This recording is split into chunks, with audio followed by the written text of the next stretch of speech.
Welcome to the December 5th Board of Education meeting. We will now call to order. Everyone, please rise for the invocation. O God, we pray to administer that which is just in all educational policies, being ever mindful of your guidance, stir us to action with love, wisdom, and understanding. The Pledge of Allegiance. I pledge allegiance to the flag of the United States of America and to the republic for which it stands, one nation, under God, indivisible, with liberty and justice for all. Yes. Oh, but I don't have it. Oh, thank you. Okay. On Friday, our country lost its 41st president when George H.W. Bush died at the age of 94. The nation will say goodbye this morning with a state funeral, and President Bush will be laid to rest tomorrow in Texas. Please join me in a moment of silence for our 41st president, George Herbert Walker Bush.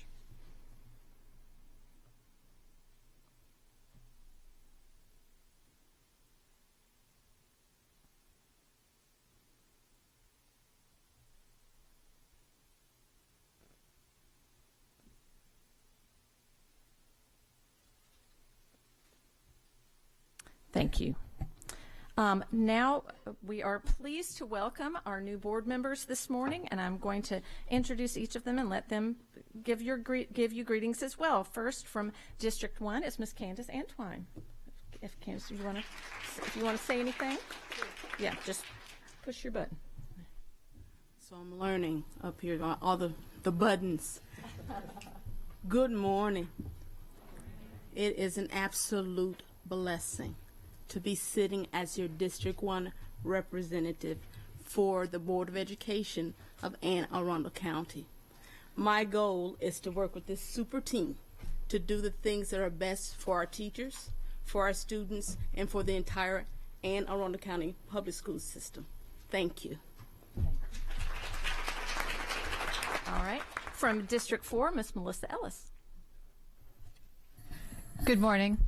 It is an extreme honor to be here this morning. I'm just so happy to have this opportunity, and I've said a few times now, I intend to serve as a board member the way I did as a candidate. I'm accessible to you, and I want to hear the concerns, and I'm looking forward to working with this board to making our school system the very best. Thanks.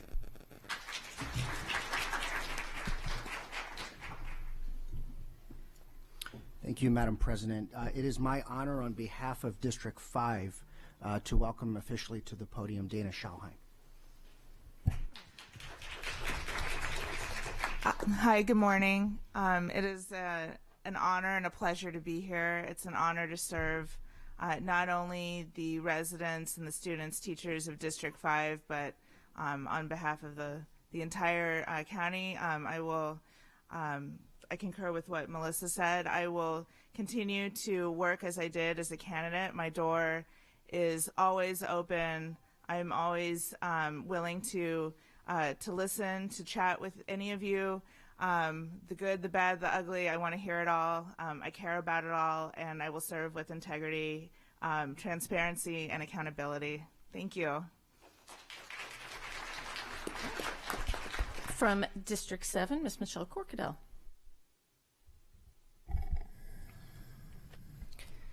Well, as I sit here on the dais for the first time, I find it to be a very humbling, historic occasion. And so I just want to thank the voters and the residents for having faith enough and confidence enough to participate in our first fully elected cycle. And so, as I've always said, the students, the children, they're our number one constituents. And I will serve them and work hard. And I will always be available. And I look forward to working with all of you in the room and all of our residents in Anne Arundel County to make sure that we continue to improve and build on the successes and work together as a community and as a larger family of a county to make sure that our students receive the best quality education and I look forward to working with our fellow members and thank them for this wonderful opportunity. Thank you all. And Mr. Bob Leib. President Hummer, Superintendent Orlado, my fellow board members, and the citizens of Anne Arundel County. I am so very, very pleased and proud to have been afforded this opportunity to serve on the Board of Education of our county, representing District 30. I'd like to offer my personal and professional congratulations to the newly elected board members of Anne Arundel County Board of Elections, which represents a very historic step in our county, and I'm proud to be part of this group. When I entered the United States Naval Academy in 1968, I swore an oath to support and defend the Constitution of the United States against all enemies, foreign and domestic, and bear true faith and allegiance to the same. When I was commissioned as an ensign of the United States Navy on June 7th, 1972, I took an oath and repeated those same words and went on to swear, I will well and faithfully discharge the duties of the office on which I'm about to enter. Every day for more than 20 years of active duty, and while rising to the rank of commander, those words guided my service to this country. Monday, I also took an oath. I swore to support the Constitution of the United States, and that I will be faithful and bear true allegiance to the state of Maryland, and support the Constitution and laws thereof, and that I will, to the best of my skill and judgment, diligently and faithfully, without partiality or prejudice, execute the office of the Board of Education of Anne Arundel County. I have lived every day of the 50 years since I was a plebe at the Naval Academy in accordance with the oaths I have sworn. And today I pledge and affirm to the citizens of Anne Arundel County that I will continue to live and perform my duties according to my oath. Thank you, and I'm so proud to be here. Thank you, Mr. Leib, and welcome to everyone. So again, welcome to this meeting of the Board of Education. This meeting is being televised live on AACPS TV and live streamed on the internet. General information and protocols for the meeting are posted on the sign by the doorway as you enter the room, so please make sure you read those if you have not already. Item number 2.03 is approval of the minutes. Okay, do I have a second? Second. Okay, if there are no questions, we will just, it will be approved by affirmation. If there's no, everybody's good with that? All right. Item 2.04 is establish agenda order. Mr. Gilliland.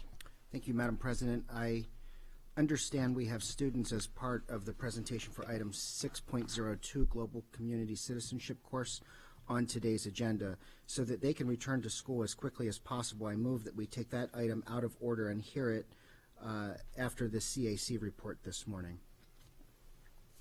Do I have a second? Second. Okay. Is there any discussion on that? All right, Ms. Connolly, would you call the roll, please? Mr. Grannon. Aye. Ms. Corkadell. Aye. Ms. Urea. Aye. Mr. Gilliland. Aye. Ms. Antwine. Aye. Ms. Shawhine. Aye. Mr. Leib. Aye. Ms. Ellis. Aye. Mrs. Hummer. Aye. 8-0. 9-0. So item Motion 6, passes. item 6.02 is now moved to be after item 2.11 on the agenda. Okay, Ms. Schalheim. Eric, would you like? I want to defer to Eric first. I move to add item 5.00, election of board officers, to the top of the action items. The legislature and public have sent a powerful message about a new direction for the board, and there's no reason to delay an opportunity for that message to be reflected in the board's officers. Okay. Second. Is there a second? Second. Okay. Any board questions or comments? Ms. Antwine? Yeah, I have a question. Are you saying that we would do this today? Yes. Okay. just as a clarification for board members, well, we'll get to that if it's added. Just a minute. I have a question for board counsel. I'm sorry, just as a clarification.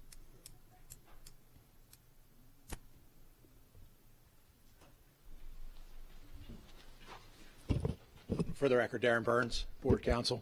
Okay, so when we are making a motion to add to the agenda, this is a time where we would discuss the actual motion, not the actual agenda item itself. That's correct. The pending motion is, Mr. Granite's motion was to add an agenda item. I believe it was 5.00, and that is what the topic of discussion would be now that it's been seconded. Okay, so it wouldn't be the merits of what's on there, just whether that's something that people want to add today to discuss. I think there's some range of what's appropriate, but the motion itself should be the focus of the discussion. Okay, thank you. Just wanted to clarify that. Thank you. Ms. Schalheim.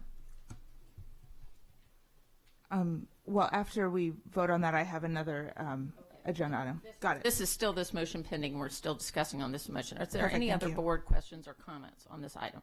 Ms. Ellis.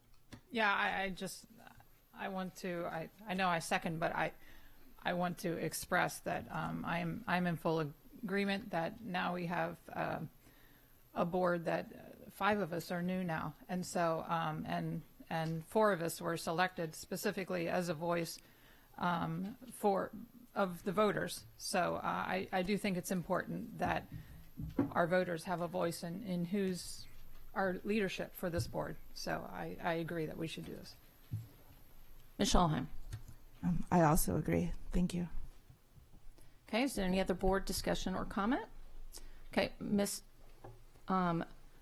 Connolly, would you call the roll on to add item 5.0 board leadership elections? Mr. Grannon, Aye. Ms. Corkadell, Aye. Ms. Urea, Aye. Mr. Gilliland, Aye. Ms. Antoine, Aye. Ms. Schalheim, Aye. Mr. Live, Aye. Ms. Ellis, Aye. and Ms. Hummer. Aye. 9-0 motion passes. Ms. Schalheim. I would also like to move to add another item to today's agenda to go immediately following the election of board officers, moving all the other items on Section 5 down just very slightly, and that is discussion of the Shady Side cell tower project. Do I have a second? Second. Okay. So any board questions or comments regarding adding the Shady Side cell tower? Ms. Urea. So, Ms. Schalheim, you're saying it go right after 5.00? Yes, that's correct. Thank Okay. you. So is there any other board discussion on adding this amendment? Ms. Corkadell. Messing up on the buttons here. Sorry. As a clarification, it is to open as a clarification to open up an actual discussion on the issues pertaining to Shady Side, or to add it to a future agenda? Both. I want to discuss it today, and then I want to also add it to the next meeting's agenda as well, a nighttime meeting for the benefit of the residents, parents and teachers, and just community members of the community. Thank you. Ms. Ellis. I think, just to clarify, I think the benefit of a discussion today is because this board has in the past made it seem like this is an issue that is now closed for public discussion or any change on the position of this board. So this is just an opportunity to open that discussion to indicate that moving forward, we're looking to revisit this topic, correct? Okay. For clarification, is the point to have to take an action today on this item, or at a future meeting? Depending on where we go, it could be either, to be honest. Ms. Antoine.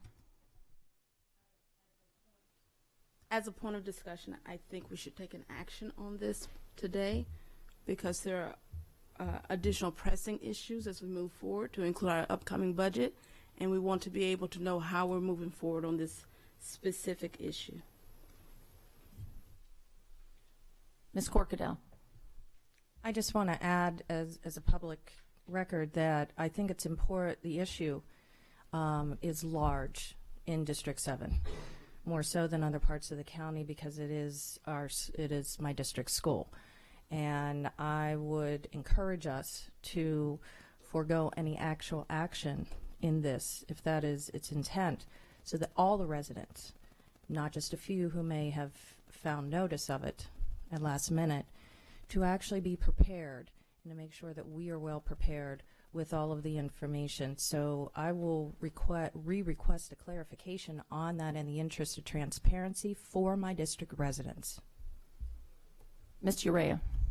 I would like to second what Ms. Corkadell said, just because I agree that it is a very pressing issue, and I think it's something that we should definitely discuss today, but I think taking any action on it would do a disservice to the constituents in that area because it would be jumping the gun, essentially, on what is going down there. So, yes. Ms. Schalheim. I understand. I agree. Ms. Antoine.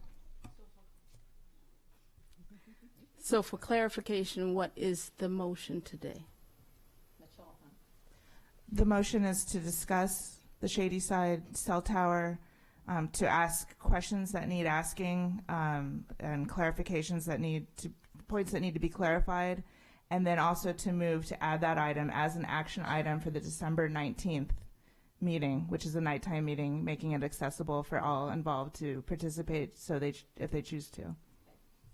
That actually would be two different motions that would have. So the first one, I believe that one you have pending would be to add it today.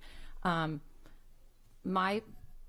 share the concerns with Ms. Corkadell and Ms. Urea about this being transparent and available that any discussion we would have that the community would be able to hear everything. That's why we publish things ahead of time, and so even a discussion today that would have not all the community has been able to be notified to have this. I agree this is something that should be discussed and brought about with here. I think there's been some significant changes within the county government, but also in the county land acquisition about things in that part of the county that could open up some changes for this, and I would like to get some more information and answers. I'm also concerned that because there was not notice that our staff may not be prepared to answer those questions as of this morning.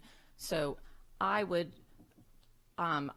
support the second amendment to put it on for the 19th so that we could have all the information available to us from the staff viewpoint and all of the community could be notified as well. That's my position on that. Mr. Grannon. Madam President, I've got a point of order just so that everyone understands. The addition of the Shady Side cell tower to the December 19th meeting does not require a motion, nor does it require 5 votes. Any 2 board members can support that. I can tell you right now, Ms. Schalheim, I support that, so consider it added to that agenda. But I also support your motion today to add it, nonetheless, as a discussion item. And thank you for that point, Robert. That's exactly correct. We do not have to vote to add that. That would be a separate issue that's not included in the motion that's before us, but that the request can be made to add that, and that does not require a vote as of today. Ms. Urea.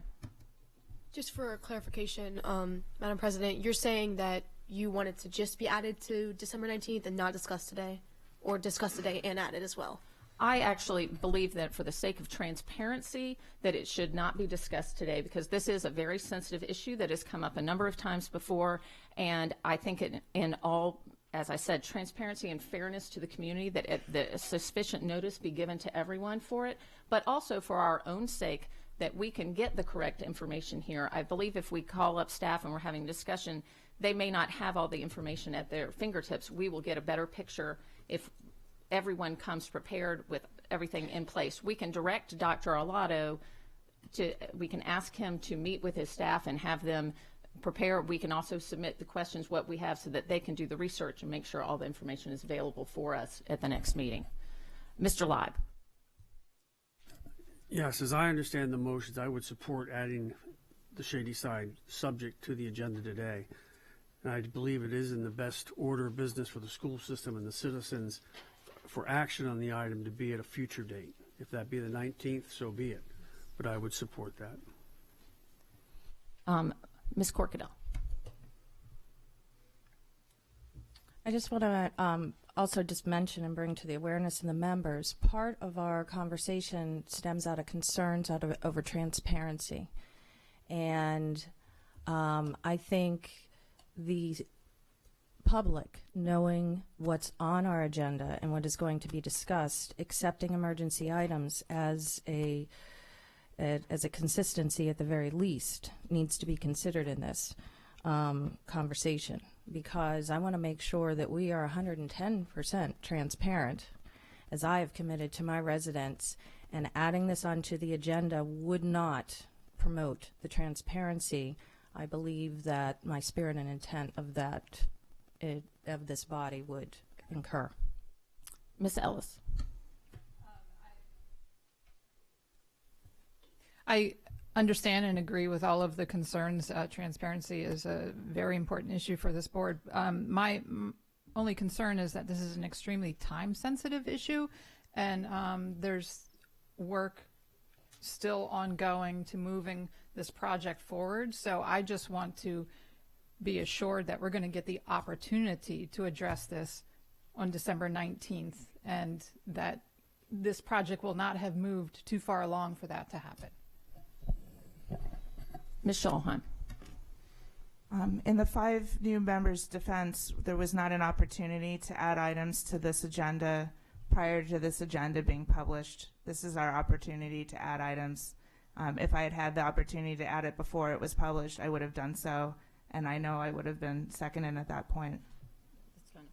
And as a point of order, that is correct. And this is an unusual circumstances that board members were just sworn in Monday, so that they could not add items to the agenda before it was published, so it comes out. But that still does not negate that the whole purpose of publishing the agenda ahead of time is to provide transparency, so that the public has an opportunity to arrange their schedules to come testify or to weigh in with written testimony ahead of time. And if it's just this morning, there's going to be a large portion of that community that is not going to know that any type of discussion would be happening on this item.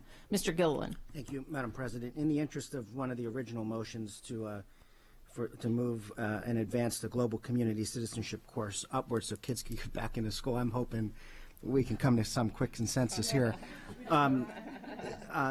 I would be interested, knowing full well that a decision or decisions will not be made today and would be made at a future time. It seems as though December 19th is that meeting.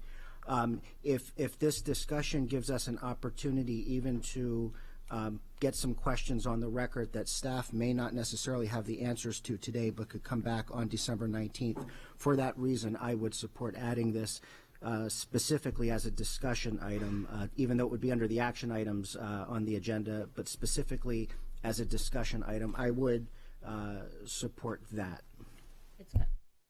Just as a point of order, since it could, if we were to do that, it would not be under as an action item. Action items would only be items that we would take a vote on. It would go under 6 under review items, and then it would be a point of discussion that would come out.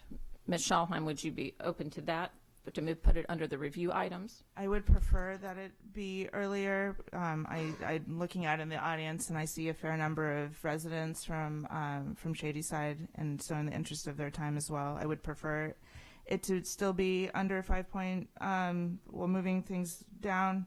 So that would be my preference. Well, we can't, if we're not taking an action on it, it cannot be moved under action items.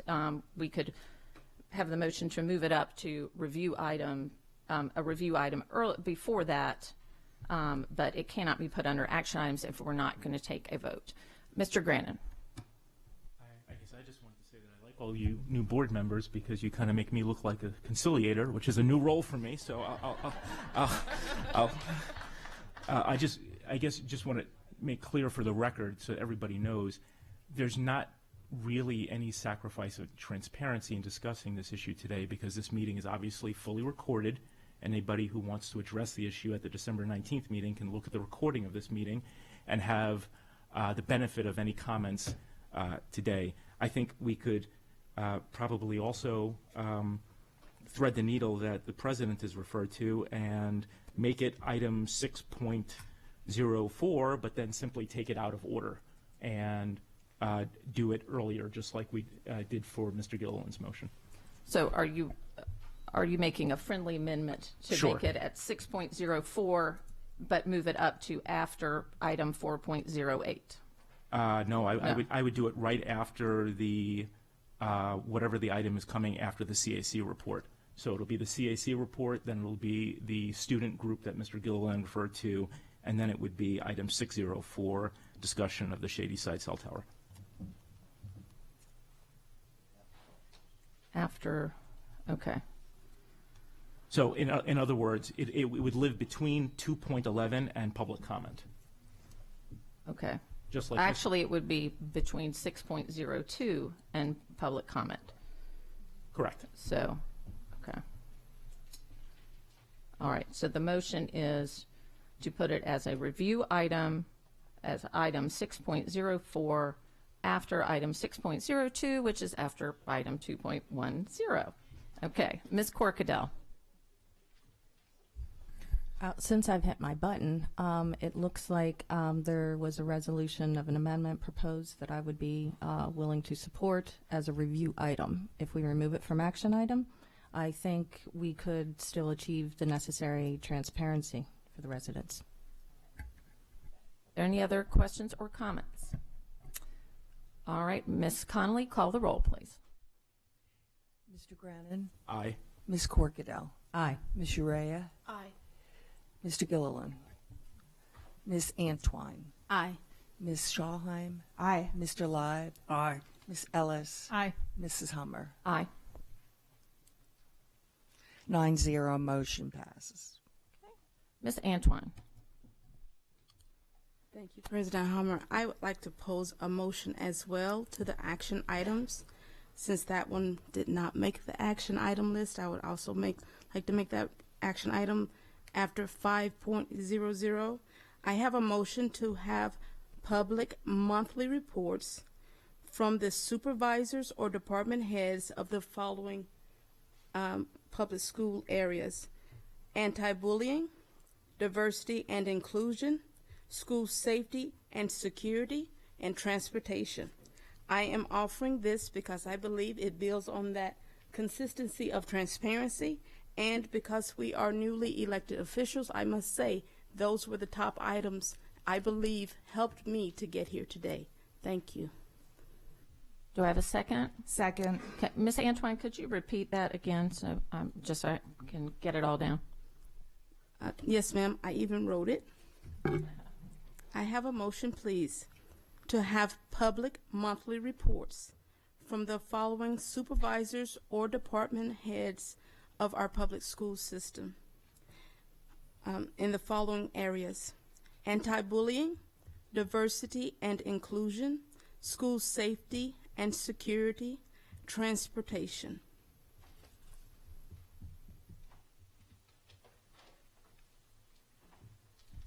And just as a further clarification, so you want this to be an action item that the board would vote on? Yes, ma'am. Okay. A yes or no vote, please. Okay. Mr. Grannon. Oh, my button's not lit. I was just going to second it. Oh, okay. It's already seconded. Okay. Are there any board questions or comments on this item? I would say again, in the sake of transparency, I am hesitant to have an action item that would be a vote before something was put out to the public so that they would be able to come and comment on. It's not at all saying that I'm not for these things, but I think this is something that we could get some real feedback from the community on before this would go to an action item as to what the community may want to hear, and there may be other topics as well. I would suggest a friendly amendment that this be put on the December 19th as well, so that we could advertise it and really get public feedback on this topic, because I think this is something that, as you said, we've been hearing from the community, and we could actually perhaps make this better when it's advertised and we get more public feedback for that. Ms. Antwine. I appreciate that, President Hummer. I would like to amend the motion that the actual reports start in January, in the first January meeting, but the yes or no vote to have those reports monthly be done today, please. Okay. Ms. Shaw. I second this. Okay. Already seconded. Mr. Grannon. I think Ms. Schalheim is correct in seconding the newly amended motion, but I guess I would just say I'm not sure, especially as Ms. Antoine has revised it to call for these reports starting in January, I'm not sure how there could be any credible concern that the public would not want such information provided at each meeting, including, you know, things like good news, like the statistics are even better in anti-bullying, or there's nothing to report on transportation because everything's working smoothly. If these are the issues that the constituents were most vocal and animated about, having specified items on at least every meeting to discuss, or at least once a month, I think would be completely in accord with the public's desires. And as I said, I'm not opposed to these. I just think for transparency and to get community feedback that this is another one that would be better to be put out to the public so that people are aware and that they can contact us ahead of time before we take a vote on something like this, because as I said, I believe this is something that could actually be expanded even to more to this, and that we can be more detailed rather than trying to set something today that, as people are just hearing about, give 2 weeks to hear from the community and for us to also formulate, because as I said, I think it's a good idea and I'd like to add things to it, but as I just heard about it, it's not time. I would like to have time so that it could be considered thoroughly in all areas. That's just what, it's not opposing your amendment, it's just wanting to have the time for that. Ms. Corkadell. As a point of clarification, the newly amended motion, does that mean that if January was not realistic, for example, to cite an example for the administration to perform to, due to logistics, operational and procedurals, and needed an extra month, does that mean that we would then be just voting for it to occur in January? Because I would prefer that we have a discussion about it through the agenda to determine what is the best month to start, whether it's tomorrow or 2 months from now. If I could get clarification on that. Ms. Antoine. So for clarification, I amended the motion. The original motion was to start the monthly reports in these areas. In consideration of what President Hummer shared and some of the other things that have come up since this motion was made, I recommended that the report start in January. I personally believe enough is out there right now for the heads of those departments to build the public's trust and as soon as possible start reporting for the positives, and then the concerns that will come in, they should have the time as we move this forward to address those as well. Ms. Schalheim. I just want to put on the record that I totally agree with everything that Ms. Antoine just said. Mr. Gilliland. Madam President, I'll defer. Just Pardon the bit unusual of me coming up before called. Again, Darren Burns for the record. I just want to make sure the board stays on course from a Robert's rules and your handbook. Remember that you have not yet voted on a motion to add this item. You're now starting to discuss the substance of it. Again, there's a range within which you would have to do that in order to understand what you're voting on. But I wanted to point out to you, as you currently do your agenda with respect to what the public anticipates, remember that action items encompasses several varieties of action items, depending on what type of thing. And so you have some flexibility, in Ms. Antoine, in your motion. You can ask for something to be added under the action item category as an action item, as an information item, and we sometimes see as I/A, information action. And that imparts a different meaning. And so I just want you to know that if your intent is to add the item, and that's the discussion for today for the first time, the best would be, from a record standpoint, as an information/action item, because you're bringing it forward for the first time if it's approved, and apparently going to try to discuss acting on it. So I just wanted to point out that those are ways you can be on an action item, but you were starting to stray into the substance, and you've not yet decided whether or not you're covering it and how you're covering it. So I would just suggest that try to take care of that point of order first. Ms. Antoine, did that? Okay, so I am introducing a motion for information/action that this motion that I made earlier be added to the action items As an information/item. as an information/item in order that we address these pressing issues and take a vote as to whether or not we have reports on it each month. So, I second and would like to call the vote on Ms. Antoine's motion. all right. Ms. Connolly, would you call the vote, please? Mr. Grannon. Aye. Ms. Corkadell. Aye. Ms. Urea. Aye. Ms.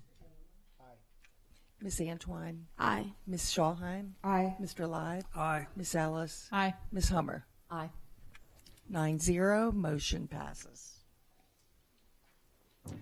Are there any other items for established agenda order? Then the agenda stands as amended. Item 2.05 is board recognitions, and there are no recognitions today. Item 2.06 is Educator of the Month. So, today, the Board of Education honors an instructional leader whose work is literally closing the reading achievement gap in Anne Arundel County Public Schools. As an educator for 12 years, Jane Friend, coordinator of elementary reading and integrated literacy, believes in the power of reading, the door that opens possibilities for all students to be college and career ready. Ms. Friend is devoted to literacy development of our youngest learners. During her tenure with the Elementary Reading Office, she worked relentlessly with colleagues from multiple offices to develop a balanced literacy curriculum for kindergarten through 5th grade. She collaborates with central office staff to secure the necessary resources to support students and classroom teachers. Jane Friend's passion for growing both her students and her staff is remarkable. She has implemented unprecedented change in elementary reading instruction, and AACPS is seeing amazing results. The students who started kindergarten the same year Ms. Friend was hired as coordinator have gone from 66% meeting or exceeding grade level reading expectations to 81% at the end of 2nd grade. Yes, Jane's work is literally closing the reading achievement gap. Jane has built an incredible team.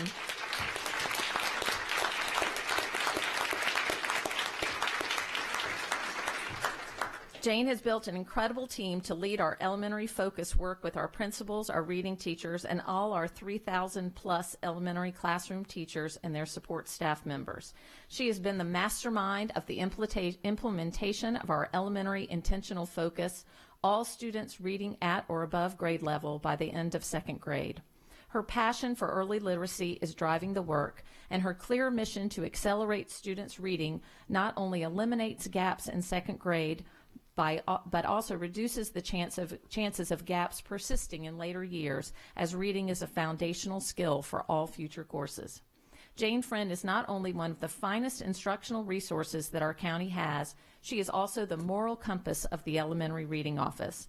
She goes beyond normal preparations to plan system-wide professional development opportunities for principals, reading teachers, and classroom teachers. As an instructional leader, Ms. Friend collaborates with school teams to support progress monitoring of student growth. She is an empathetic individual who can sense that someone has a need, and she will offer assistance even before they ask. Ms. Friend, you, like our students, are a lifelong learner, always on the cutting edge of the latest research, which you enthusiastically share with our colleagues. Reading teachers always look forward to your monthly symposiums, as they know they will be productive and meaningful. You have the gift to motivate colleagues who trust your thoughtful and deliberate decision-making to ensure student success. So on behalf of the students, teachers, and staff of Anne Arundel County Public Schools, the Board of Education is honored to recognize you as Educator of the Month. Congratulations, and please come forward.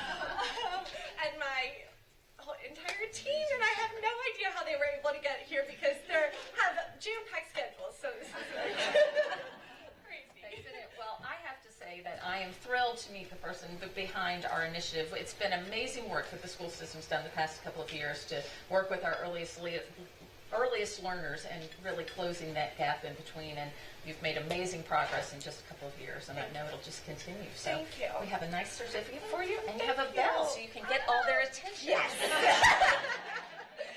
Thank you so Yes. much. So stay after a little bit. We'll have pictures in just a little bit. Thank you. Thank you.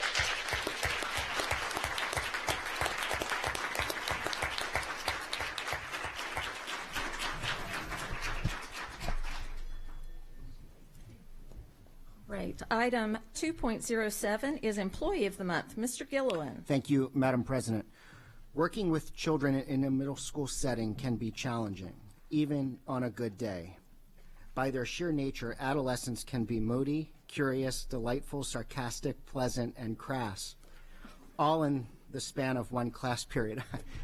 My daughter turns 3 next week, and I'm dealing with this already. Add to that special needs and sometimes poverty, and you have the makeup of the children that our Employee of the Month works with every single school day. Jill Kohler. There we go, over there. Jill. Teacher's assistant at Old Mill Middle School North.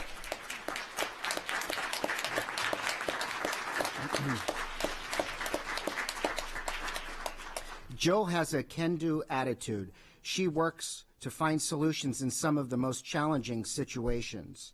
She is proactive in her approaches to keep her students in class and engaged.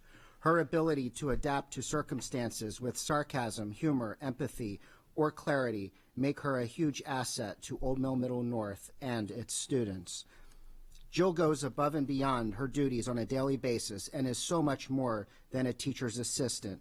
She consistently gives her students the emotional and academic supports they require to be successful. She treats all students with respect and dignity while making sure that her students are held accountable for their learning and their behavior. She greets everyone with a smile and is a cheerleader for all those who cross her path. Working in a middle school can be as awkward as the physical development of its students. Ms. Kohler is always willing to jump into those awkward moments with a high level of professionalism. She interacts professionally with teachers, administrators, support staff, bus drivers, and custodians to provide support for the students she serves. She meets with parents as new students arrive to the school and ensures that the students know she is there for them. Jill's willingness to pitch in and help with whatever task or assignment she is asked to perform is without measure. She is an invaluable member of the special education department and the entire school. Jill Kohler, you are a pillar of support that helps shape the climate and the culture of Old Mill Middle North. You were born to work with children, and that is evident through the way students gravitate to you for help, care, and support. So on behalf of the Anne Arundel County Board of Education, the students, teachers, and staff of Anne Arundel County Public Schools, we congratulate you on being selected Employee of the Month for December 2018.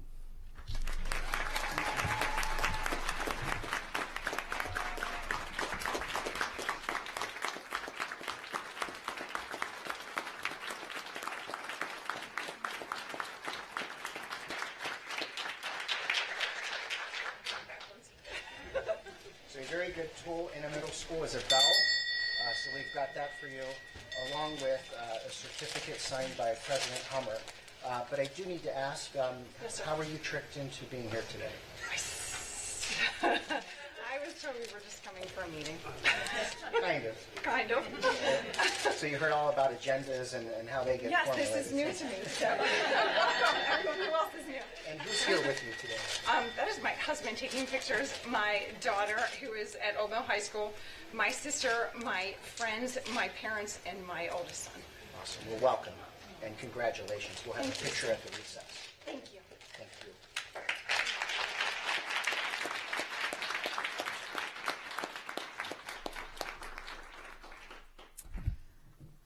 Item 2.08 is Volunteer of the Month. Ms. Corkadell. Thank you.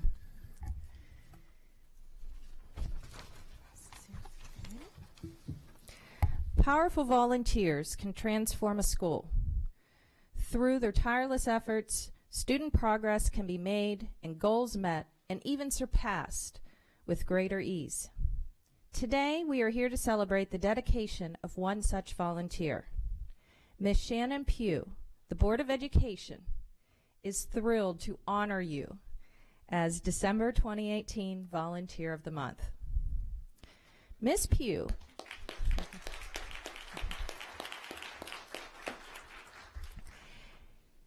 has volunteered at Mayo Elementary School for a little over 5 years, starting when her eldest child began kindergarten. The time and dedication she has given the school has helped to make Mayo Elementary a great place to learn. Closing in on nearly 1,000 volunteer service hours, she is truly worthy of this honor today. According to kindergarten teacher Suzanne Jones, she has taken on a myriad of tasks, from secretarial duties in the office to organizing the reading closets, keeping found tests and Pinnell record sheets copied and prepared for each testing window, to generally help every day. Ms. Jones went on to commend Ms. Pugh by stating that she, quotes, values teachers and education and wants to do her best to help her children, other students, and the school grow and succeed.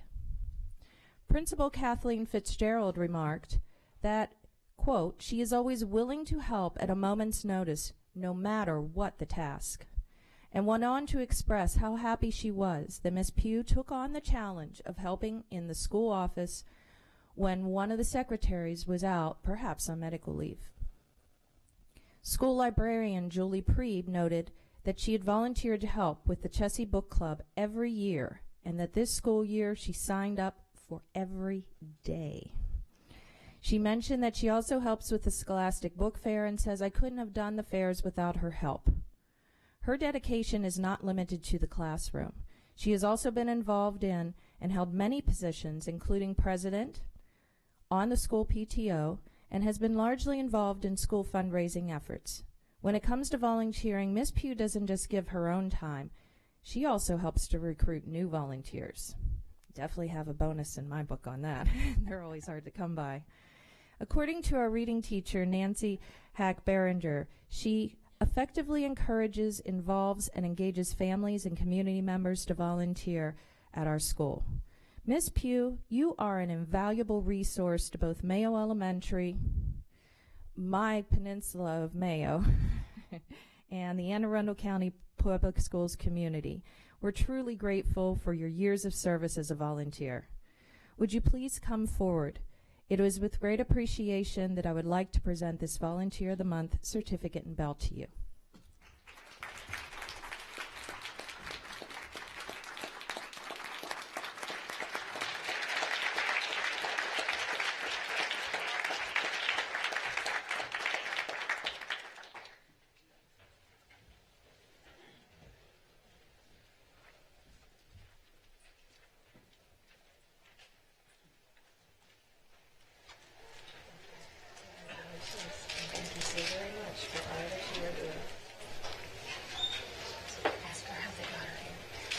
How were you brought here?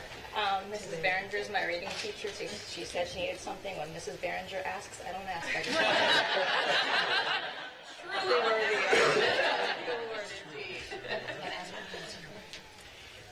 And is there folks that you're with here today that you would like to recognize? The neon green shirt there is my third grader Loretta. Paige is my older daughter in 6th grade at Central Middle School, and my husband. And I know I saw Mrs. Donna Hardesty, our our school secretary, sneak back there, and of course Mrs. Berenger. Thank you so very much. Real quick, we're going to be getting some photos at recess that our children up here. The reason Mom gets this award. You're the reason she's so awesome. There. Right. Right, look at that.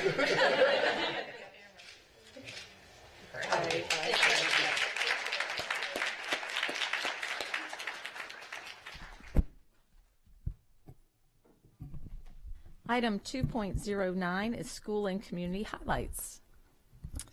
And Ms. Ellis.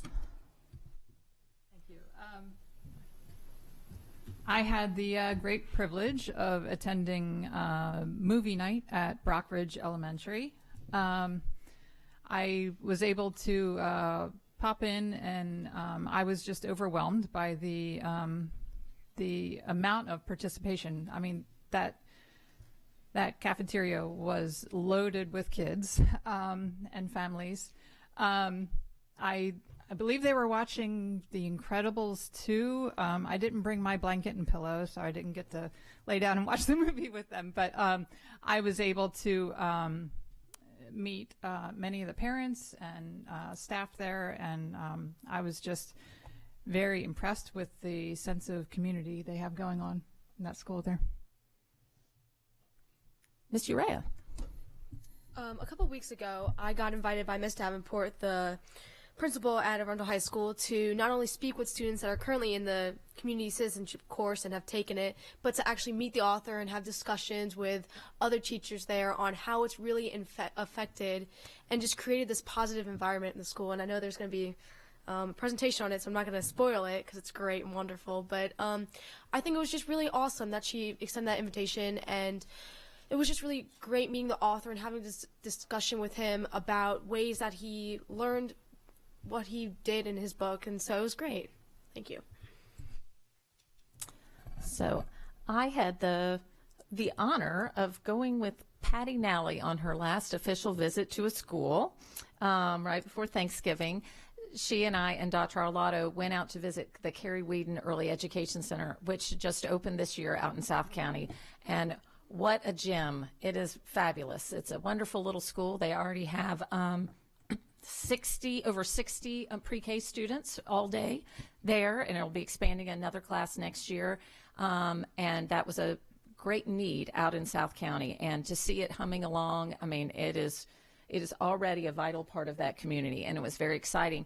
And then right after that, last week, I testified on behalf of the school board and the Maryland Association of Boards of Education before the Kerwin Commission, who will be making recommendations for changes to the way we fund schools. And I spoke specifically about increased funding for our pre-K programs so that we could receive. I don't think most people realize that we do not receive any state funding, any or local funding for our pre-K students. They are not counted as our full-time students. So the 2,000 students that we serve in this county, when we say we have 83,000 plus students, we only receive funds for 81,000 of them. But we know the value of serving preschool, pre-kindergarten students, and especially some of our most vulnerable students. So we as a board and as a school system, along with everyone else across the state, are really pushing for the legislature to increase that and to give us the funding so that we can expand those programs and really serve our students. So it was great that I had just visited Carrie Whedon so I could share the great successes that we're seeing in our county and how we'd like to do more of that. And then yesterday, Dr. Arlotto and I had the pleasure of attending one of my favorite events of the year, the Baltimore Symphony Orchestra side-by-side concert, where 35, I think, of our students performed with the Baltimore Symphony. And then we had a packed house of students from all over the county, and it was phenomenal. And the young lady, Lauren Bang from North County, was the featured soloist, and she played the flute. And I was exhausted just listening to her because I don't know how she breathed and all that. She was just incredible, and it was really an amazing day. And they ended the concert playing Star Wars, and so what's better than that, to have the theme from Star Wars? So that's a great opportunity that our school, our students have each year, and I just think that's an amazing partnership that we have in the school system. So I was very happy to be able to attend that yesterday. And item 2.10, superintendent's update. Dr. Arlott. So I won't talk about Carrie Whedon, and or side by side. Now I did want to mention us opening the Carrie Whedon Center. We're delighted that we've got those now 3 classrooms, and we've taken that building back and updated that building. It's a delight to have that now open in South County. The side by side, for those of you that are not familiar with our students trying out for and working with these professional museums, the Baltimore Symphony. We've been doing this in Anne Arundel County for over 30 years. And we talk a lot about opportunities, and many of those opportunities will never show up on a transcript or never show up on a report card, but will have profound effects on our students, and this is one of them. And to see our students work side by side with these professional professional musicians, and the sound and clarity, it truly is amazing. And our young lady that performed, and each year they pick a soloist. This year it was a flautist, as Mrs. Hummer, President Hummer mentioned, a senior at North County. Her proud parents were in the audience. They both are musicians. In fact, her father is a musician with the President's Own. He's part of the Marine Corps band stationed at 8th and I in Washington, D.C., and he's part of the Marine Corps band, the President's Own.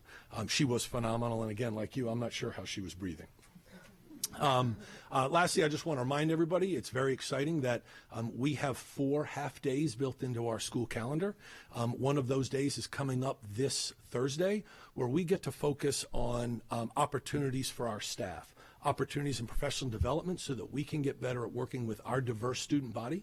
So each of those 4 days, those half days, is dedicated to training in various areas around diversity and inclusion, including implicit bias training. And we will be, many of us in senior staff and executive team will be deploying ourselves out to schools to join individual schools as they go through that professional development with their equity liaisons. And that's this Thursday afternoon. We're looking forward to it. Thank you.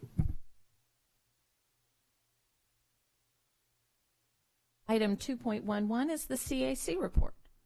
No report today. All right.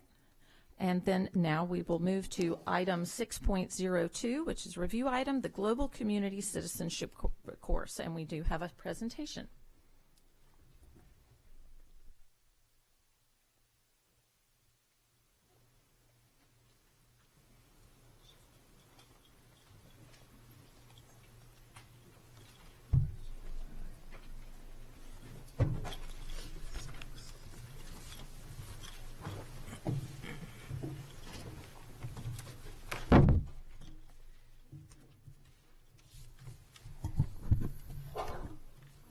Good morning, President Hummer, Dr. Arlotto, and Board of Education members. I'm Rich Berger, Lead Teacher Specialist for Signature Programs. It's my pleasure to be with you this morning. I would like to begin by asking my fellow panelists to introduce themselves.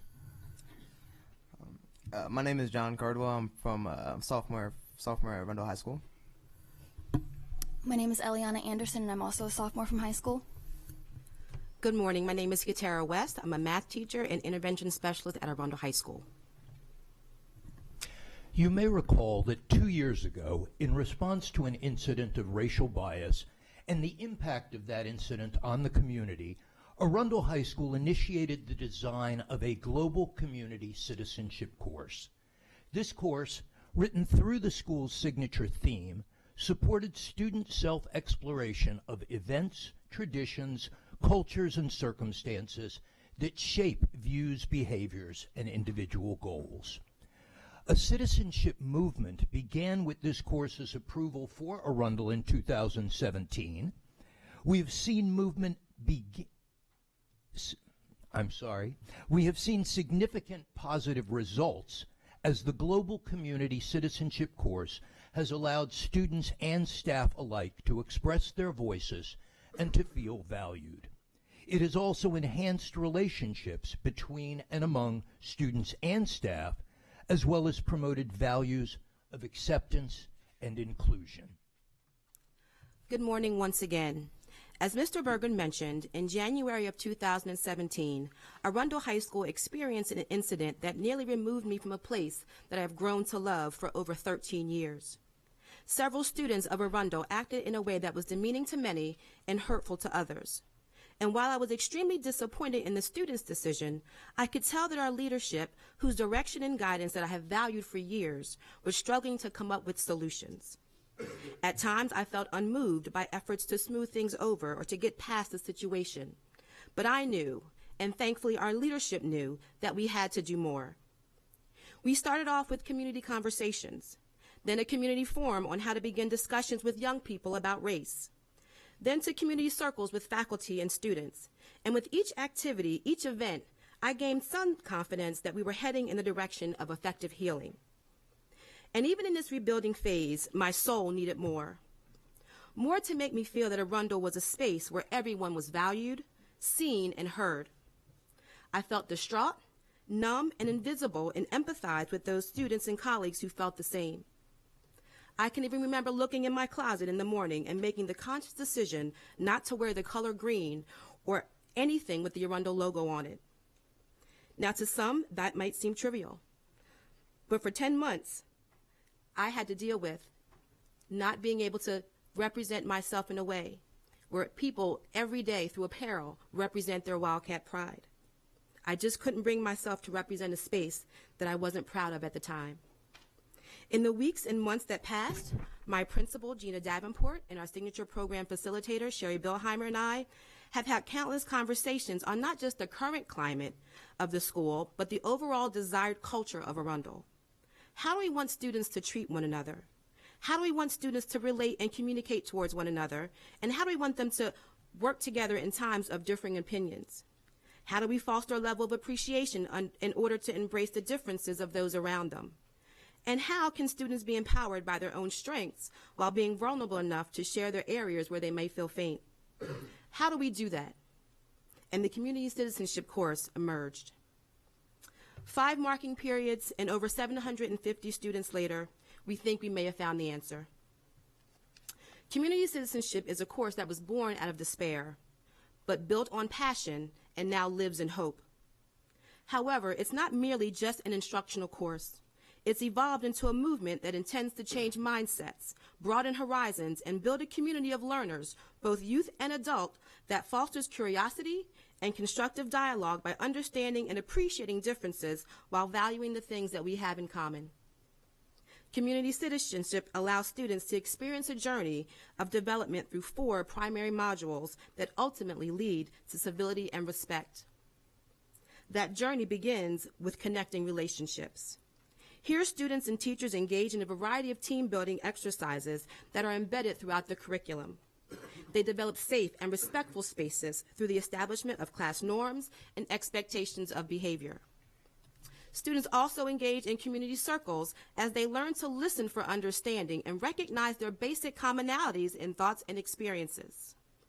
We all know how emotionally charged that first year of high school can be. And wouldn't it be nice to know that there was a place that every student feels linked to others on purpose? Students are made aware of how they connect to the larger scope of the community in the context of the signature program and where their participation in the community citizenship class is a natural fit. Community citizenship shows students that they belong. The second module, Awareness of Self and Those Around Me, affords students the opportunity to safely discover their authentic selves through reflection and a host of activities designed to uncover their strengths, personality types, and core values. It's here where students can unapologetically define themselves and what they need to thrive. Community citizenship encourages students to be vulnerable enough to who they are while also teaching them to appreciate how others identify themselves, because it's when we are confident in ourselves and are well informed about others that we can boldly advocate for one another. Finally, in that awareness stage, students study topics such as Maslow's hierarchy of needs and begin to analyze how those needs are and are not met in our society to reveal any discrepancies between different groups. They become aware of the potential impacts and behaviors of those not realizing their very basic privileges, rights, and responsibilities and basic needs. The community citizenship journey then provides space for students to now dig even deeper in the third module, Exploring My Community.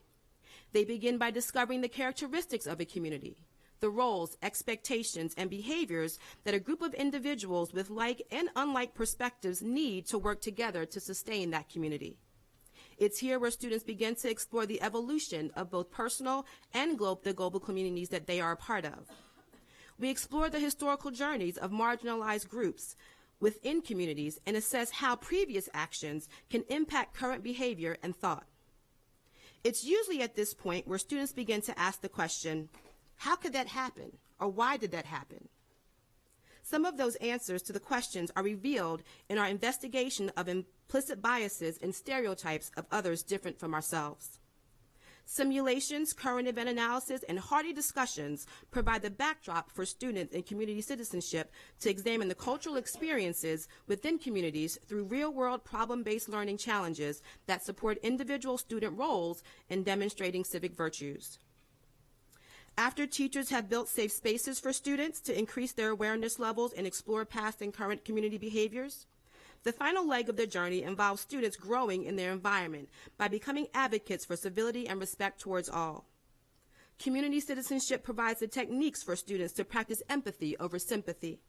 It gives them the structures and allows them to practice conflict resolution strategies seen in community circles and restorative practices. And it persuades their belief that they do have self-control over language and thought, both face-to-face and in the digital spaces that they reside in. It is the intent of this course that students become advocates for themselves, for others, and the communities that they belong to. But no one else can explain better the impact of this course more than the students who have experienced it. All right, well, I'm going to go first, of course. And before I start my piece, I would love to just to thank God for the opportunities and how grateful I am to be here. You don't get to, kids like me don't get to experience this every day. He's talking in front of a few people like y'all. So I guess I'm going to start with my story first. In middle school, I wasn't the best person. I wasn't the most open person. I mean, obviously, our family would probably disagree, and they'd all say I'm a nice kid, but I never really agreed with that. But until freshman year, you see on your schedule list that you see this class that you never even saw in the classes to begin with. You think, what the heck is this class? And first, there's a second day, you walk in, you see a overly positive teacher that just greets everyone with a smile, and it's just, oh my, she was hilarious. And she introduces the way this class is and what you will learn and take from this class. And it was kind of like, am I really going to take all this from this class? And by the end of it, you do. And things like talking to other people, getting to know more about yourself, feel more confident in yourself, something that I know from personal experience a lot of kids in high school don't really feel. They don't have the confidence in themselves. And this class kind of empowers the student voice and can make them do something like this where they can sit up and talk to you guys. And it also builds the teacher relationships, the student-teacher relationships, something that, not every kid gets to do. And they get to love each other, and you learn to respect and talk to each other in a manner where it doesn't disturb others. So this class, by all means, I think should be taken by everyone. Okay, I guess it's my turn now. So when I was 6 years old, I was adopted with my younger brother from Ukraine. It was a very poor country, and I lived in an orphanage that was terrible. In the orphanage, you couldn't call anything your own, and you never had people there that honestly cared about you. You were just another one of the 60 to 100 kids that they just had to watch. So after I was adopted, it took a while for me to start trusting people and to start putting my walls down that I had already built up being in the orphanage for years. But eventually I started to. And it wasn't until 9th grade when I took this class that my walls just completely came down. Like John said, when I walked in that class, he was in the same class with me that time. When I walked in, the teacher was so hyper, and she was so excited and enthusiastic, and she was excited to meet all of us and to get to know us.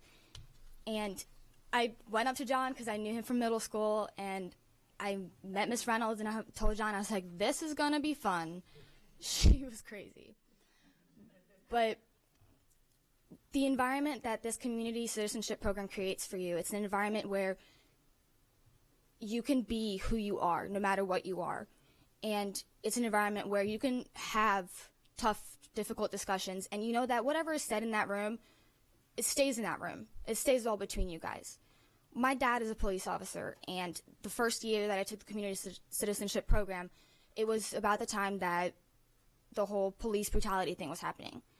And kids would give me nasty looks. They would make nasty comments to me about my dad being a police officer, and every time I turned on the news, it was another story about how a police officer was killed while he was eating breakfast or lunch in the car. And I had a student in my class who he felt very strongly, and he didn't really like police officers. But because that class created an environment where we can actually sit down and we could respect each other's opinions, we were actually able to sit down and have that conversation where I found out why he didn't like the police officers, and he found out why it was so important to me because my dad is one. And then when we were able to get that flow of that important conversation going, other students started joining in as well. And what's really important is that this program it works for everybody. There are some classes or some programs that work for certain races, certain cultures, but this class, it works for everybody, because you can't say that, like an Asian person wouldn't do this or an Asian person wouldn't say that, because this class, it's for everybody. It works for everyone. And we did a unit where we worked on like self-discovery and about who we were and stuff. And like I said, when I was adopted from Ukraine, I grew up not really knowing who I was or where I came from. I saw all the different kids around me who pretty much really knew where they came from, knew their heritage, all that. And I would see advertisements on TV for like the 23andMe or like Ancestry.com and stuff, and I didn't know any of that because I felt like I couldn't actually get that. But when we did this section in the community citizenship program and we came back into class and we talked about what we had found, I realized that I wasn't alone and that there was so many people around me who were going through the same exact thing as I was. And having that feeling that I wasn't alone, that many people were going through the same thing, it finally let me break all my walls down, because I saw that they understood what I was going through. They're going through the same thing, and it's a complete judgment-free zone where everyone accepts everyone for who they are, no matter who they are, no matter how many flaws they have. So. No.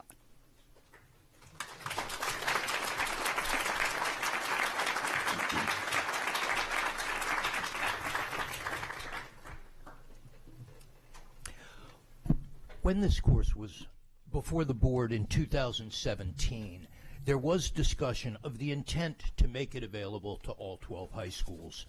The success we have seen at Arundel, combined with events of hate and bigotry across our county, have led us to this point of opportunity. Dr. Arlotto has decided that not only will this course be implemented at all high schools next year, but that it will be a graduation requirement for all incoming freshmen. A growing body of research confirms that students in schools with a strong sense of community are more likely to be academically successful, ethically engaged, socially and emotionally competent. They become smart decision makers. We believe that this course will go a long way in bringing that about. This course will be offered through each high school's signature or magnet program, with every student, beginning with the incoming freshman class, taking this course. Each school will personalize the course with information and influences related to their signature or magnet theme in their community. We are truly excited. Our schools will be ready in September. Our belief is that this is a moral imperative as we prepare our students for college, for career, for community readiness. As we know, today's students are our future community leaders.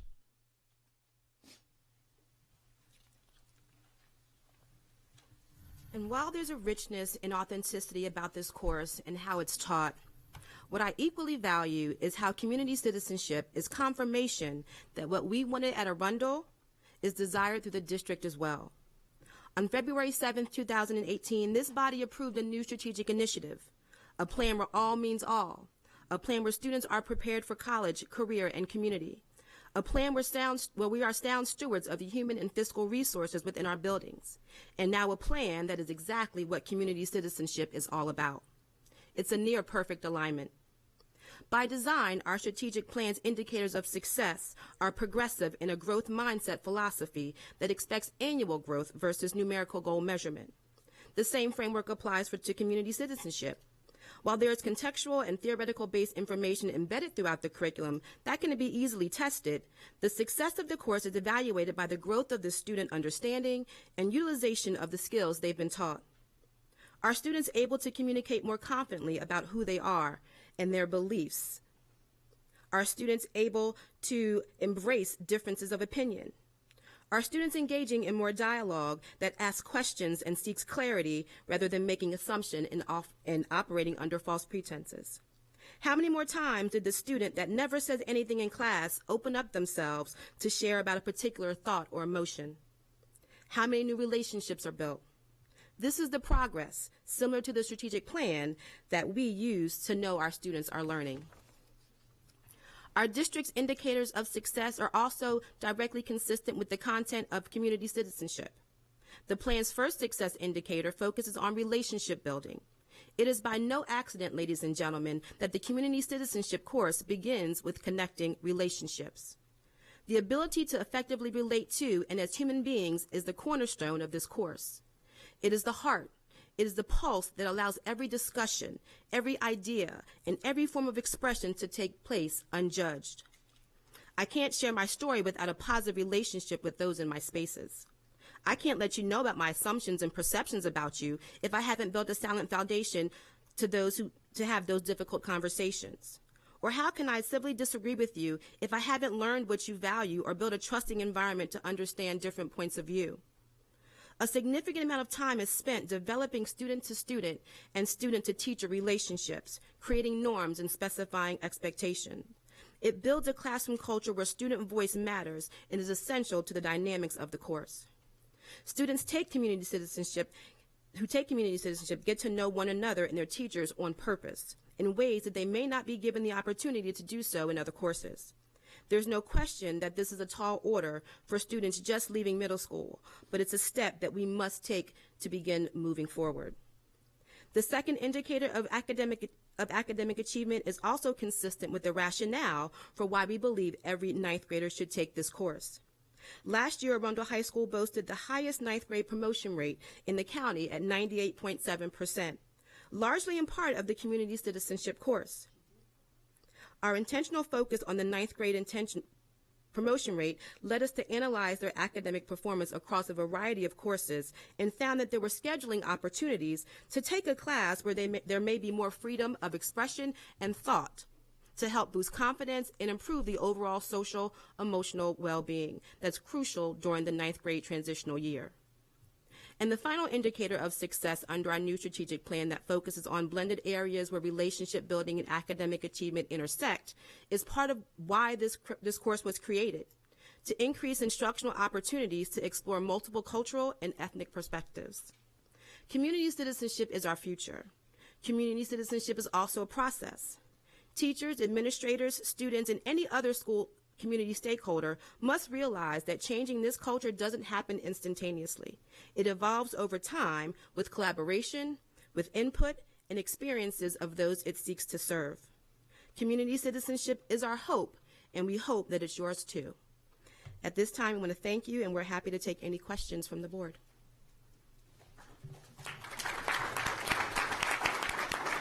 All right. Ms. Ellis.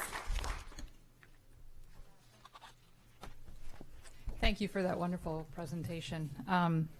This course sounds like a tremendous opportunity for our students. I do have a few questions. Can you give us some information, and I'm not sure who this question is for, about how we will identify the teachers who will be teaching this course? I'm concerned it takes a special kind of teacher to be able to, let's put it this way, I know a lot of adults who are not comfortable seeing someone else's perspective. So getting students to have those really difficult conversations, can we get information about how those teachers will be identified for this, for teaching this course? Absolutely. Thank you, Ms. Ellis. And as Dr. McMahon approaches the podium, your question is our question. Right, and so it's a great question. You just don't want anybody teaching physics, you just don't want anybody teaching calculus, and you just don't want anybody teaching this course, Correct. right? Because it is about generating those relationships and those conversations. I've had that same question. I've posed that same question to our high school principals, and they're going through, the high school principals and counselors are going through a training process about how we're going to implement this course. And Dr. Mann can share more as she and Mrs. Jackson, our other deputy superintendent, have been talking with high school principals about making sure that we pick the right people to lead this. That's correct. As Dr. Arlotto said, this is the key. The people the people in the teaching role need to be confident and competent in having amazing conversations.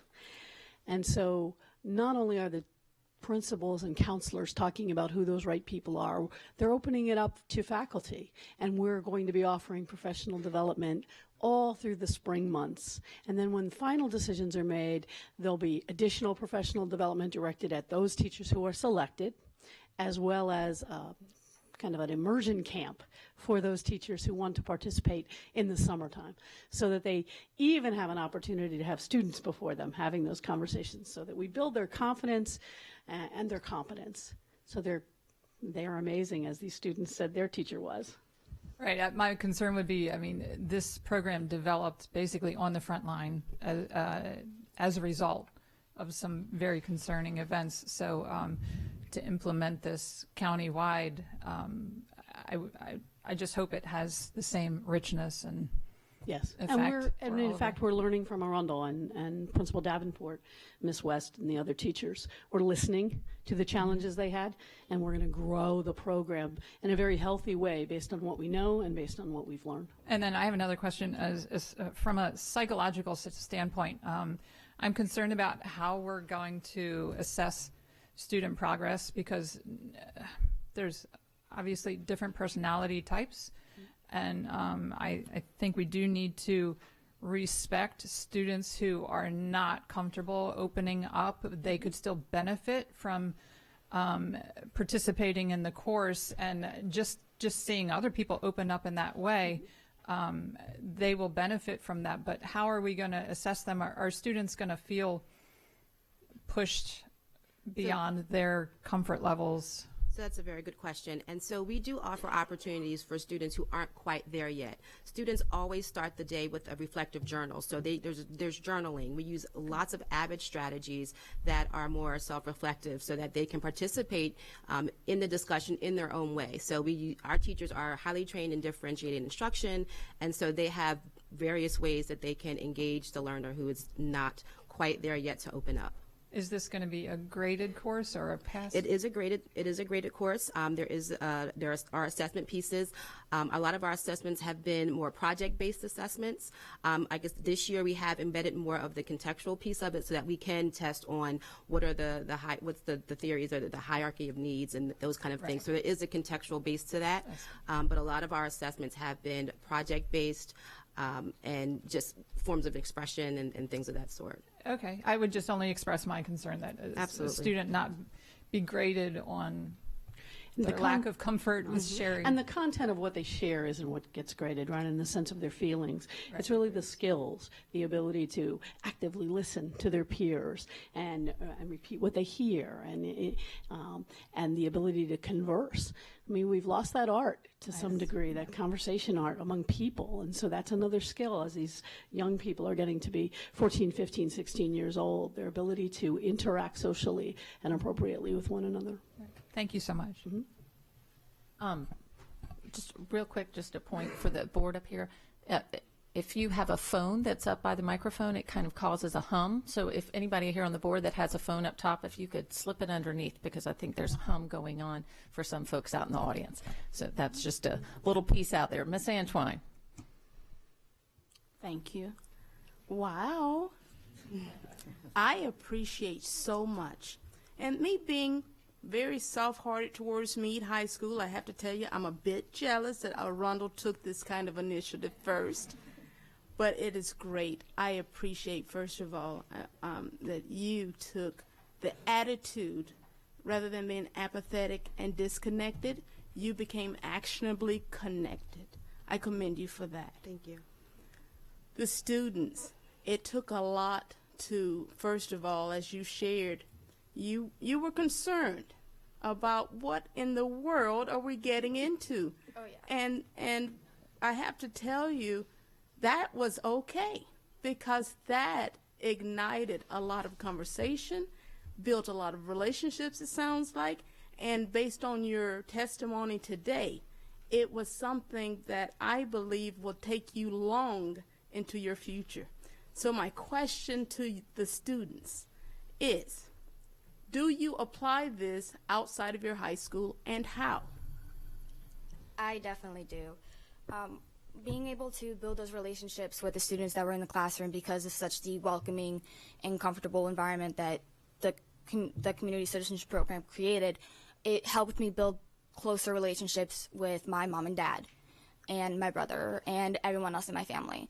A lot of times I would be in my room and I would just ignore them because I had those walls built. But when I saw that the teachers and even the students in my classroom wanted to break those walls down because they wanted to actually get to know me, I started realizing that there are people in the world that care about me. And then it helped me look at my parents as people who really did love me and care about me, and not just some people who just had another kid on their hands to watch. So I apply it everywhere I go, with friends, in church, at home, like everywhere.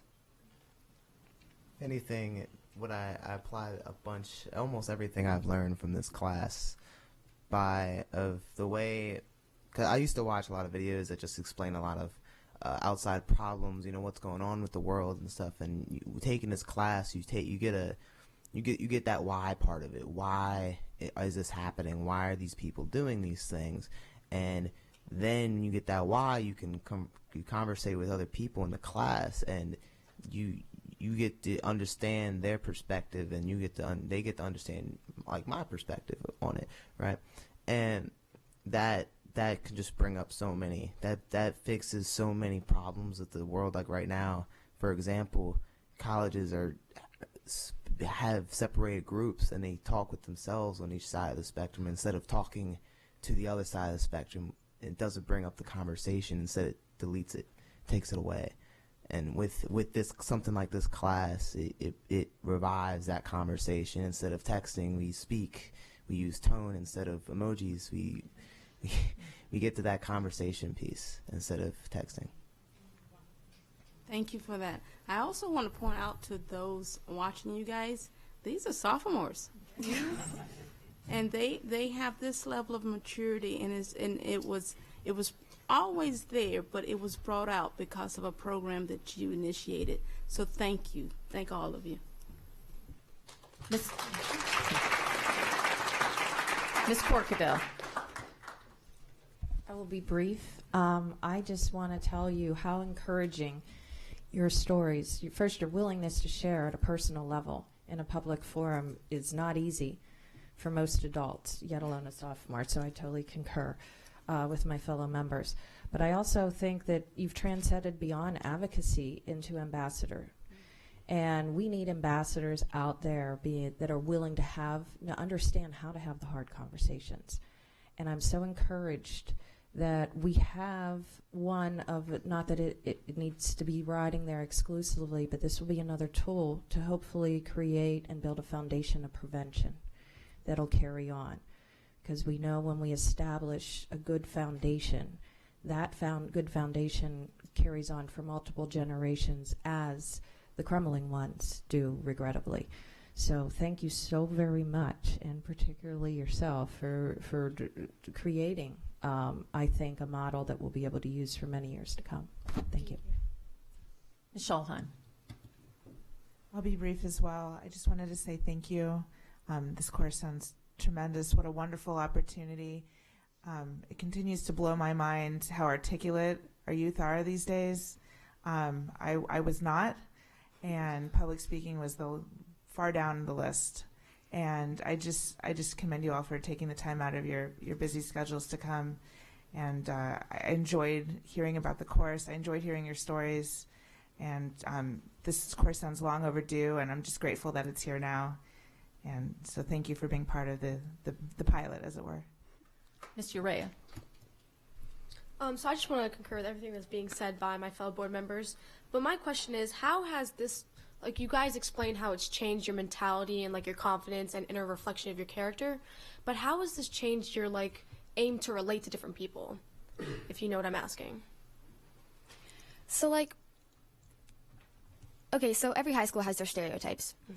You know, the jock, the nerd, whatever. But after this program and stuff, all my other classes, each class would be divided into those basic stereotypes, and then after that class, you would probably never talk to those students. But when you were in this class, because you were so open to talking about your personal problems and stuff, and talking about your ideas, your opinions, morals, and values, you were able to see that you relate to everybody. And then when you walked down the hallway after that class was done, you did talk to those people that were outside of your friend group, outside of your friend zone, and because they would actually engage the conversation with you or wave at you in the hallway or something, you started realizing, like, hey, this isn't just a one-time thing. And because it wasn't a one-time thing, you were able to actually take the time to look at other people that didn't have that class with you, and trying to actually sit down and find that time to find something that you could find some common ground on for something.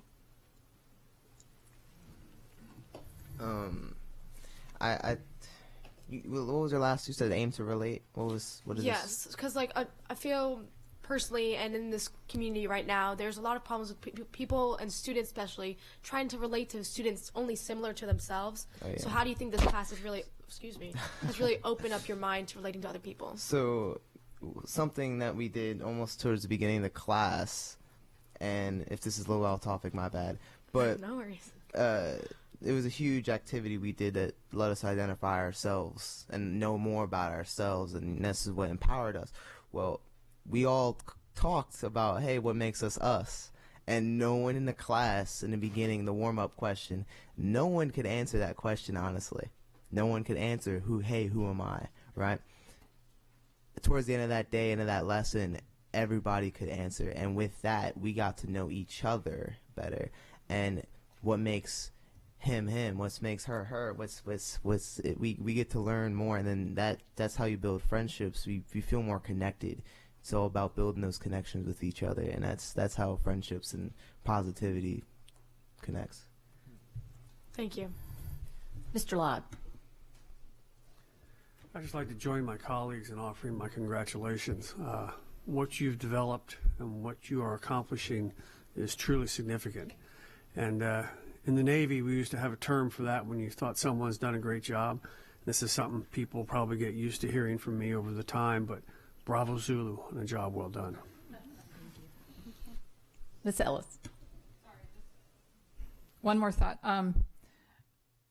As we're talking through this, I'm wondering if there's an opportunity for sort of follow-up and reinforcement. I guess the idea came to me when you talked about seeing kids in the hall, and you took this course when you were a freshman, and to carry it all the way through high school, I know those pressures can start to kind of, work on you. So is there perhaps maybe once a semester an opportunity for a workshop or a social or something just to reconnect these students to carry it through their high school career?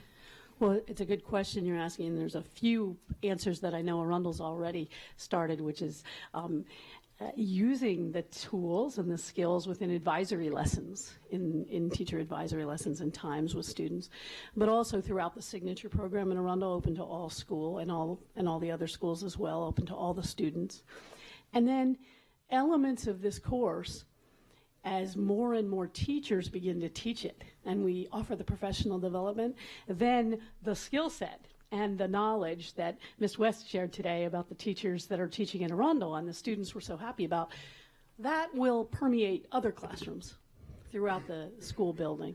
And then I know Ms. Davenport, who I'd like to recognize in the audience, has a plan to continue these efforts as Arundel moves forward as the pioneering group that brought this to life. Ms. Urea. Ms. Ellis, just to follow up as well, when speaking to Ms. Davenport, as I went and I've seen this class in person tons of times, she also said that it changes the culture of the school, which is the big target, that it promotes positivity and appreciation of each other.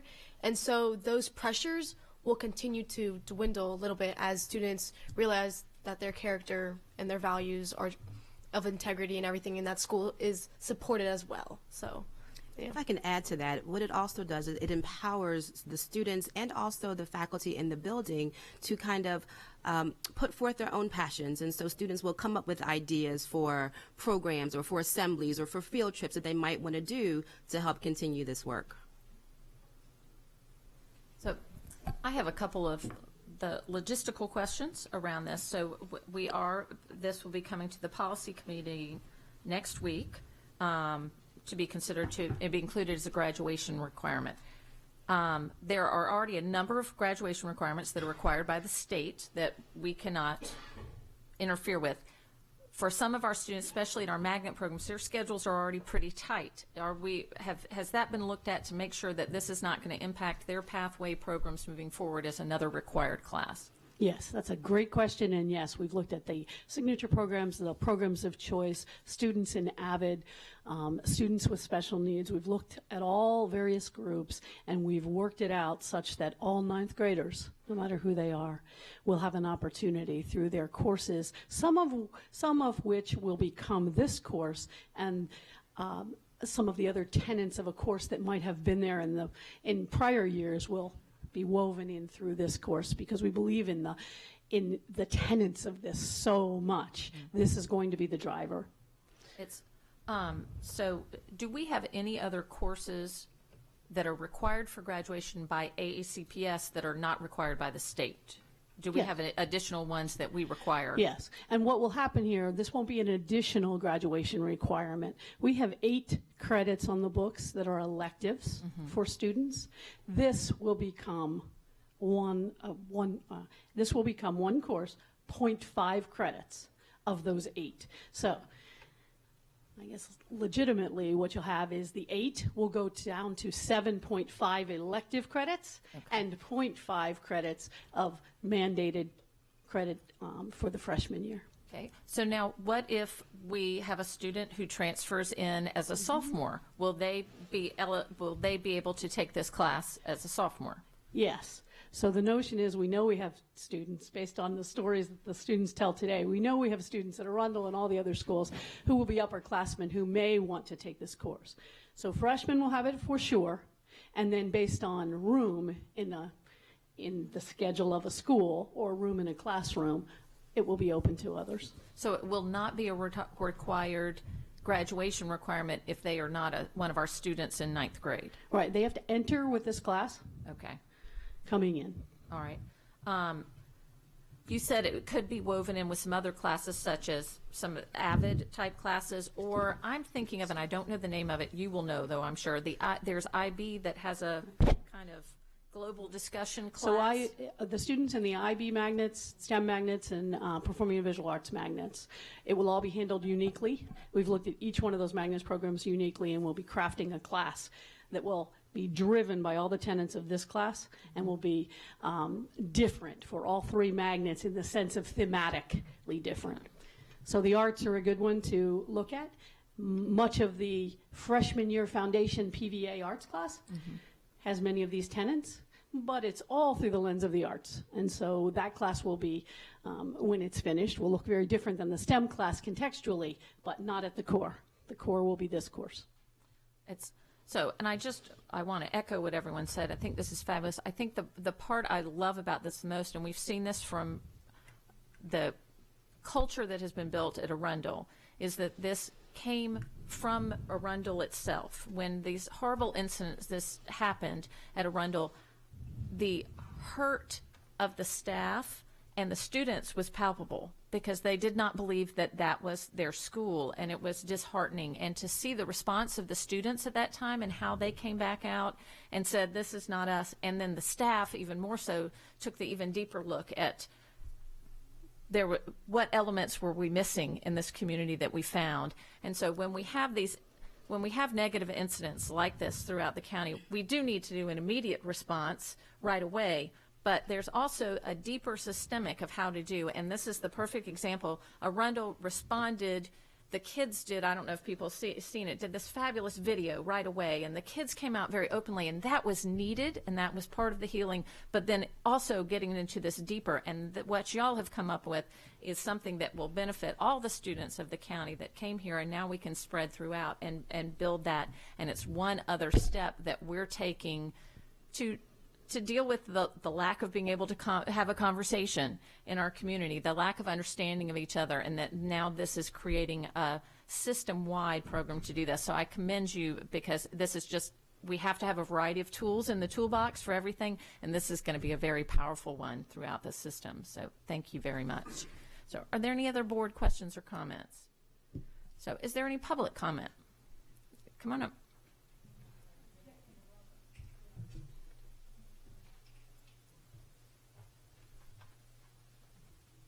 And please state your name. Good morning, Board of Ed members, and welcome to our newest members. My name is Janet Norman, proud Annapolis High parent of a current student and a graduated student. I look forward to getting to know you better. Annapolis High is one of the most diverse high schools of all the Anne Arundel County schools in terms of ethnicities, economic backgrounds, program offerings, and Naval JRTC, Performing Visual Arts, Cat South, International Baccalaureate, Change Signature, and others. My sons will tell you there's no other high school, either public or private, in all of Anne Arundel County that they would rather be at. I'm so heartened to hear these students talk about this course. It sounds like a great thing, and it's a lot of what is modeled at Annapolis High, where you can be who you are. It's a very, very diverse and very welcoming and accepting situation. I respectfully ask that you include the high school PTAs in your discussions of proposed mandatory courses and seek our input. Well, this totally sounds like a great course, but what are you willing to remove or change from the mandatory requirements to make additional room? And if you are doing specific things within the IB track, or the PVA track or the STEM track, let parents know beforehand, before we have to commit to these program offerings. There are so few electives as you go through high school that you're able to take. And so I know my son, having applied to colleges, the colleges are asking for more computer science classes. All the service academies want you to have a year of computer science. And we're limited in offerings of that. So I would propose to you, perhaps you could make additional changes to the 2 semesters of tech ed that are now required, which many students feel is a very weak course and kind of a waste of their time. So if you want to change that course around and make it more into computer science because it's a required mandatory course, while you're fitting new courses in, please include high school parents and students in the discussion and seek our input. We would like to give you the background and the perspective of current students. So thank you. I would also ask that hopefully you make it a honors level course so that it is not punitive on GPAs, and consider that taking away one of the electives is difficult for many students. Thank you very much. Just a clarifying question, Dr. McMahon, the tech ed classes are a state requirement, aren't they? Yes, the tech ed classes are, and computer science is in the mix of that conversation already. Okay, thank you. Is the curriculum for tech ed a state requirement? Like you can't change the tech ed it's so the standards for tech ed are in fact statewide. I just had a very brief comment after listening to the wonderful presentation and also the very important questions that were brought up in terms of how to fit this into a very jam-packed school day. I do highly recommend that you tap your social studies department. Everything we're discussing here are part of NCSS standards. Also, in addition to that, speaking and listening is a curriculum standard. We are trying to produce global citizens. It's what we do every day. So when you start thinking about the kinds of faculty members that you would like to include in this, your social studies department, I think, is an excellent first go-to. And just for a point of clarification, our team is comprised of a social studies teacher, an English teacher, a math teacher. So we have hit all the levels and all the different content areas, so they can bring in their certain skill sets to improve the experience of the whole course. So I think the making variety it is a important. social studies requirement would be a good way to maybe not negate other requirements. Thank you. I'm sorry, could you give your name? I'm sorry, Teresa Courier. Thank you. Thank you.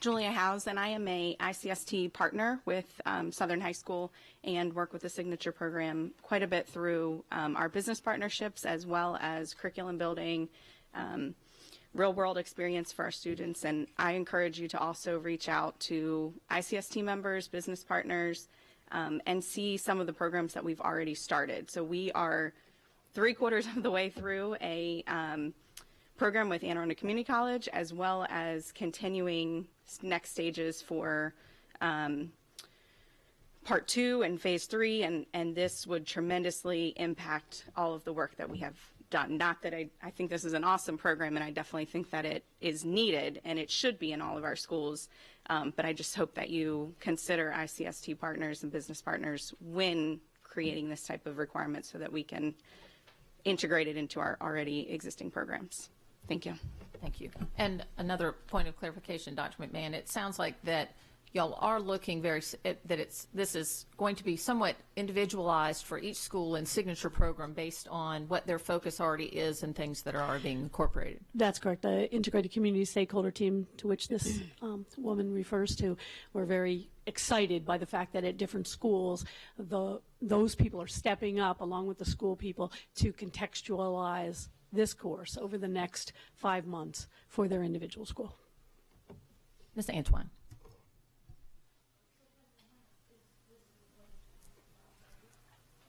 Is this a place to ask them about the budget and the resources for the program, or do we wait until the 19th? Well, you can ask if there's a fiscal note to this. If certainly, yes. Just didn't want to be out of turn. And the short answer is no. Okay. We're going to do this on this first year. We want to implement. We've got a bit of a tight timeline because while next school year seems a long way away, these young folks will be picking classes in the next couple of months, in the next month or so, to get ready for that next school year. So we've got to get this on the books, as it were, as approved through the process here at the board and through the policy process and regulatory process, so that we can get on the books so it can be part of their course selections for the next school year. And we're going to do this on a zero budget for next school year. Ms. Ellis. I just wondered if we could get clarification of how this would impact the programming that's already going on. I heard that concern, but I didn't hear what the impact would be. So I don't want to speak for the prior speaker, but I will say all of our signatures have exploration classes throughout all 12 high schools, and they're all done very organically with the help of our business partners. And so what you may actually be referring to is something on the books right now that might get moved. We will speak to each one of the ICST groups at each of the high schools to really figure out the best fit, so that some of the content that might be one place right now may move a bit, but it will not delete or anything that of the good work that they have produced over the years.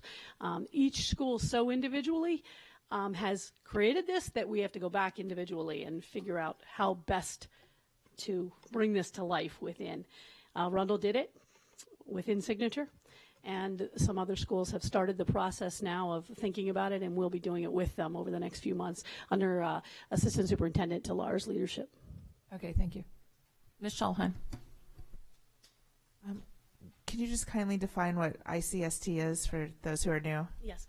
So each signature program at a school has an integrated community stakeholder team made up of business and organizational professionals related to each of the signature themes at each school.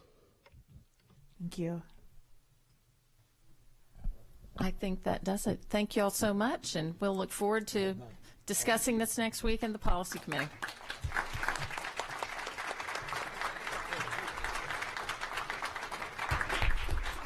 And we are going to take a very brief recess before we move on.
we're going to call the meeting back to order.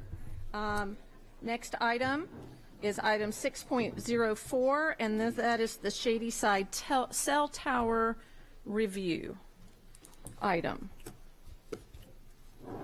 And so, Ms. Schalheim, this was your item? Yes, thank you. I just want to, first I want to acknowledge that this is still an ongoing debate, and then I just want to ask a bunch of questions. I think a lot of us have a bunch of questions that we need clarification on to see how in concrete that location is, because it's causing myself and members of the public some concern. Not the project at large. I want to be clear on that. I know that cell service is much needed in that location. My concerns stem purely from the location, the proposed site, and some questions around how that came to be and how can we move forward, seeing as, you know, more than half of us are new. We have a new county council and a new county exec, where we can go to have it be a win-win that doesn't destroy the environment or et cetera. So yeah, I just want to hear from Dr. Arletta, I guess specifically first before I jump into other questions, like where are we at, and how much leeway do we have to investigate new sites? Thank you, Ms. Schalheim. I'm not really sure where to begin on those questions, because I'm not sure where the question is, but I'm going to start to speak, and hopefully I'll get somewhere in there, answer your question, but I'm not really sure exactly what it is that you're asking. We, as a school system, are not in search of spaces for cell towers. It's not something you do. It's not something my staff does. We're out there looking for land to build an elementary school in West County. Yeah, absolutely. But we're not looking for land to put on cell towers. Okay? Let me start there. So if there is another location to put a cell tower in the Shady Side, and that's appropriate for the service needed. I don't know exactly what the service is that needed. It's not my expertise. It's not our expertise. Certainly somebody could propose that and offer up a piece of property to put a cell tower. We are obligated by law, federal law, to review any proposed cell tower sites. Communications towers, I think, is the official word, but we are obligated by federal law that when somebody approaches us as a public entity, school system, and says we would like to put a cell tower in X location, you, as a board, are obligated to review that proposal. You're obligated by law to do that. You do not have the ability to unilaterally state Anne Arundel County Public Schools is not going to allow cell towers on any of its property. You're not allowed to do that by law.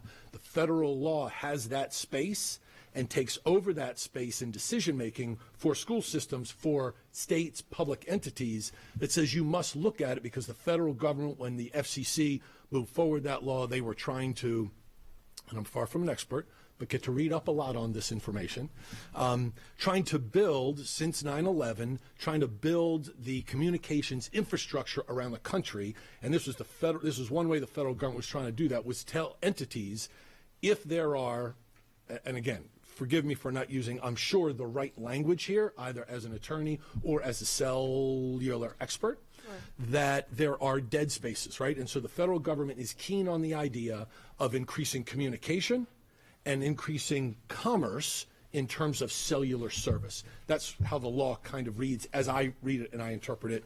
Certainly your attorney is here and can give you more information here and into the future as this conversation continues. So we're obligated then to look at it. You are obligated to say, okay, Shady Side was identified as an area, not by us, by someone else, that cellular service, that this is a dead space. Again, forgive me if not using the right terminology. Yeah, that this is an area where cellular service is needed. Mm-hmm. Someone then brought a proposal to this board, well, to the Board of Education, to say we are proposing to put a cell tower on a site of the elementary school in Shady Side where it now increased cellular service, and then you are obligated by law to look at that process. That is what That is what Milestone Communications does for you. So as opposed to our staff taking that information and dealing directly with Verizon or T-Mobile or whomever the carrier might be that wants the increased cellular service, Milestone is the go-between for the school system and the cellular provider. We pay Milestone nothing, right? They're not under obligation by contract in terms of money changing hands that they do perform this for you. They perform it as a third party so that our limited staff and buildings and facilities doesn't have to deal with all of that legal work, the zoning and planning and permitting. That's not what they do. So we are obligated to look at it. So getting to, again, I wasn't sure what your question was, so I'm speaking to speak. Let me finish. Sure, absolutely. So then I think in answering your question, could we, the school system, you, the board, identify another space? Where I began, we are not out looking for space to put a cell tower. If somebody brings a proposal and says, here's a good space that will give the Shadyside community the cellular connectivity and service they need for both communication and commerce so it meets the rules and regulations of the FCC and the federal government, then so be it. That would be great. We could look at, somebody else could look at it. It wouldn't be, and I'm trying to be clear here, it wouldn't be us looking at it. If somebody else offered another space for a cell tower on a private piece of property or property that didn't belong to this board, we would be out. It would no longer be a discussion of this board about where to put the cell tower. It would be between the owner of that property and the cellular provider that wants to build the tower. So I guess where my heartburn comes in this is that that is a conditional use property. It's zoned residential conditional use. And through the planning and permitting, it is mandated that all feasible locations within a 2,500-foot diameter be assessed. What is that diameter and how is that determined? What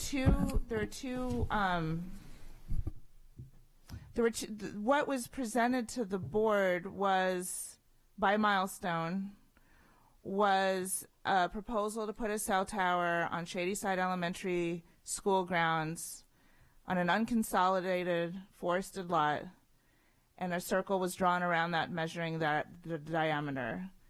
Through this process, it's my understanding that that lot was consolidated, and that increased the circle. And now within that circle, there are multiple sites that can be assessed as feasible by Milestone, and I would encourage them to do so, strongly encourage them to do so, that would still meet the telecommunications needs of the area and not develop a green site. One of the new priorities of the new administration of the county executive office is to have a net zero loss of forested sites. And so my heartburn stems solely from the location, not the project, but the location. And so I want to know what steps we can take as a board to encourage Milestone to then look at, say, the ball field, which is also an evacuation zone, or any number of pink and dark pink bits on this map that I have in front of me that indicate commercial and or industrial properties. And those sites are already developed, and then that would not include the downing of trees and the possible draining of wetlands, et cetera, that we know is a part of that site. And I know that that's part of the site because we can reference the National Wetland Inventory on that and see very clearly that there's wetlands all mixed through this. So I have problems with the process that this is that this project has taken up into this point, and I'm concerned about the future of this project. And the reason why this is time sensitive is that I know it's in planning now, and so that's why I wanted to open this discussion now and get to a resolution December 19th, I'm hoping, on how as a board we can get this project to proceed. So that's my heartburn, and that's what I wanted to shed light on today. And if I'm wrong, I want to see proof that I'm wrong, with regard to the process that's come to this point. So that's what I have to say about that. Ms. Antoine. Here we go again. Push. So I also want to share that it is my understanding that the relationship between Milestone and us, when in accordance to what the FCC has required, was established first in 2012, and I'm concerned that maybe a reassessment is necessary due to technical maturity in the IT realm and in the requirements with the FCC. I believe if we could request Milestone to reassess their decision on that, it would include some of the new standards that the FCC has put out since 2012. Just as a clarification, that contract actually was renewed in 2017, so it's since 2017. So based on what I was able to read about it, it did not fully address technical maturity, and that is why I'm recommending the reassessment based on technical maturity. And even whomever they are supporting, Verizon or AT&T, within those organizations, they have created standards as well. Ms. Corkadell. Thank you, Madam Chair. I have several things that I will tell you I do not anticipate necessarily being able to be answered, but I want to make sure it goes on record that we do get an answer prior to any action taken that could possibly occur next session. I'll try to categorize these in simplicity. And the first is surrounding Office of Planning and Zoning. I understand that an application was submitted and that there has been some back and forth with reviews of modification requests and a redirect recently submitted. So if we could get an update from the Office of Planning and Zoning as an entity that would include where we are in the phase. Are we in final? Are there additional permits through the Inspections and Permits Office that will need to be granted after Office of Planning and Zoning approval? There's been some, I've been hearing concerns for quite a while about the wetland delineation and how it relates to current maps and antiquated maps. I know that U.S. Geological Surveys get their data from, it starts at the bottom, goes to the top, and comes back down again. And there have been occasions that I've encountered where those maps have, once field evidence has been substantiated, that a technical altercation is in order. And they usually occur as a result of wetland delineations in projects. And so, recognizing that you guys reviewed all of the comments you'd been receiving from the residents, I know that that was one that came up, and so I think it would be good to, for myself at least, to, and I believe our fellow members, to understand the wetland maps and delineations that were conducted and to what level of field assignment, just to make sure. My understanding is it's a green school, correct? And so I think that at least for the students' benefit is to understand how and why we're impacting potential wetlands for the project. It was brought to my attention by constituents of concern of the timeline of the lot consolidation as it related to there. If we could get a clarification on how of if the lot consolidations, if there was anything that impacts the project as it's being presented in its application specifically. What has occurred, obviously, but I just want to make sure that if that was something that is a review comment that you guys are meeting, or if that has already been remedied, if there was an issue. I'm not really sure if there was. And then was MDE part of the review process for the environmental assessment? Something I was not clear on. Or was it the county obliging the MD required code review as it relates? Operationally, if I may, just I understand that I don't know if it's been decided or not, whether or not reforestation will be occurring on site for any impact of tree replacement, and if not, will it be done in lieu locally? I think there is some concerns of that. If we do it on site, will that be taking offline active land use that the students otherwise would have benefited from prior to or plan to be for that land? And then I don't know if you can, I definitely have uncertainty if you can answer this or not, but this may be a more legal question, but if the county executive had chosen to approach Milestone with a piece of property, would that be in violation of their relationship with AACPS, recognizing their funding authority as it relates to contractual matters and funding matters? If they were approached, if Milestone were approached, because I understand there is an approachable assumption going on that limited the county's willingness in the past to perhaps move forward with, hey, by the way, I have some land, because that's what happens a lot of time. It's how we get a lot of our parklands. Also, and lastly, as it relates to, I think it's a similar question, but not directly, as Ms. Dana had indicated, that if there's been recent acquisitions of the county of new property, what was nicknamed Turtle Run, in particular, along coinciding with discussions with the state at Franklin Park, and I wasn't sure if that was necessarily now in the zone of that maybe Milestone, because some of this stuff got vetted a while back.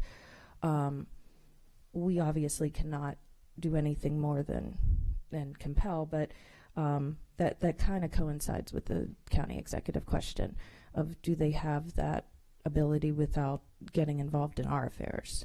Because there seemed to have been prior concern. And I would lastly just request that any documentation that our members have on the topic, or things that the staff and administration would feel to clarify, if we could get those documents available to all members as quickly as possible. Not everybody, some people only have optics of constituency and not details or interpretations of it. And I'd like us to move forward as a body well-informed, and not just tackling one item, one optic of this.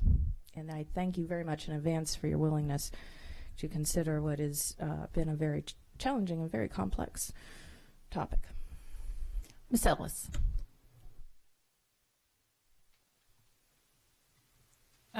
So what concerns me is it feels like there's a bit of throwing our hands up, or there has been. So what I've heard said was, we don't have a choice if a cell tower is proposed on one of our school properties. We don't have a choice but to look at that, correct? That is what you said. And you have to consider it, yes. Right, you have to consider it. And then you followed with, we're not in the practice of looking for land for a cell tower. So my view is that we're tasked first and foremost with looking out for the well-being of our students and staff. So if we deem it not in the best interest of our students and staff, then should we not be looking for alternatives if we are concerned about trying not to put a cell tower on our school grounds, recognizing, yes, we're not against a cell tower in the area to provide service. We understand the needs for that, but I feel like we need to be a more active part of this process. The tone of it just sounds a bit like throwing our hands up and being powerless, but yet we're part of the decision process. We enter into a contract. We as a board have to sign off on it, I believe. So I believe we must have some power here to influence this process. And I'll let you answer that, but I do have another follow-up. You do indeed have power. I wanted to make sure that the board and the public understand, and this is not a new conversation. I've shared that same information in the past, as have staff, as has your attorney in the past. And so with the new board, I just wanted to make sure that we were abundantly clear that we have an obligation to look at it. Now, you have the ability to say no. Okay? You, as a board, have the ability to say no. But there are parameters around what the federal government says you can say no about, okay? And you're going to have to get advice from your attorney about what those areas are, okay? You have to consider it. That is within the federal space. You're absolutely right. You are not powerless. You, as a school board, can say, no, we don't want that cell tower on this piece of property. But you're going to have to say why. And those why you don't want it there have to fit within parameters established by the federal government. Otherwise, the FCC can come in and say, no, we don't like your reasoning, and we're going to make you put the cell tower there. I hope it never goes there, right? I just want to be really clear, because you're right on both cases. You are not powerless, but you do have to review when people make that request. And the last piece was, Ms. Ellis, in that comment was, we should be more proactive in looking for these spaces. My staff doesn't have the time or the expertise to go out there and trying to locate where to best place a cell tower, right? That's about the radio frequencies and the locations. We can't do that. Somebody comes to us and says, this is a good location. I can tell you where a good location is for an elementary school because my staff is expert at that. But I can't tell you where to place a cell tower. If somebody wants to take it away from Shadyside Elementary and put it somewhere else in Shadyside, as I said earlier, wonderful. Right, but we could facilitate working with our communities to absolutely. Finding those alternatives. I've heard the community say in the past, there are other places to put this cell tower. Right. Great. Okay. No one has ever come forward to me and said, here's a location and somebody's willing to have that cell tower on their land. Okay, and then that would be great. And then they could meet with Milestone or they could meet with Verizon or whomever, and they could offer that up to build a cell tower, and then you could withdraw with Milestone. So that answers that question. My other question is, and this is not necessarily to be answered now, but just maybe to bring back, looking at our own policies and regulations, are we sure that we followed those the way they're written to even enter into the contract? That, for example, did this board ever give an up or down vote on this project? And the other question is, did we follow our own policies for timely notification for public meetings, which I believe is written as 2 weeks? And I'd like to have that answered. I believe, unless your counsel can advise me differently, that all the board followed, this board and staff followed all the processes and procedures that written out in both the contract language as well as in board policy and regulatory language. So we'll be able to go back and find the trail to indicate that we followed all of those.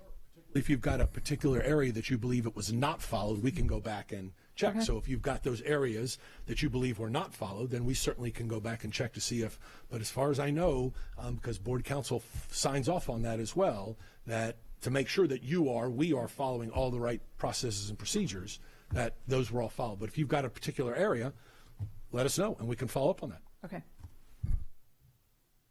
Mr. Granin. I'm glad Dr. Arlotto gave the answer that he did, because I was a little bit concerned about the tenor of the questions that was being asked. I guess I just want to respectfully suggest to the new members that we don't need to pose these questions in a may I kind of way. Whatever a majority of the board determines at the December 19th meeting about the fate of the cell tower at Shadyside Elementary is what's going to happen. So if we decide it's going to go there, it's going to go there. If we decide it's not going to go there, it's not going to go there. If we decide something in between, like we want to halt it until other sites can be explored, that's what's going to happen. And I guess I would say, respectfully, you can get whatever information you want, but how we got here is not as important as where we're going. So that's what's going to happen on December 19th. Ms. Schalheim. I want, going back to policies and regulations, that I know that this is the past, I'm sorry, but But I would really love to see the roll call on the vote to consolidate that lot before it was signed off on December 20th, 2017, because according to regulation RMDH, it says all approvals on easements, right-of-ways, and surplus properties shall be made by the board during a regularly scheduled board meeting. When I went back through the tape and the agendas, I could not find that. So just to add to your list, I would love to see the roll call on that vote. And I do want to also, between now and then being December 19th, have the conversation with whoever it needs to be had with to explore a land swap with the county executive's office regarding the ball field, because I understand that there is a revenue stream potential loss if it's not on Anne Arundel County public school property. But as I said before, the new county executive has a new policy that no net loss of forested spaces. Well, then I see an opportunity. I see an opportunity to swap one for the other, make that a forest conservation site, as it should be next to a green school, and still get the revenue that would have been generated by that tower by putting it on another site. So I definitely want all that explored, and I just want to make that clear and on the public record about that. Let's see here. I'm just going to go back through this, make sure I haven't missed anything. Yeah, that's basically the crux of it. Like, did we follow that regulation? I'm not sure. It's been these other lots have been this. This isn't new stuff. People have come and they're sitting in this audience now that have come to this board and asked and proposed these other spaces before and have been stonewalled and turned away. So I want to make sure that we're doing everything we possibly can to again meet the technology and the coverage needs of that area that I know is important, not just for emergency, but for just daily communications, and explore every other single possible already developed site. That is important because we cannot put trees back up and refill a wetland, and we can't be wrong about this. Ms. Corkadell. I think this is a question we could maybe get answered today, and that is, I am not aware that the new county executives or their administration has reached out to this body or to anyone in conversation about this topic, probably in part because it was just added to the agenda today. So I just want to confirm that, or does that create an action of inquiry over there, or because I keep hearing that this is so, but I do not see anyone representing the administration affirming that, and I do not want to make decisions based on. I would prefer that we definitely hear from the administration if they are inclined to do so, as opposed to presuming that they may have an interest based on campaign rhetoric. Thank you. So I think the answer, from my vantage point, the answer is I have not, or we've not had a conversation with the county executive or his team as he's building it around offering a land swap for a proposed cell tower site in South County. No. Mr. Live. You guys have all heard today, this is a very complicated issue, and I'd like to support and concur with Mr. Gannon's summary of it, and looking forward to December 19th with a lot of questions to be asked and answered. And I think your plate's pretty full, Mr. Superintendent, but I'm confident that you and your staff will put together the answers that we're going to need to make a really informed decision to move forward as a body. Ms. Schulheim. I wasn't trying to misspeak to say that had been decided, but yes, to answer your question, Ms. Corkadell, I have had conversations with both Stuart Pittman directly, as new constituent services person as well. And it's just, nothing's been proposed. Obviously, nothing's been decided, but the idea has been batted around. And I'm not the only one sitting up here who's had those conversations. I think there's a number of questions that we'd like to explore and that board members would like to explore and would like to look into with the county. I also, if any of this is going to come out, we need strong legal counsel on what we can do under the existing contract that we have and any penalties or things that may arise. And so that needs to come out as well, because we can't make any decisions moving forward without all the information in place, and I think that's an important element to have as well. So are there any other board questions or comments? I would also suggest, as we're moving forward, this will be on the meeting next time, that a number of questions were raised. If you think of some other ones, please, the board, you can submit them through Ms. Connolly to the superintendent if there's additional ones that come to mind afterwards, so that we can ask that can be covered at the next meeting. Ms. Ellis. I just wanted to jump in on the question about the county executive. I didn't hear that proposed as an offer. I heard it proposed as, what if this were to occur? If this offer were made, is this something we could consider? Ms. Corkadell. That is correct. My original inquiry to the superintendent was, would there be any barriers prohibiting that from occurring? But I think us as a board should be approaching the county executive's office as a formal board, not as individual members. So I just wanted to make sure that there maybe hasn't been something because of the allusion that was made. Ms. Schalheim. You know, you talk to a lot of people on the campaign trail, and so this was one of those bodies, and so no conversations, I believe, have been formally had as a board member since I was sworn in. But to that point, is there anything prohibiting me from casually having conversations with members of Mr. Pittman's administration now that I am sworn in and on the dais? I'd like to know that.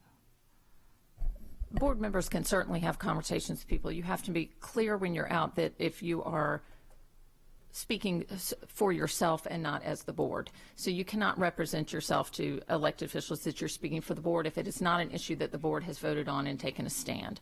And also, board members should not be negotiating with anybody. That means a corporate body, a company, elected officials on their own. Negotiations are in that realm about issues that does not fall under us, and that shouldn't be. So it's just, you can certainly have the conversations, and we all do as we get things out, but you need to always remember that there is a difference between your speaking as an individual and when you speak for the board, and we only speak for the board when it is something that the board has agreed to as a body. All right, we do have some public comment on this item. Peggy Williams, Randy Williams, Brian Dobbs, Jessica O'Kane.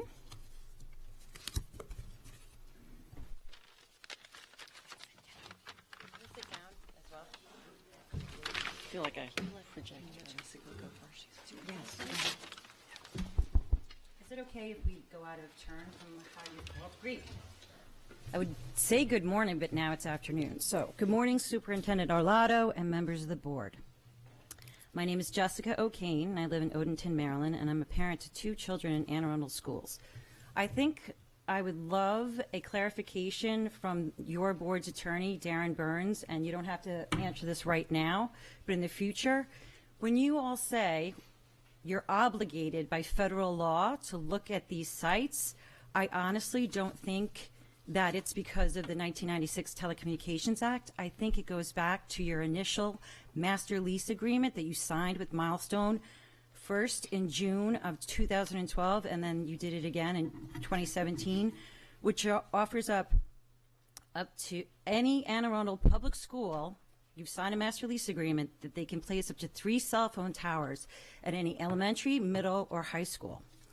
I would like to speak to Section 704 of the Telecommunications Act, which says it precludes any state or local government from denying a cell phone tower based on ill effects as long as it complies with the FCC regulations. I believe some members of the board are misinformed regarding their role in this scenario. The Board of Education is acting in a proprietary capacity as the landlord of this building, of this land, not in a regulatory capacity. Therefore, they can consider any ill health effects of the placement of these towers on school properties. Madam President, you stated on your Friends of Julie Hummer Facebook page on November 5th at 10:08 a.m. that you believe, and I quote, "I believe current research does not indicate a high health risk for students from these towers." A high health risk? A high health risk? Any health risk is not acceptable when it comes to our children.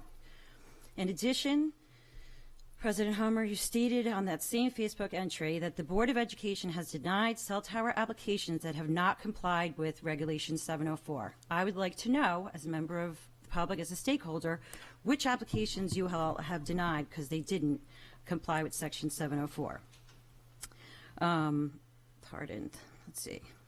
Also, I think it's very interesting that Milestone, who you've entered into this contract with, has held themselves immune from liability, that they can't be held liable for any resulting harm in the future.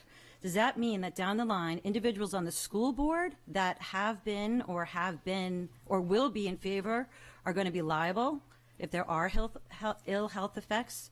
Better yet, would the school system be liable, or inevitably the taxpayers? You do have a choice in these matters. Someone else can speak to transparency. I would charge this board with please telling Shadyside Elementary that they must notify their entire student body and all the parents for the December 19th meeting, and not a robocall the night before the meeting is to happen. Thank you, Ms. O'Kane. Thank you all for your time. Okay. Ms. Schalheim. So yes, Dr. Arlotto, can you please add all of her questions to your list? And I thank you. And I just wanted to say I hear you and I understand and I agree. Okay, next, please. Whoever's going to go next. I'm here as another parent, and I have two sons that go to school in Anne Arundel County schools, not in Shadyside, but I'm representing the Shadyside parents. The FCC, I keep hearing people talk about FCC standards, okay? The FCC safety regulations for radio frequency radiation are significantly outdated and based on accepted practice in 1996, when cell phones were the size of a brick. No one here can deny a lot has changed since then. So when I hear that a device meets government standards or radiation levels from a cell tower are FCC compliant, how can this possibly be relevant today? Many researchers, doctors, and other scientists are saying that these obsolete FCC standards are meaningless when it comes to our health. This is an excerpt about cell towers near schools from a public health physician at University at Albany in New York. The World Health Organization, Agency for Research on Cancer, has classified the radiation from both cell phones and cell towers as a Class 2B possible carcinogen in 2011. Cell towers use similar radio frequency radiation as cell phones in the 1.8 to 5.0 gigahertz range. The difference between a cell phone and a cell tower environment, however, is that while the cell phone is used only intermittently and at higher power, a cell tower environment is continuous, serving many people at the same time. Cell towers direct their beam in all directions, such that anyone nearby is continuously exposed to radio frequency radiation. While the intensity is much less than one would receive holding a cell phone to your head, the emissions from a cell tower are continuous. Thus, the aggregate exposure over time coming from being close to a cell tower can be very significant. A child in a school with a nearby cell tower will be exposed every moment he or she is at school. Thus, there is a particular concern when a cell tower is placed near a school. I came here today to express my concern as a citizen and parent in Anne Arundel County and express the need for the use of safe technologies in our schools. Given the lack of current safety standards, we should be moving instead to wired technologies at every opportunity, not expanding and supporting the proliferation of wireless. Thanks. Thank you. Next. Hello. My name is Brian Dobbs. Like Peggy, I'm just a concerned parent. She just mentioned that in 2011, the World Health Organization officially classified wireless radiation as a possible carcinogen. Since then, new research has concluded that this classification is outdated and that it should be upgraded to an established known carcinogen.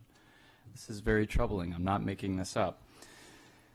In 2004, the International Association of Firefighters officially opposed cell tower construction on their campuses. It's not good enough for firefighters. It shouldn't be good enough for our children. Last year, the Maryland State Children's Environmental Health and Protection Advisory Council, this is a council that is governor appointed. They issued an official recommendation to the state of Maryland that our children's exposure to wireless radiation should be reduced and minimized, citing health effects. And since children have rapidly developing bodies, they are especially sensitive to environmental toxins such as heavy metals and pesticides, for example, and wireless radiation should be considered no different in that it suppresses the immune system. It is an environmental toxin. The health effects cited were attention deficit disorder, memory loss, fatigue, insomnia, and as I noted, most troubling, cancer. So we really need to reduce our children's exposure to wireless radiation. It's that important. We don't want to gamble with our children's lives. It's not worth it. Back in the 70s, the Navy understood this. They discovered for themselves something they coined as radio wave sickness due to proximity to radio antennas. You guys can look this up for yourself. I'm not making any of this up. This is enough for me as a parent to be especially alarmed at anything that's going to affect my child's health. Thank you. Thank you, Mr. Dobbs. Ms. Shulhan. I hear you and I understand, and as a cancer survivor, I also agree. Ms. Ellis. I just want to thank you for coming and sharing that information. I think a lot of people are not aware that there actually is research out there, and parents should become informed. Ms. Williams. Good afternoon, members of the board, and welcome and congratulations to our new members. I just wanted to give you some information specific. I pulled out the school board policy FB, which is your telecommunications transmission facilities regulation or policy, which requires that AACPS to work with the county government in considering the views of the community and principals and other interested parties as to proposed locations. So the fact that these young ladies brought up this wonderful insight about looking at other ideas, it's actually required in our policies that you all follow. To address something that Ms. Corkadal asked about the reforestation plan. So I was at the meeting last week, and they explained their reforestation plan, and it makes no sense to me. We're talking about the destruction of approximately 6,000 square foot of forest wetlands, and they want to put some trees in an area that's the last large field at the school, which is the corner, the back corner, which is a couple things. It's still got the little baseball thing there. It's migratory bird area in the fall. I moved here in 1969. From that point on, every fall we get our migratory birds, and they sit in that field. My dog used to go over there and chase them away all the time. And it's the last piece of property that when the kids have field day, that's the big place in Shadyside where they would have it if they're outside having field day. So that really isn't a logical place to plant trees when you're destroying 6,000 square foot of forest acreage and wetlands. So that, and I read about some other reforestation plans at some other schools, so I hope that that's not to look at cell towers. It had nothing to do with that, that I did see some other plans on your agendas over the summer.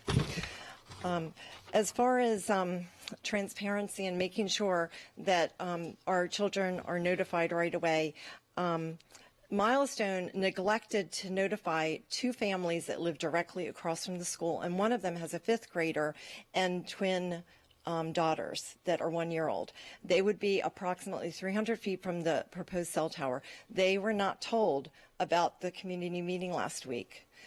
We had that in writing from them, and the family that lives next door to them. So Milestone did not follow their part of the contract. And then they did not notify you all that there was a meeting until 2 days before, and when our Thank you, Ms. neighbors Williams.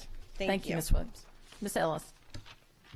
Yeah, that testimony brought up a concern of mine. I mean, these are all very big concerns, but these are school grounds. They're for our students, and if we've got a field that's being, and I'm a big proponent of our kids getting more outdoor time. This is usable space for our students. I'm not sure that to me is grounds for not putting a cell phone tower where kids are outside playing. Ms. Schulheim. Thank you. Yes, it is in the policy, FB-RA, Section C, Item 2. The board authorizes the superintendent of schools or his or her designee to administer and manage the telecommunication transmission facilities program on behalf of AACPS, including but not limited to determining appropriate AACPS sites and property for the location of the telecommunications facilities, and working with the county government in considering the views of the community, principals, and other interested parties as to proposed locations. I just wanted that in the record. Thank you. Ms. Antoine. So while I appreciate that we've identified what may or may not have happened, none of us here can say for sure with all these moving parts. I wanted to know, can we contractually request that Milestone come and brief us publicly about the status, their decision to use that property, and even possibly some alternatives in accordance to the coverage efforts that they're trying to accomplish. We'll add that. The next next comments, Lisa Taylor, Julia House, John Earl, Linda Wynn, James Soriero, and Mike Shea.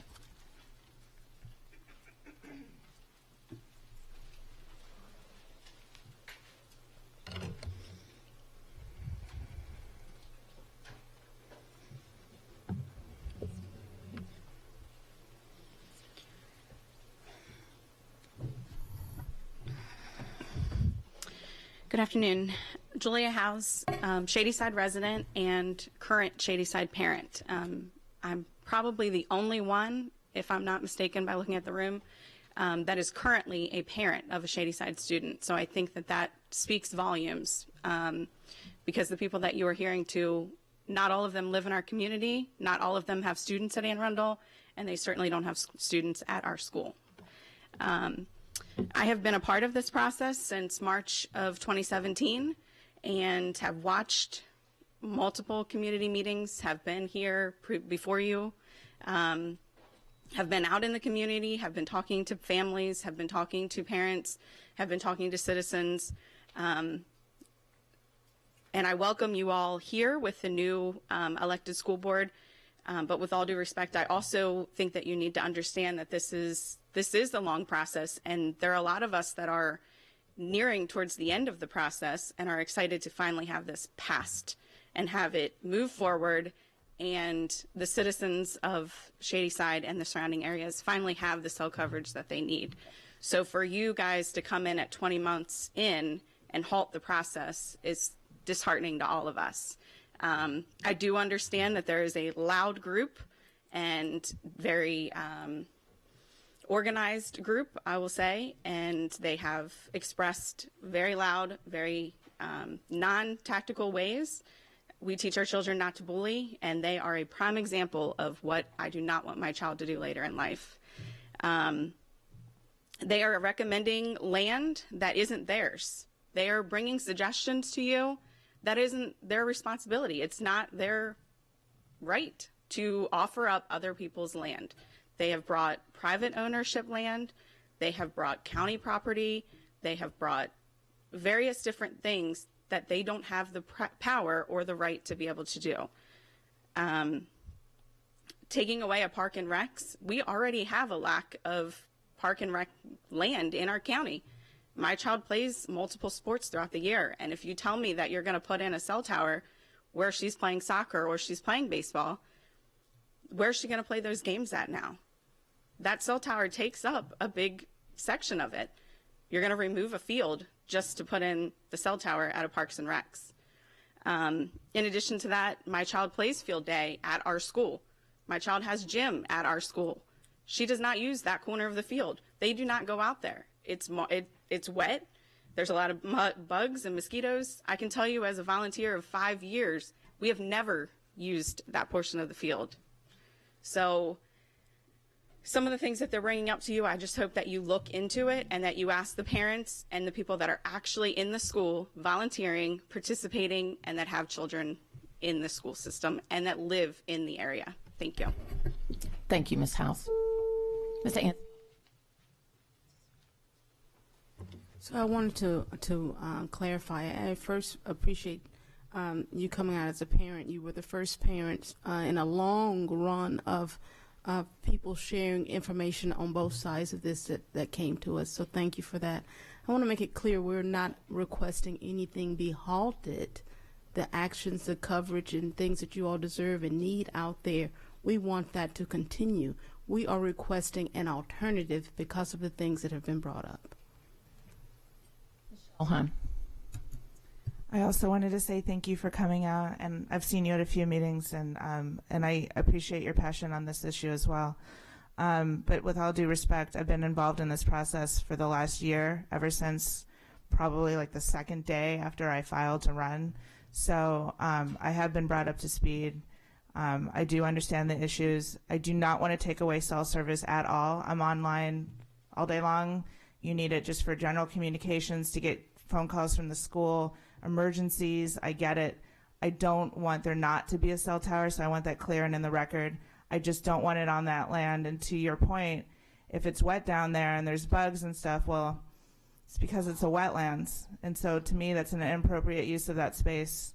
I want to protect our environment every chance we get. I also don't believe that it takes up much space, having seen multiple drawings of the site. And so I don't believe that that would be an issue if, hypothetically speaking, that is determined to be the site that it goes on.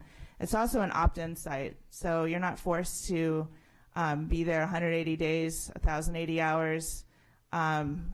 You go there periodically for a game or a practice, and it's not all day every day. Thank you. I just want to throw in, I'm not an expert on the definition of wetlands, but I have a spot in my backyard that's always muddy and buggy, and it would not be determined a wetland. So that's not necessarily, there's specific definitions of that would come about, but I just want to add that because I know my backyard. Ms. Ellis. I just want to thank you for coming and sharing your testimony. I fully agree that we have to hear all sides when making a decision. I do think if there are solutions that can give service to the area without putting families in fear who are in fear, we certainly have to look at that. But I do agree that we need to hear all sides, and we are listening.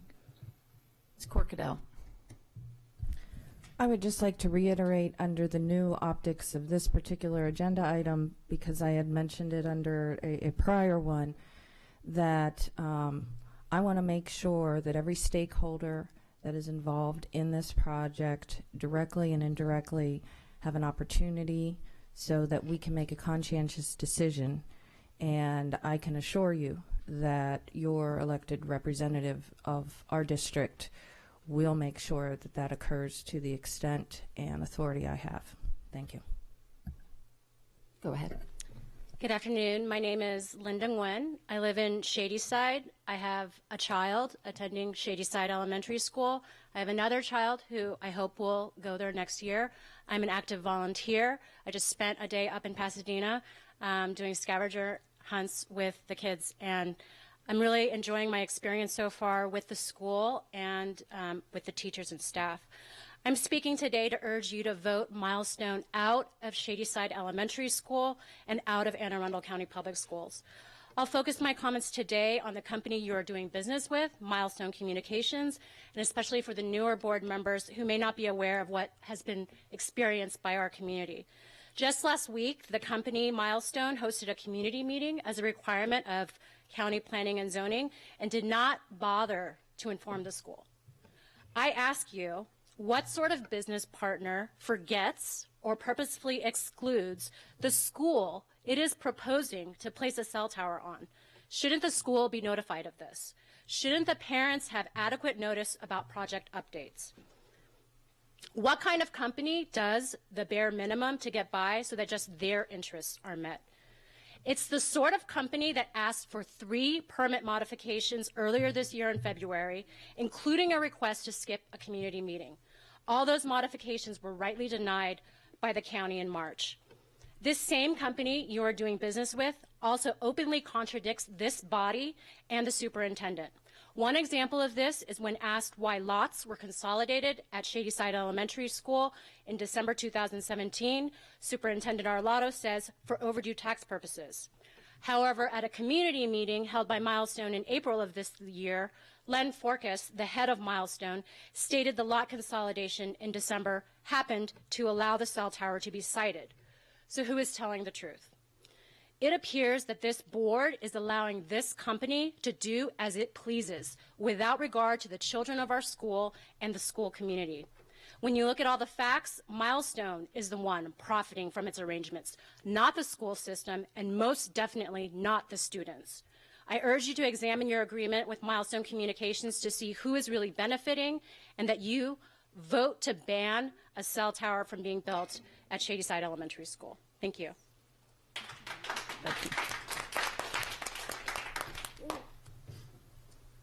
Whoever wants to go next. Do you want to go next? My name is James. I do not like radiation. It's a bad thing. Could you see air? No. But it's there. We know that. And radiation is there. I am done now. Thank you. You did an excellent job. Thank you. I appreciate you coming and sharing your thoughts with us. Thank you. Hi, my name is Lisa Taylor Serrero. I'm from Shadyside, Maryland. As you know, I actually left teaching last year to homeschool him when I thought that the tower was going to go up, and I kind of got stuck homeschooling him anyway because he was excited about that. But here I am. So I'm still strongly opposed to the placement of cell towers on school grounds. But I've been personally affected by the one proposed at Shadyside Elementary. A big part of this that I had prepared was also talking about the lot consolidation and how Len Forkas told our community during that recorded meeting that that it was done to move the tower north. And the FOIA requests I wanted to bring up that we have collected in our community. They've revealed that AACPS was working with Milestone on the lot consolidation and that they didn't want it to come before the board. So respectfully, I don't really understand why that shouldn't have gone before the board. Easements have been identified. It seems like something that just doesn't make sense to me. On another matter, the whole process when the tower came began with a private meeting between Milestone, Maria Sasso, the principal and the PTO president, and that's in the regulations. And she was instructed to keep the meeting private. It was later revealed, once everything came to light, that potential future use of the site was addressed in that private meeting. And the principal and the PTO leadership then refused to allow any discussion about the tower at the PTO meetings, preventing discussions of future use of the site. So there was no input about that. When the cell tower stalled and it seemed like it wasn't going to happen, I don't know if you remember, but a bunch of parents got together to propose the OWL Center, or the Outdoor Wetlands Learning Center, which would consist of raised walkways through the wetlands area, learning stations, outdoor classroom, kind of a STEAM theme, nature themed area for the kids. I was told directly by the principal that this we'd have to first see if the cell tower thing goes through. And this directly contradicts board regulations on telecom facilities, which says that the property can't interfere with current or future instructional or other activities. Shadyside is known as the Great Swamp for its vast wetlands. The land is not disposable. It's an integral part of our community. We owe it to our children to do something good with it and make it an asset to their education. And there are other options for tower placement. And I just feel that in the middle of the wetlands next to an elementary school should never be an option for the placement of a cell tower. Thank you. Thank you. Mr. Earl. Hey, hello. John Earl, Shadyside resident, 6 kids, and I live very across the street from the school. Just to put it on the record, Dr. Arlotto, on May 2nd, I came and asked you if you'd be willing to meet to discuss a win-win proposal of an alternate site, and you did tell me no on that day. So in contradicting what you said today. I'm sorry, which was what? What was the contradiction? I asked you. I apologize if there was it's contradiction. Okay. What was, no, what was contradiction? You said today that there was no one had come to you with a proposal for an alternate site. And on May 2nd, I was here and I was asking you to meet with me for a win-win solution, and you said no. Okay, thank you. Sure. Okay, I'd like to start over if I could. It's still your time. Okay, well, so it's kind of a personal story I want to share. We live in a world full of healthy and unhealthy choices everywhere, and we have the personal freedom to choose and make our own choices. So my sister Jessica chose to use her cell phone for hours a day, each day, for over 10 years. She suffered for 7 years battling brain cancer as a result of her choice. 2 weeks ago, my precious niece lost her mother. Jessica's loving husband lost his wife. And my poor parents lost their daughter. I wish every day that my sister had made a better choice. So when you choose to build a cell phone tower on school grounds, you are mandating round-the-clock exposure to the same radiation that killed my sister. Those children don't have the freedom to choose whether or not to be exposed. The cumulative effect may and could be devastating. If health and safety is a top priority for this school board,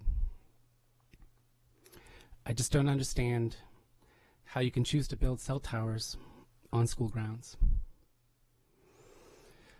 I hope you can make a better choice than my sister did.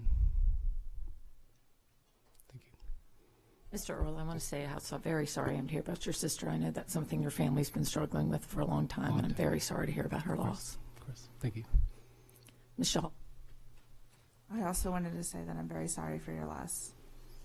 And I also wanted to point out that in regulation FB, telecommunications transmissions facilities, section C, and then underneath that 2C item 2, it says telecommunication transmission facilities could be located on the site property without interfering with current or future instructional or other activities, just for the record. And again, I'm so sorry. Mr. Shea.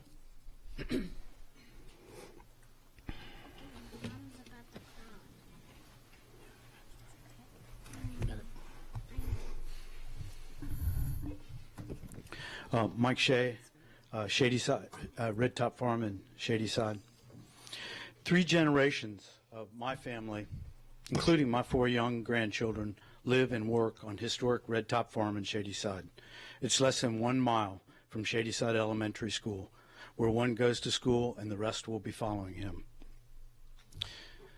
We are in the mission of education, not cell tower service. You are not obligated to find cell service for Shady Side. If you turn this project down, cell tower service will come to Shady Side. Verizon will find a spot. It's not your obligation. Chris Trumbauer just finished 2 terms of the County Council. In his letter to the past board members, expressed his concern that with other limited school grounds, we should not be giving away land for other uses that would exclude land for future school use. The original Milestone Tower proposal has now morphed into inappropriate and enlarged insertion to our community and school grounds.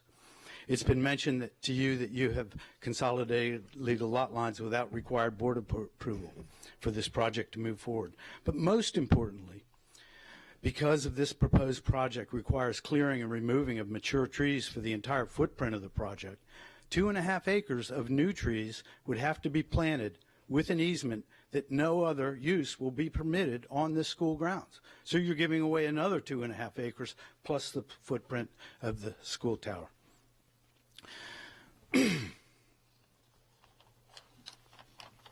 Prince George's County will not allow Milestone to do future business because of past problems with process and transparency.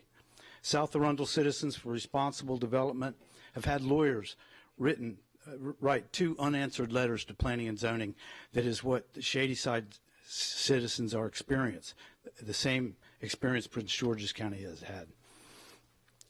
We should remember that neighboring Montgomery County, in this school report today, their schools get a 5.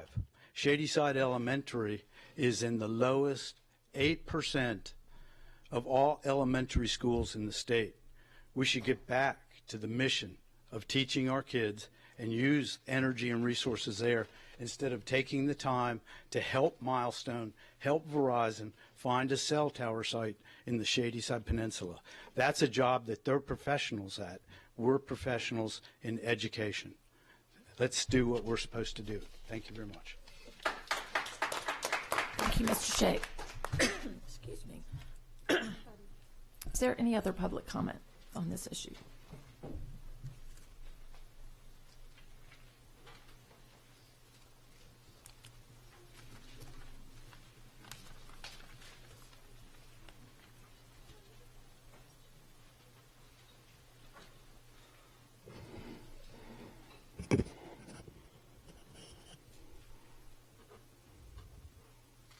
India Oaks from Annapolis. This is just a very quick comment, but there were comments earlier that could have been interpreted to say, the ability to do a blanket ban on cell towers at schools was not allowed under the law. But I just want to clarify that, setting aside for a moment any legal obligations in the contract currently entered into with Milestone, such practices are possible under the law. Case in point examples right here in Maryland, with Montgomery County Public Schools banning cell towers at all elementary schools, and the city of Greenbelt banning cell towers at all schools. Thank you. Thank you. Ms. Ellis. Thank you for that testimony. That's very helpful. Thank you. Is there any other public comment? Okay. We're going to move on to public comment portion of the thing. I just want to add one thing after this. I think these are all very good questions that are raised. I look forward to getting more information and what we can do on this. But I want to reiterate, too, that I'm concerned about the transparency of this. It was very clear that some people who are opposed to the cell tower knew this would be on the agenda and were able to come and speak, and that others who may wanted to share things were not. And I think that's so important, if we're going to be transparent, that we need to be transparent for everyone to come out so that will all come clear. So now, no, you've already spoken on this. It's just to say that we didn't know anything was going to be on the agenda. Well, it's no. Look at our cards. That I took the cell towers because now it's an agenda item. So you spoke on the cell tower as an agenda item. There's no discussion. You're out of order right now to have. It's kind of, there may have been maybe people didn't know, but I just want to say we need to hear from all sides when it comes out. That's the only thing I'm asking for, is the transparency. If we can find another location, I'm all for that, and I think this discussion is valuable, but I think we do need to inform everyone. So now we move into public comment. Anyone wishing to speak on an item not on today's agenda may offer testimony during this public comment portion of the meeting. Speakers are allotted 3 minutes each and may not allocate their time to others. A tone will sound when time has expired. The board asks that comments remain civil and appropriate for the various audiences that may be watching or viewing this meeting. Student-specific and personnel matters are confidential and cannot be discussed in this forum. It's not the board's general practice to engage in question and answer session with speakers. For the record, please give your name before speaking, and handouts should be given to the board assistant. So Colin Reinhardt, Lisa Van Buskirk, Carol Brown, and Janet Norman.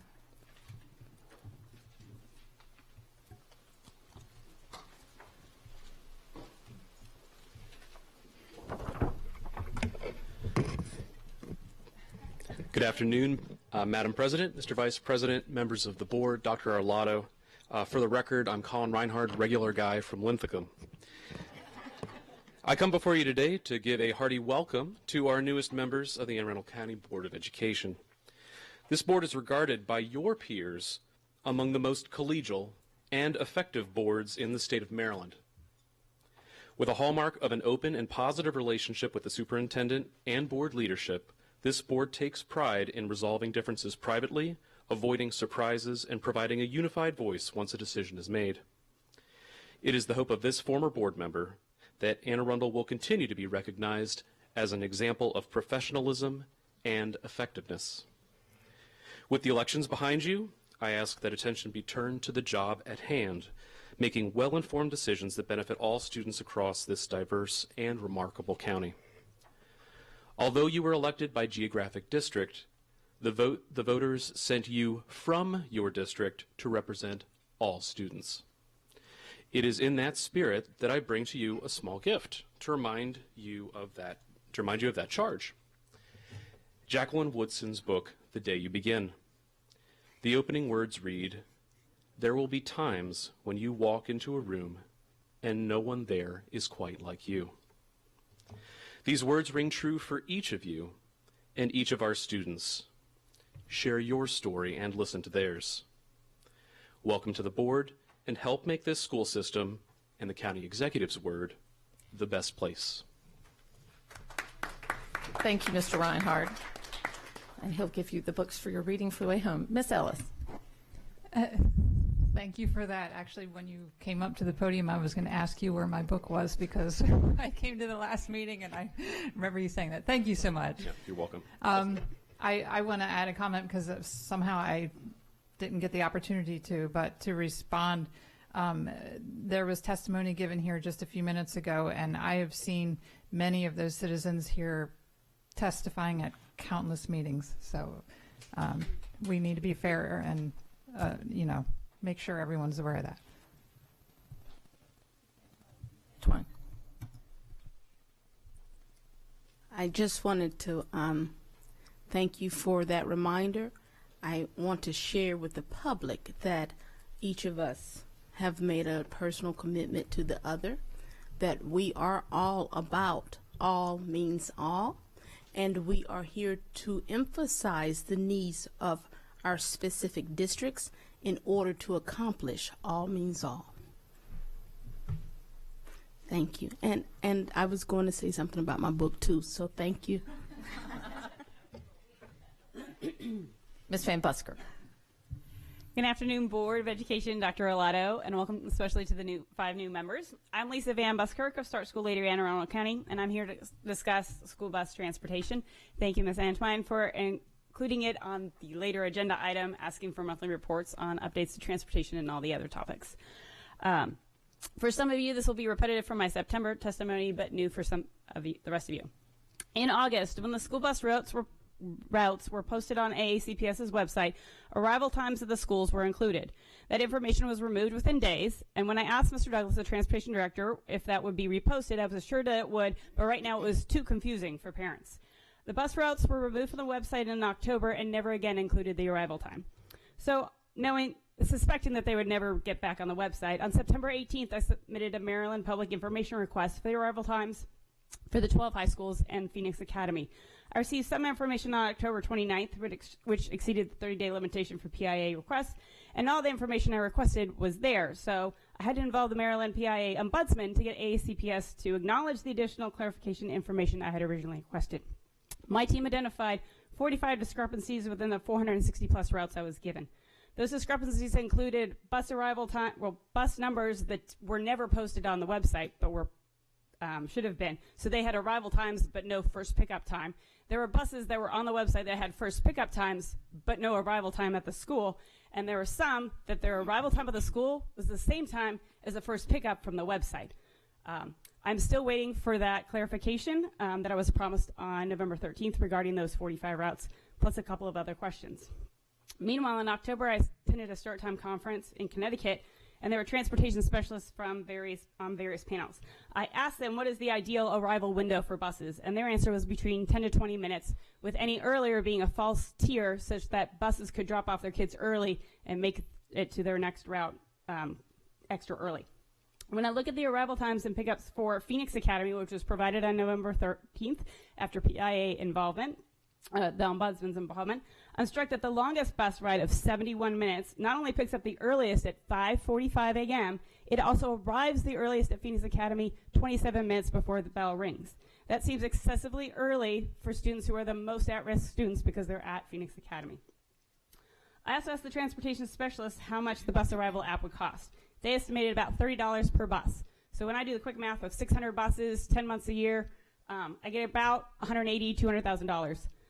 Divide that by 60,000 students, that's about $3, $4 per student per year. I think most parents would be happy that $3 to $4 was spent so that they would know when the bus is coming, particularly since the drop-off times in the afternoons are never on the website.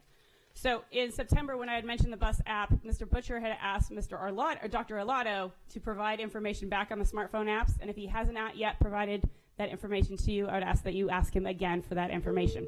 Sion has its own app, and so I'm sure it's cheaper than the third-party information I was provided. Thank you, Ms. Van Busker. Ms. Brown. Thank you very much. My name is Carol Brown, and I live near Broadneck High School. I don't have children in the school system, but I do have twin sons who were educated in a school system, as was I, of course. And my question today, or my comments today, concern civics and governmental instruction in the schools. It's been a long time since I've been in the schools, but I guess what I'm yearning for is that our students, beginning in elementary school, start to appreciate how vital their participation is, our participation is, to sustain our democracy. As we see in our times, our democracy and our democratic institutions, rule of law, is being challenged at every level and from all sides in our society. And unfortunately, with every election, we see that our voter participation is woefully low. And while I think that we learn about our democratic institutions, our balance of powers, our structure of government, the three independent forms of government, I think what we have to appreciate, and I'm hoping our instructors, our teachers, will say that you as a citizen, every single child who becomes an adult, who turns 18, must take their responsibility as a citizen to heart. And now I'm thinking, I think it should start in pre-K. 3 little blocks representing each branch of our government, but a big fat block that represents the child, the voter, the citizen. Because I consider our democracy not a, observation sport. It requires participation. And I think with the evolution of curriculum, and here's where I really don't know, but with the evolution of curriculum, what we lose in our school systems. Are we teaching civics? Are we teaching government, how it operates, how vital our Supreme Court is, our presidential, executive branches, our legislative branches? I happen to be an attorney. I've been practicing law for over 40 years, and it hurts me, it pains me to see what's happening in our society. I urge you to impress upon kids the importance of civics. Without our kids and without what's happening here today, this is democracy. We have to hang on to it. We have to fight for it every single day. I thank you for your service. Congratulations on your election. You'll be seeing more of me. I want to know what's going on in our schools, and I thank you for this opportunity to speak to you. Thank you very much. And Ms. Brown, if you are not already, you better be volunteering in one of our schools and get in there and be helping with this. Well, thank you, ma'am. Thank you for asking me that. I am a volunteer on the women's, the YWCA domestic violence. I volunteer all over the place, and now schools are on my list. All right. Glad to hear it. Thank you. Ms. Norman. Oh, by the way, I am part of the Anne Arundel, the Annapolis Rotary Club, and I have an appointment at 7:30 on December 10th to go to Annapolis High School to do mock interviews. So we help everywhere we can, and you'll be seeing more of me, that's for sure. Fabulous. Thank Love you. to hear that. Thank you. Ms. Norman. Good morning. Good afternoon. It's Janet. My name's Janet Norman. I'm like many thousands of the involved parents you have in your system who sweat equity over a decade, tries to make needed improvements. I know your job is not easy. In 2 weeks, Dr. Arlotto will be coming to the citizens of Anne Arundel County with a proposal asking for $1.2 billion plus of our residents' tax dollars. Only because of the National Day of Mourning am I able to be here at this daytime meeting. I've asked you many times before to consider moving meetings to the evening like the City Council. Normally, there's only a handful of the public able to come to the daytime meetings. I ask that you rescind the new procedure this year that a public member must be here at the very start of the meeting in order to have the privilege of testifying.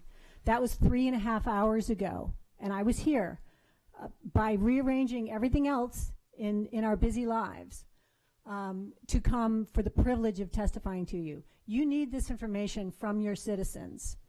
Do not put up false barriers to their participating in giving you input, valuable input. It's disrespectful to our busy lives, and especially disrespectful to the economically disadvantaged members of the Annapolis cluster. I'm glad that you got to hear at a night meeting from Annapolis 7th grader Jaden Hill about his concern of lead in his school.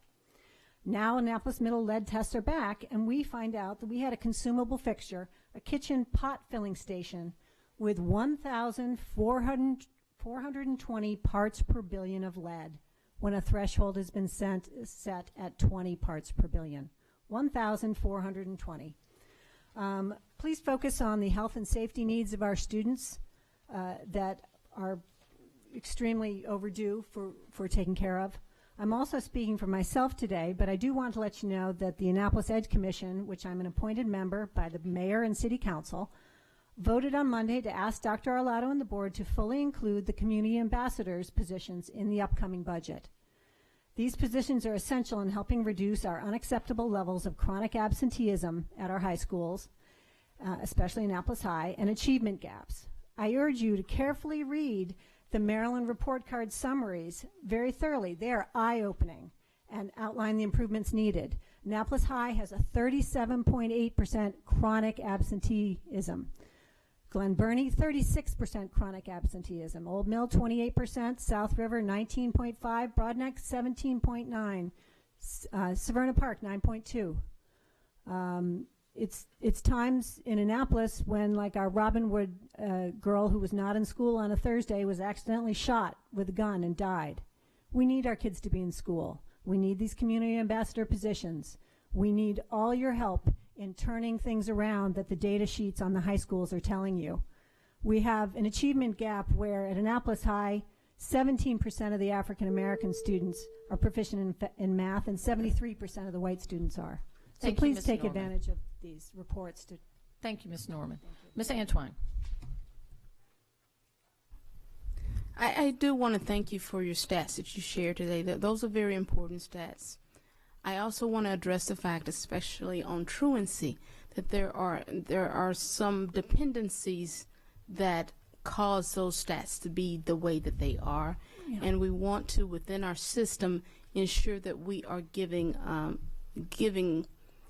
information and statistics that accurately reflect those things, especially in terms of truancy. As a parent, I get a lot of emails about a certain person not being at school, and he gets in trouble when he gets home, only to find out he was actually at school and he was actually in there or whatever, and people just did not communicate. So those types of dependencies we want to actively address, and I'm with you. Those stats are a means of addressing those things, so thank you. Thank you. Thank you very much. Now we move on to consent items, award of contracts. Do I have a motion to bundle items 4.01 through 4.08? So moved. That's good. Okay. Ms. Connolly, would you call the roll? Mr. Brown? Aye. Ms. Corfield? Aye. Mr. Reyes? Aye. Mr. Gilliland? Aye. Ms. Antoine? Aye. Ms. Shawman? Aye. Mr. Lai? Aye. Ms. Ellis? Aye. Mrs. Hummer? Aye. 9-0, motion passes. Okay. And then, so now, Dr. Arlotto, your recommendation. Yes, ma'am. I recommend board approval of the contracts as listed on today's agenda, 4.01 through 4.08. Do I have a motion? So moved. The second? Second. Okay. Are there any board questions or comments? I actually have some, so if there's someone. All right.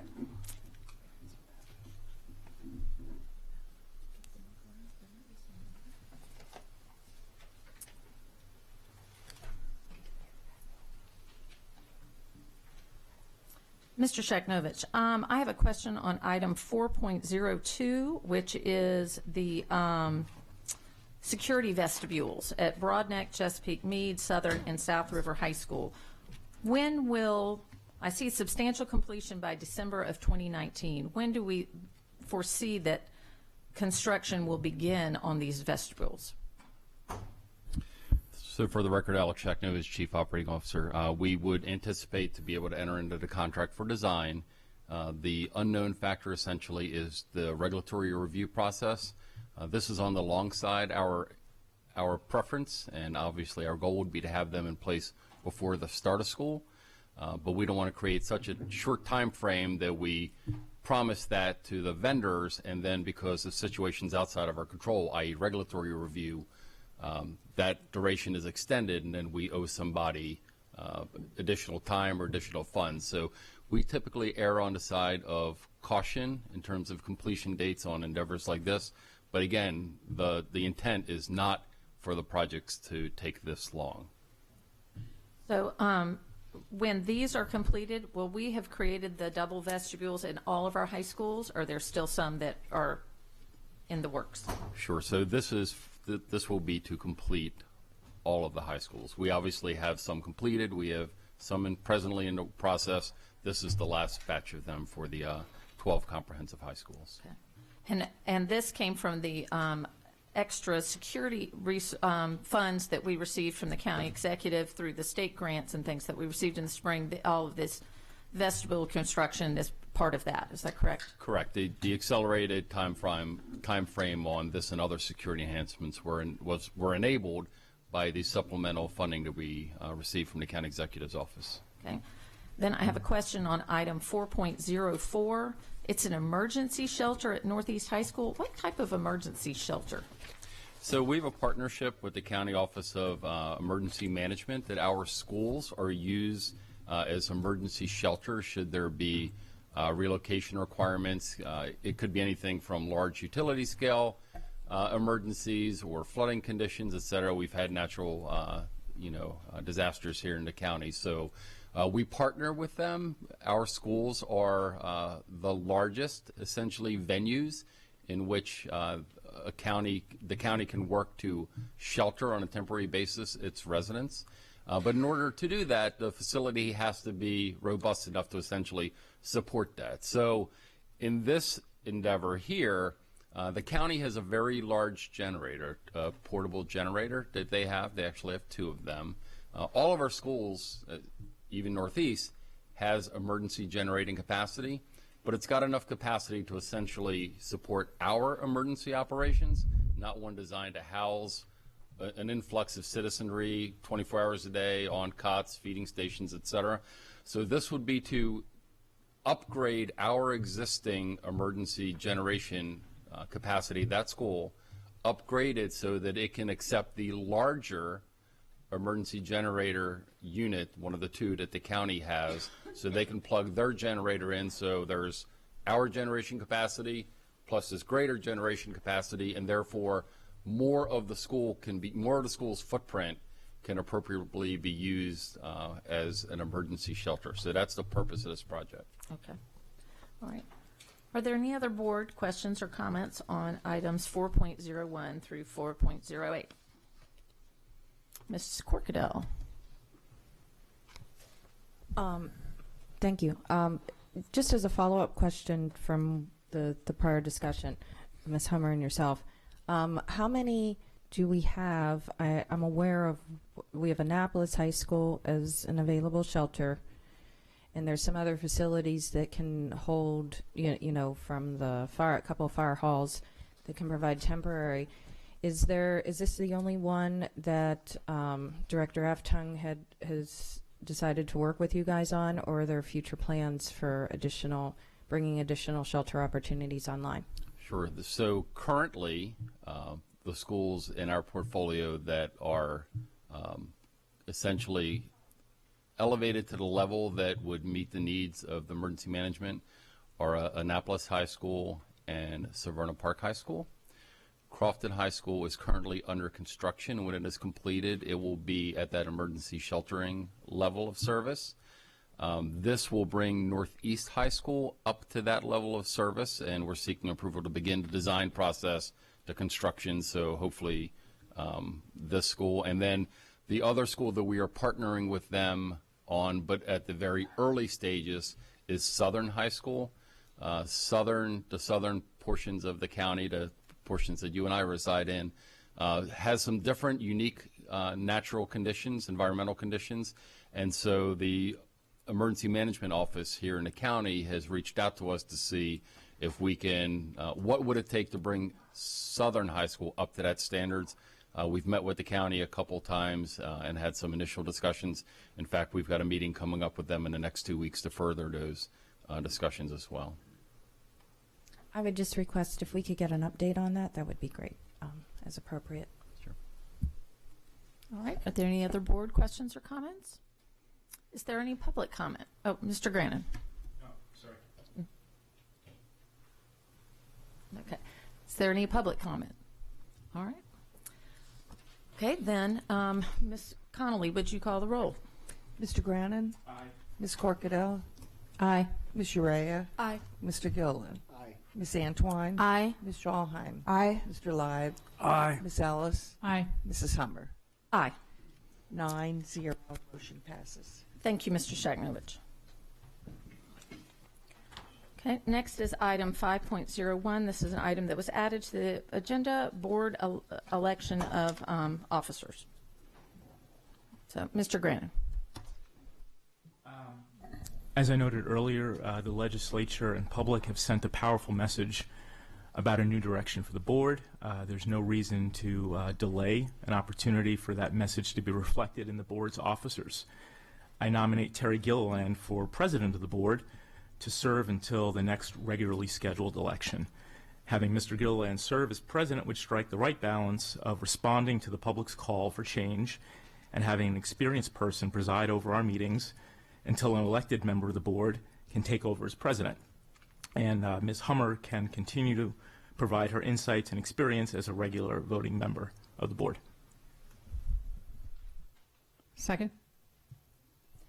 So just for clarification, there is board policy that stands regarding election of officers. Policy 201.03 states that the board shall hold its annual meeting on or near as possible to the second Tuesday in July. At the annual meeting in July, the board shall elect a president and a vice president from among its members by individually recorded vote. The public and other board members may recall that we have discussed changing this policy based on the new elections coming up. It's now been discussed. Now makes the 5th time in the past about 4 or 5 months that this has been discussed in public session. It's been discussed during policy committee meeting, and twice. This now makes the 3rd time here at the board. The last time it was discussed here at the board, the policy committee, and the whole board determined that no changes would be made to this policy until the new elected board came on, so that the newly elected board could be the ones that would make the decisions about board leadership moving forward. It is currently on the agenda for, I believe, the January, or Ms. Ortiz, I'm sorry to call you out, but it's already on the agenda for the policy committee to consider revisions. It's already on the schedule. Am I correct in that? Good afternoon. For the record, Jeanette Ortiz, Legislative and Policy Counsel. So, yes, what was discussed over several months, I actually had initially brought the policy to the policy committee to review, and my intention was that, let's get it started so that this newly elected, partially elected school board would be able to have it presented today on second reading and move forward with how you would like the policy amended. However, based on feedback from some board members, it was ultimately determined to just go ahead and wait until this board was seated and move forward with amending the policy then. And so, yes, I can absolutely, if the board would like me to bring it to the January Policy Committee meeting, I can absolutely do that. Ms. Antoine. Thank you. Just for clarification, I'm confused. Are we to discuss today the policy on voting in July, or is this a discussion about the actual change of leadership? So the policy, actually, your policy as currently written says that board leadership is selected in July, and that's because in the past, a new member, when we had appointed school board, they were appointed to begin their term in July. Obviously, that's not the case anymore in that elected school board members will now take office in December. And so these were the discussions that we had in policy committee and in this, in the front of the full board with regards to, obviously that would need to change given the fact that new members would be taking office in December. However, there wasn't 100% consensus amongst the board, and so it was determined to hold off on that. So I'm not sure, if the intention is to vote on school officers, on board officers, that would be in violation of your current policy, since it was ultimately decided to hold on and wait for this elected board to move forward. Now, if you want to, move to amend the current policy, there's a process for that in accordance with your policy setting, policy BF, in which it would go before the policy committee, the revisions would be made, and then it would have a first, second, and third reading, as with any other policy change. So, No, I just want to, so thank you. Perfect clarification on Ms. Hummer's question. Ms. Antoine, it was this agenda item was put on by Mr. Grant and second by others and voted to, and so we don't have a presentation. staff on what the next steps are, that will be dictated by this board. Just so that we're clear that Ms. Ortiz is not prepared to speak to. We were asked, and I'll use my terms, to sort of stand down. It was brought forward. Ms. Ortiz knew, looking at the crystal ball, that the policy no longer matched the reality because of an elected board. So she had brought it forward to the board policy committee to look for changes so that the reality and the policy would coincide. Correct. During several conversations, as Ms. Hummer alluded to, prior to your arrival on the board, it was decided to put this policy on hold. She was asked to stand down as policy counsel until further notice. So we're ready to serve you, but the conversation today at the board table is based on you as a board. You put it on the agenda. Understood. So there were plans to change the policy in January. That's what's being made clear. It is when an item comes before the policy committee, any item can be put on the policy committee at the request of board members, or sometimes the school system puts it on there and then we revise it, and it's discussed at policy. It's determined what changes can be made. Then it's brought back for this board, and the board then can also add things. There's board members that serve on the policy committee, so they would have the say in any revisions. Then it's come here where also changes could be made. It's presented. It has for first reading. Then it has a 30-day comment period where the community can weigh in. Then it has a second reading, a third reading, and we vote at the third reading. That's the structure. Mr. Grant. Thank you for that. As a point of clarification, my motion has been seconded, so we will be voting on that today.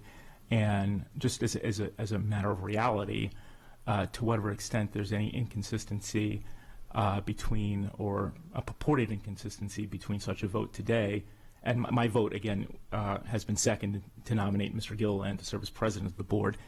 To whatever extent there is any purported daylight between that and this policy, obviously that's driven by the special circumstance that the legislature has never made this change before. And to be frank, the only person that would have legal standing to raise such a challenge to that would be Ms. Hummer, should she not be elected president of the board. So we're not going to face any lawsuits or anything like that unless Ms. Hummer were to file such a lawsuit. So if I may, so I just have concerns, and maybe board counsel would want to weigh in. My concern is. There's not a question. I've not posed a question. If you would like to pose a question, that's fine. I have not posed a question to the administration. Okay. I've made a motion that's been seconded. And now it's open for discussion. Ms. Ortiz, do you have a point of clarification for us? So just as your legislative and policy counsel, and in accordance with the fact that you're bound by your policies, just setting the precedent to be in violation of your own policies is concerning. So as legal advice, I would be concerned with that. Your board counsel may have something to add to that, but it just sets a precedent that if you make an exception today, then why won't we do it any other time with any other policy? So that, for me, legally is concerning. Zealous. Okay, so just so that I understand, this is a policy. This is not just I read this in the handbook, so this exists elsewhere. Is that? Okay. It is policy BBC. It is policy BBC, board organizational meeting, and board officers. Okay, so is it not also possible to move to amend the policy now instead of dragging out the process? Because this election has been known about for a long time. There was, and actually, I do have a question first before I go on with that. So when did you first bring this concern to the policy committee? So we brought the policy because the policy committee doesn't meet in July and August. So it's brought in the September meeting. We brought it to the September board meeting. Mr. Grannon actually had concerns with us moving forward on the policy and did not want us to move forward until this board was seated. That was September of this year. September of this year. And so then the policy committee, based on Mr. Grannon's concerns, took the policy back to policy committee, I believe in October, I forget which meeting, to discuss whether or not, we should go ahead and move forward just to set it up for this school board. So you would have had it today on second reading. But based on Mr. Grannon's concerns that were raised, there wasn't consensus on the board, the policy committee determined just to go ahead and hold off and wait to move forward with any revisions until this board was seated. Okay. And so that's why it's not before you on second But reading. we've known about the election since nearly a year before the concern was brought to the policy committee. So I mean, I agree with Mr. Grannon that you know, a statement has been made by the voters. So can we not move to amend the policy now as opposed to slowing down the process by taking it to committee and then bringing it before for public comment? We could move to amend the policy now, put it out today for public comment, and have the election. So we have a process based on policy BF, and the process is that it goes to, you know, I typically bring my suggested revisions to the policy committee, and based upon, you know, what's determined at the policy committee goes before you on first reading. It goes online for a 30-day public comment period. Then it comes back for second reading, and then it comes back for a third reading. So not only would be an opposition violation of your BBC policy of organization of the board, it'll also be in violation of policy BF, which is policy making process. I just think the voters are not being heard. It seems like there's a resistance to that change. Again, this election was known about a year prior to it even being brought to the policy committee, and I think that's unfortunate. Mr. Lott. Yes. I would support Mr. Grannon's motion, at least the process to move forward and allow this board, which is a completely different board, to make a decision regarding leadership. I believe that's the right thing to do. But I also believe that the Board of Education has policy that's published throughout the community, and that businesses, contractors, citizens, staff look to see how we do business. And we do business by a process that is set in policy, a policy that we should follow as we execute our business. And if we take the opportunity to, you know, circumvent that policy for decision A, someone in the future will come back and say, well, look what you did for decision A. I want you to circumvent that policy for decision B. So I believe that sets us up, and perhaps it's all theoretical, and this is all can be done, as Mr. Grannon says. However, I believe it puts us in an arena that we don't want to be, where our citizens say, well, this is how it's supposed to be done. For example, the redistricting committee that's going to report to us during this time. If during the process of their deliberations, you know, something has changed without going through the process, that completely changes the ground rules. So that's just my own personal concern. Do I think this board, as currently constituted, should, as soon as possible, vote on leadership? Yes. Do I think we should violate our policy to do that? No. And I believe, correct me if I'm wrong, Ms. Ortiz, there is a policy committee meeting next week on the 12th? Yes, correct. So why couldn't we get that into that right now on December 12th and move forward in accordance with our policy as expeditiously as that policy allows? That's my observation. Ms. Antoine. That's what I was planning to follow up with. If it's about the policy changes. I heard that the contingency was to get the new board seated, and so we wouldn't necessarily be violating the current policy because of that contingency. No. However, with that said, I'm with you.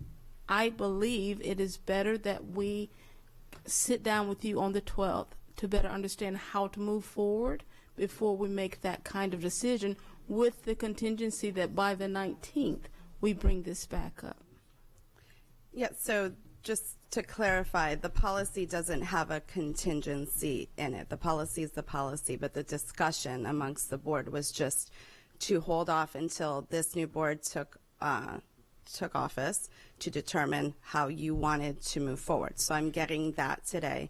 And typically with the policies, I will have worked on them for a while and would be sending out tomorrow to the policy committee proposed revisions. So I'm happy to bring the policy to the December 12th meeting, but typically we're not doing these sort of things with less than 24 hours notice for me to prepare right. the information. I hear you. I understand. There was a contingency to hold off on changing the policy until we were seated.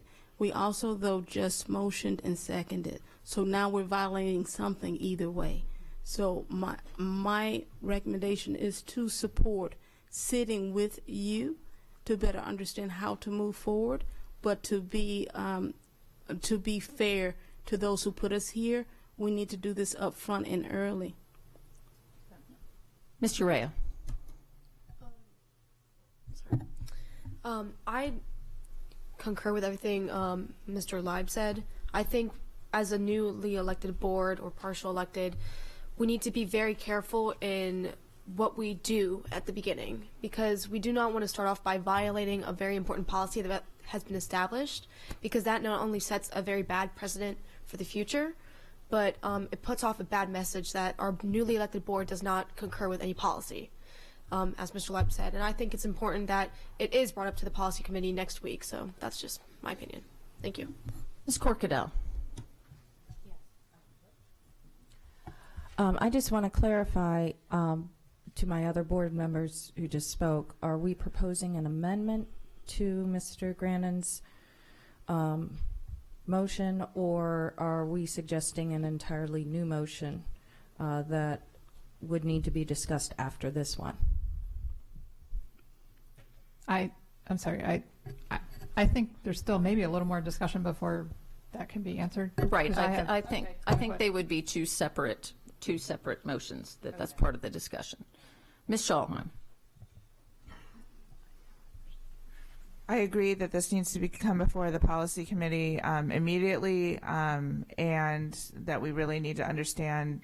It is unfortunate. I do echo Ms. Ellis's concerns. I mean, it's not as if one day we woke up and said, "Oh my gosh, there's a new elected board." No, we filed a run a year ago, just shy of a year ago, and so the fact that this has been put off this long is troubling to me. I also signed up to be on the policy committee too, so I would love to see where this goes, and I want to see this rectified immediately. So, Mr. Grannon. Thank you. I've got 3 brief points. First is just, I think for completeness, to characterize my statements about board elections at our prior meetings. I expressly moved that the new board be allowed to choose its new leaders as soon as possible. I mentioned December as an option. That was said December was too early. Then I mentioned January as an option. Then it was said January was too early. And to be frank, Ms. Hummer opposed that and made points about why newly elected members were not appropriate to serve as board leaders immediately. That's my first point. My second point is I take quite seriously my responsibility and my oath to serve as a board member, and as well, frankly, as an officer of the court and someone who's worked my entire life as an attorney, including as a prosecutor. I would not lightly suggest that we deviate from any published policy if I thought it were seriously going to suggest a precedent or suggest to the public that we would simply circumvent or not follow our policies whenever we wanted to. This is not the type of policy that will ever apply again. This is a specific moment in history when the legislature has spoken about the Constitution and this board.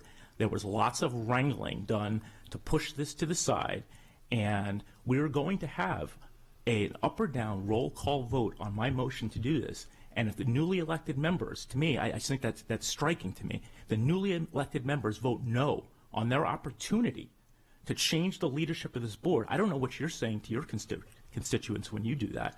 And third, not to be sort of Pollyanna or dorky about this, but when our founders got together and at the Constitutional Convention and recognized that the Articles of Confederation were not working to run this country properly, you know what they said?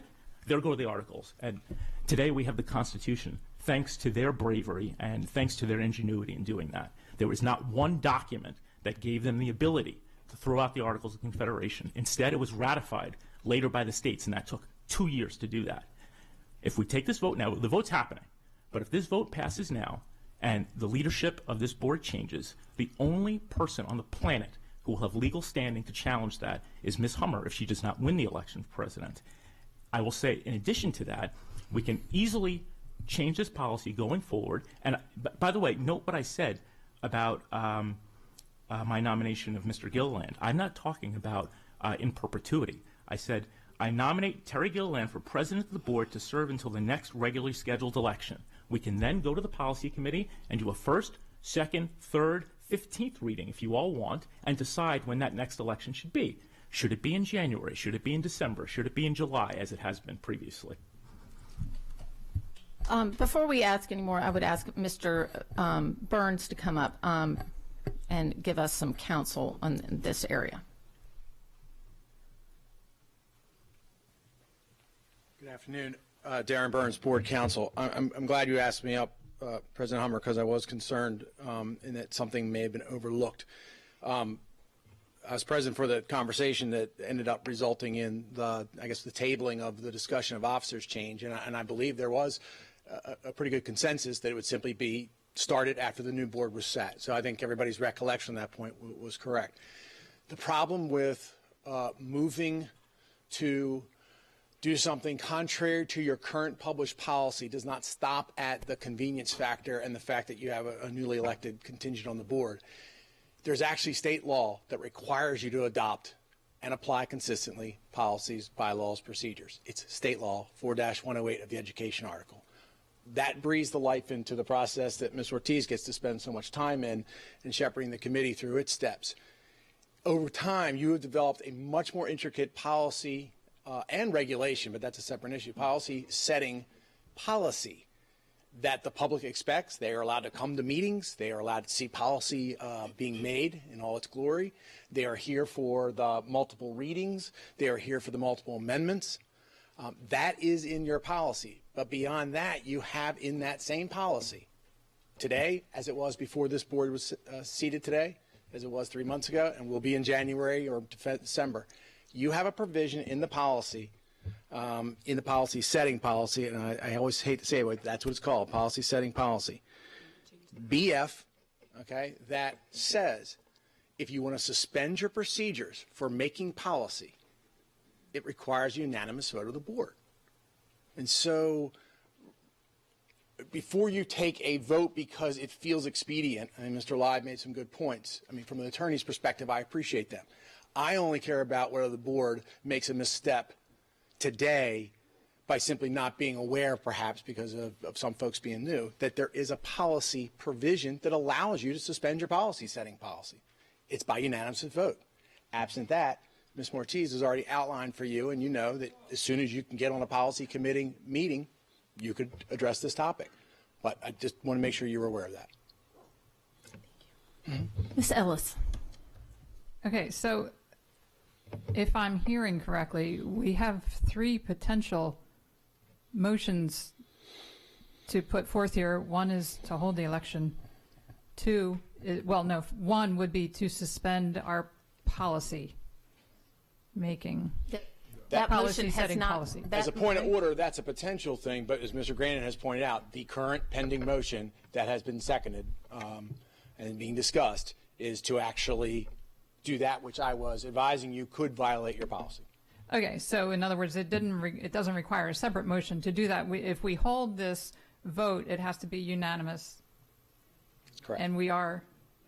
No, this vote that Mr. Grannon's posed is a vote which I would deem in any other circumstance to be a majority vote carrying who would be an officer under his proposed action. What I'm advising you, and the reason it was important to come up, is that action of voting on that and then considering it your formal approved action is in itself would be a violation of that policy, because you wouldn't.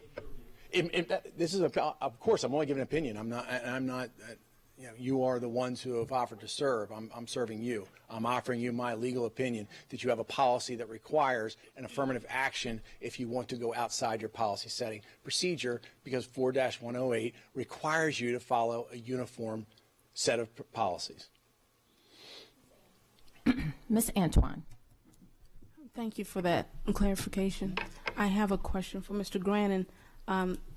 Based on the premise that the voters have made a decision, I wanted to better understand your rationale behind just switching out president with vice president who was pre-existing before the elections. Thank you for that question. My thinking there is that, as I noted, I think that Mr. Gilliland would strike the right balance of demonstrating our responsiveness to the legislature's and the public's call for change, and also provide an opportunity, because the second thing I'm going to do after this, whatever happens on this, is suggest that we table until the December 19th meeting the election of the vice president. Because to me, if we have a president who's not one of the elected members, in my view, I'm just one voter, but in my view, it's all the more important that the vice president be one of the newly elected members. And I think it would be best for you all to have a little bit of time to consider your willingness and desire to serve in that position. So that's what I intend to do. That's what I intend to do after this. Obviously, if you all disagree with the idea that Mr. Gilliland should be president, then you can vote against that, and then you could always nominate somebody else to be president. But we're going to have a vote on that. Ms. Corkadell. If I may, Mr. Burns, have a clarification here. So there is a procedure that we could enact today and now, but it would have to preclude and require a tabling of the existing motion that would allow the body, if they were inclined, to set aside the policy in the interest of the information being provided, and then re-propose today, right behind it, redirect Mr. Grannon's motion? Yes, and there's different formats by which Mr. Grannon could either table or withdraw his motion or anything else. But just so we're right on point with what your policy says, and this is policy BF, so that you know exactly what you would have to do. It says the time limits for introduction, discussion, and action may be waived, this is with respect to policy, may be waived, 1, by unanimous vote of all board members at any regular or special meeting, or 2, by an affirmative vote of 5 or more members at any regular or special meeting following no less than 30 days of public notice, which kind of gets back to your multiple readings and all that standard process. So yes, today, if the pending motion were defeated, tabled, etc., you could still then have a vote as a body whether or not to suspend your policy setting procedures. Ms. Ellis.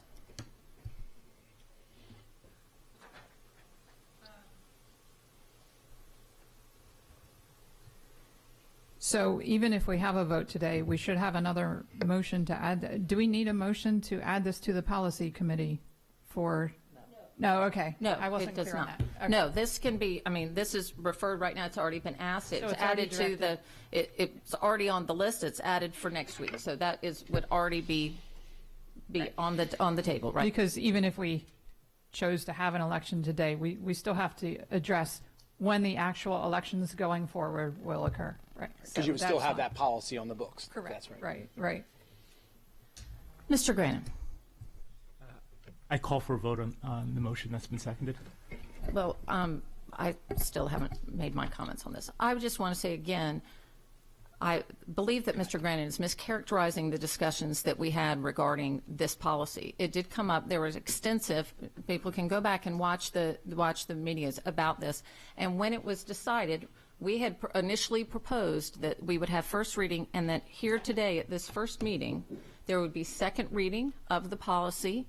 And then on the 19th, there would be third reading and pass. And at that time, any changes that this board had done, the elections, could have been made at that point. based on large part on Mr. Grannon's discussion about that this should be decided by the elected board, it was decided to postpone that so that the elected board had the full say from the beginning and how the new policy would be shaped. The previous board had made some proposals that they could come, and then this board could have amended if they wanted to, if they disagreed. But based on those discussions, it was made that let this board have the say from the very beginning, that they were the ones to formulate. And when it was proposed and was brought up at the meeting to wait and have the new board, Mr. Grannon did not object to that at that time. So this was not a hidden thing that was in there to have. I fully believe that we need to make these changes going forward. I share Mr. Lives, Mr. Burns, everyone's concerns about us waiving policy on any issue. It's not about me personally. It is the integrity of policies going forward. Our policies, we lose standing.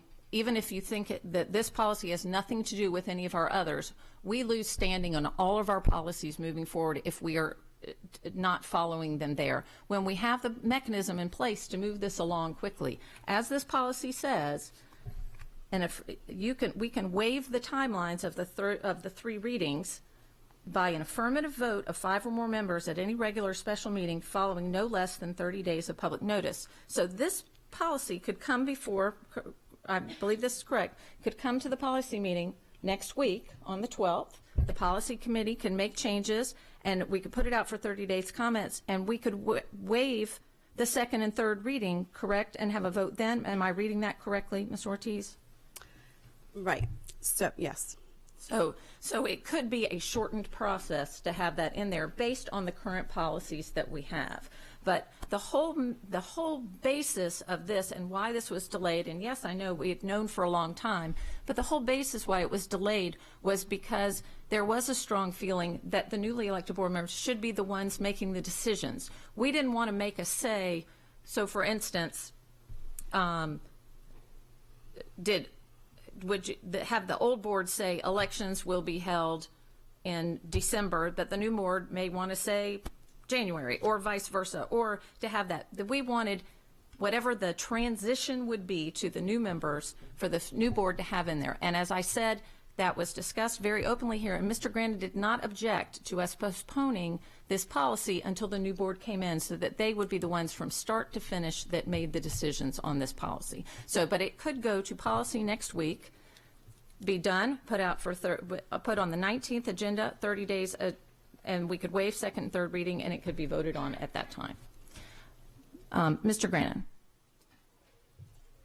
I guess I just want to say that anyone who was at that meeting and came away with the view that I was of the opinion that the newly elected board should not be able to determine its leaders as soon as possible, I don't know how anyone could hold that view. I also don't know how anyone could hold the view that the comments that you expressed at the meeting gave anything other than resistance to the idea of the newly elected board determining its membership as soon as possible.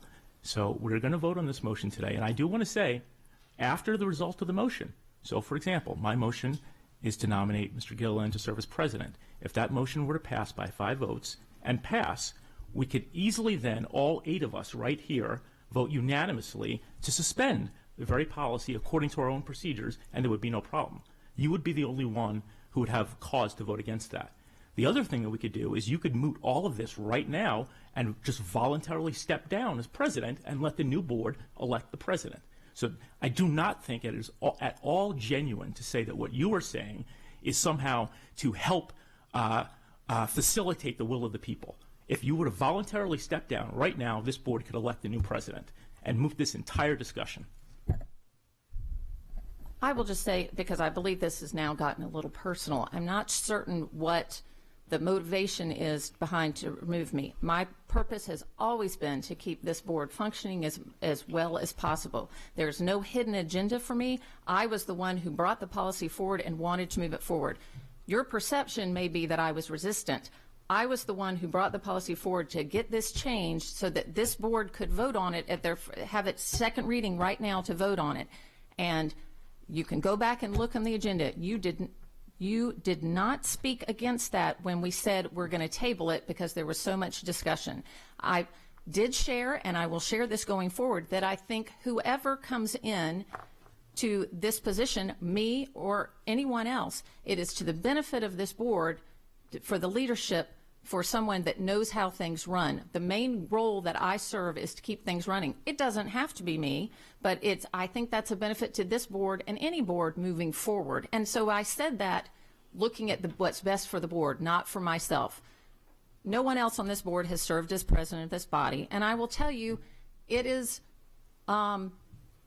not a power grab. It's a lot of work. It is easily twice as much work as a regular board member of different things, of planning things. It is, it's not. I don't think that new members will understand everything that comes on there. I will be, if this vote goes against, I will be more than happy and willing to work with them to do that. But I think this mischaracterization that I am for some reason trying to hold on to this for my personal view and my personal power is frankly insulting. And given the amount of time and dedication I've given to this school system and what I've done, that you would characterize me in such a way I find personally offensive. Ms. Antwine. So I share that concern. This was brought up in order to accommodate what the people have said. It was not, is my understanding, it was not to be put out there as a personal strike against anyone, but against, rather than have us come on as the new board and not address what the people have requested that we do. And I don't want the tangent to become personal because that will affect my vote. I do think, though, that we should, in this moment, vote. I think that it's important that we understand how to move forward through policy, but I believe a vote is necessary at this time. I do not agree with switching out existing officers with another existing officer if your intent is to address what the people have said to do. But let's not make this personal. We have stood up and said we will be unified. Let's continue to be unified. Ms. Ellis. I was present at the meeting, the last meeting where this was discussed, and to be fair, I don't have the minutes in front of me, but it was very clear that Mr. Grannon was fighting for the voice of the voters in that meeting, and that he did not agree to put off the process and prolong it. I feel it's being presented here today that the decision that was made was as a courtesy to the newly elected board, and I don't see how it's. I don't think any newly elected member would have been opposed to having the opportunity to choose their leader today. So I don't see how that was doing the elected members a favor or a courtesy. I believe it appeared to be a resistance to the change. Ms. Schalheim. It's very strange. We're in very unusual circumstances here because this is the only situation that I can think of where in two different elections then you're now serving with your former opponent. So I think we have to take that into consideration, but I also wanted to say that I concur with what Ms. Antwine and what Ms. Alice has said about this matter as well. So, because I was also at the meeting too. Thanks. Mr. Grannon. Just so it's not lost on anyone, I said at the outset of my comments in making the motion, and Ms. Hummer can continue to provide her insights and experience as a regular voting member of the board, and I continue to share that, or I continue to hold that view. For a vote on the motion. I'm going to weigh in if I can. Yes. This is a board decision, clearly, but I am in this capacity as an advisor to the board. Mr. Grannon, you said that you wanted to have, what your suggestion was to vote on your motion, and then, if passed, then to vote on suspending the rules of the policy. Those will be your choices. I'm going to advise you, as your counsel has advised you, and as policy counsel has advised you, that at the very least you're going to need to reverse that order. If you vote first, you are now, and that goes through, you are violating your own policy. If you choose to suspend the policy, then I think you're going to have to go through the work of a proposal to do that, to put that before the board, and then go back to a vote. But I would not do the prior first. That is simply my advice to this board. Ms. Corkadell. I'll just say that if Mr. Grannon is inclined, that I would be willing to state an alternative motion to present us in a better light to address some of the concerns or move forward. But I will defer. Ms. Ellis. So I believe that's what I mentioned much earlier. Maybe my questions were misunderstood, but so there is a motion on the table. Are we able to table that motion and vote to suspend the policy and then hold our... I would ask policy counsel to advise you on Robert's rules. Yes, so That would be, yes. board counsel. I'm sorry. I apologize. I meant board counsel. Thank you for the correction. Sorry. It's okay. Without belaboring, again, Darren Burns, board counsel, without belaboring the nuances in all the Roberts rules provisions on motions, keep in mind you have a proponent of a motion, and I think Mr. Grannon's remind you of that. He is a proponent of a motion that was seconded. There is discussion, and he has called the question. Unless he's willing to table the motion or withdraw his motion for in a little more of a vernacular, at some point the board has to address his motion. I mean, you can't, if people could sort of vote down his motion after seconded, people's motions would never get through. So at some point you have to first, in a parliamentary fashion, address the pending motion if the proponent is not withdrawing it. Mr. Grannon. Yeah, I'm not going to withdraw it. With all due respect to Dr. Alato, thank you for that opinion. It is his view, certainly. It's just a view. It's not a certainty. And I frankly offered this suggestion of a motion for suspension after the fact because, as was described by legal counsel, that will require a unanimous vote, which is not the threshold that's required for passing the motion that I've made. And frankly, it was also done to give an opportunity to Ms. Hummer or anyone else to say, okay, we're done. The board has voted. They voted on who the president should be. We want this issue to be over. There's not going to be any legal challenges after the fact. And as a result, the board is now unanimously voting to suspend this policy, and let's move on. Let's have a fresh start. And none of this is personal whatsoever. And it's still not lost on me that in terms of saying that this is not about resistance, if there is a sense in any body, in a parliament, if there's a sense that the majority of the members of the parliament want to change who the leadership is, it's quite appropriate for that leader to step down, stand election amongst the new members, and make any arguments you want about your experience and your ability to lead the organization. And if you can command the majority of the body, you will win the election. If you don't, then you won't, and somebody else will hold it. The other thing I'm going to say is this idea that it's so critical that one person be president. On the county council, for example, the county council members rotate the chairmanship of the county council once each year. There's not one person who gets in as president.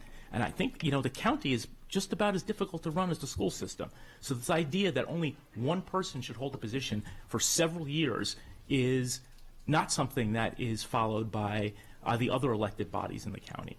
So I'm making the motion. I'm calling for a vote on the motion. Let's see what happens on the motion, and then we can take whatever steps are necessary after that.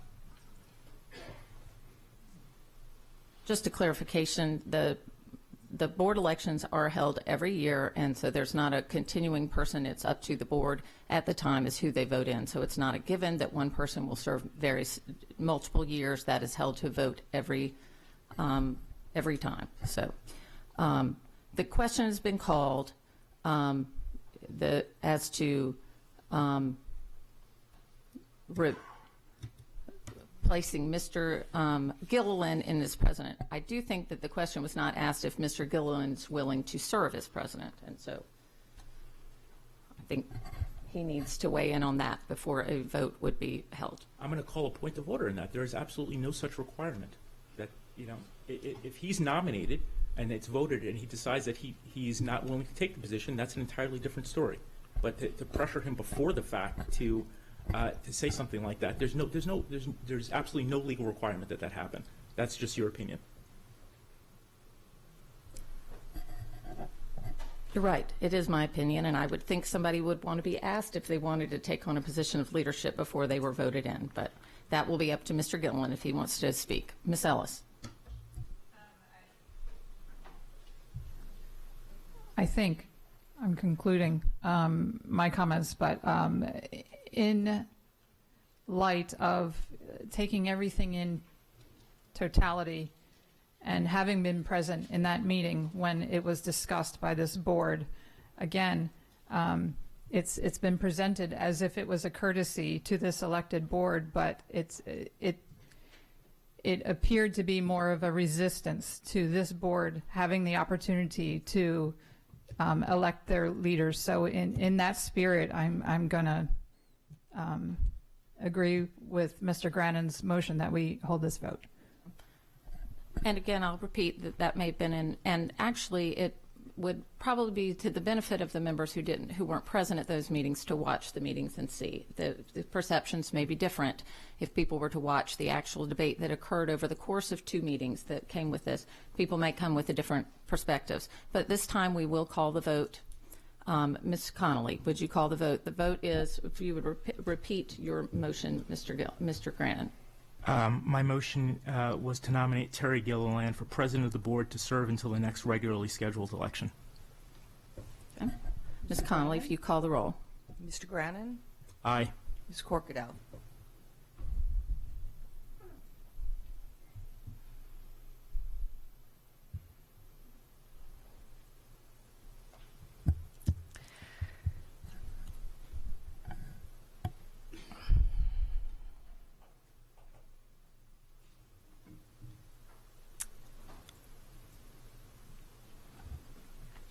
Nay.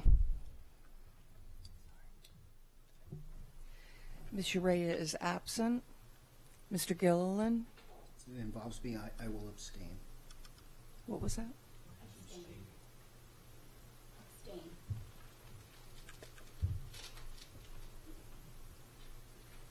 Ms. Antwine?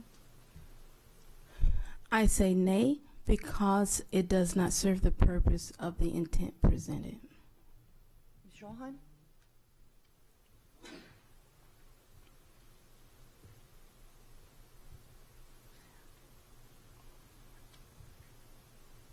This is a difficult thing. And I only say aye because it's the will of the voters. Mr. Leib? Nay. Ms. Ellis? Aye. Ms. Hummer? Nay.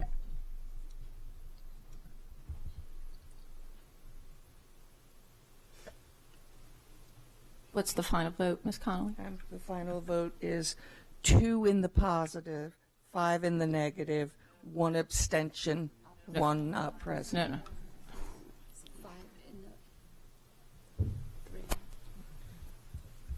Motion passes. Motion fails. Okay, state the votes again, please, Ms. Connolly. The aye is Mr. Grannon. Ms. No. Ms. Urea is absent. Mr. Gilliland abstained. Ms. Antwine.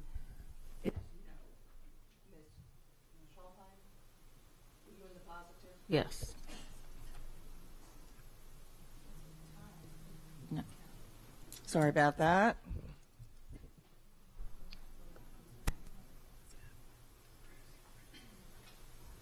That makes it. No, it's not a tie. They it's- even abstain. It's An abstain doesn't create It's kind a of, tie. and any motion must pass with 5 votes. So it's 2-4-1. 3-4-1. I'm sorry, 3-4-1. 3-4-1. So the motion fails. Ms. Corkadell. I would like to propose a new motion while we are still on the topic of chair. I think in light of the conversation and the advisement, I would like to present our members with an alternative proposal. Number one, and that proposal would be to vote that on the desire of the board to elect a new leadership and to expedite the policy correction that would be necessary in order to do that, and to do that with extreme, all that necessary haste on behalf of the staff. I believe I heard some concerns about the making sure that it is done in a timely manner and the concerns of the optic of that. And so I would like to include that as part of the caveat of the motion. So your motion would be, as based on policy BF, section 2H, it says, by an affirmative, timelines for introduction, discussion, and action may be waived by an affirmative vote of 5 or more members at any regular special meeting following no less than 30 days public notice. So that would be, as we discussed earlier, it could come to policy next week. It could be presented at the December 19th meeting. It could be voted, put out for 30 days comment. It could be voted on there, and the other situations could be waived. Is that your motion, to follow that policy and doing that as quickly?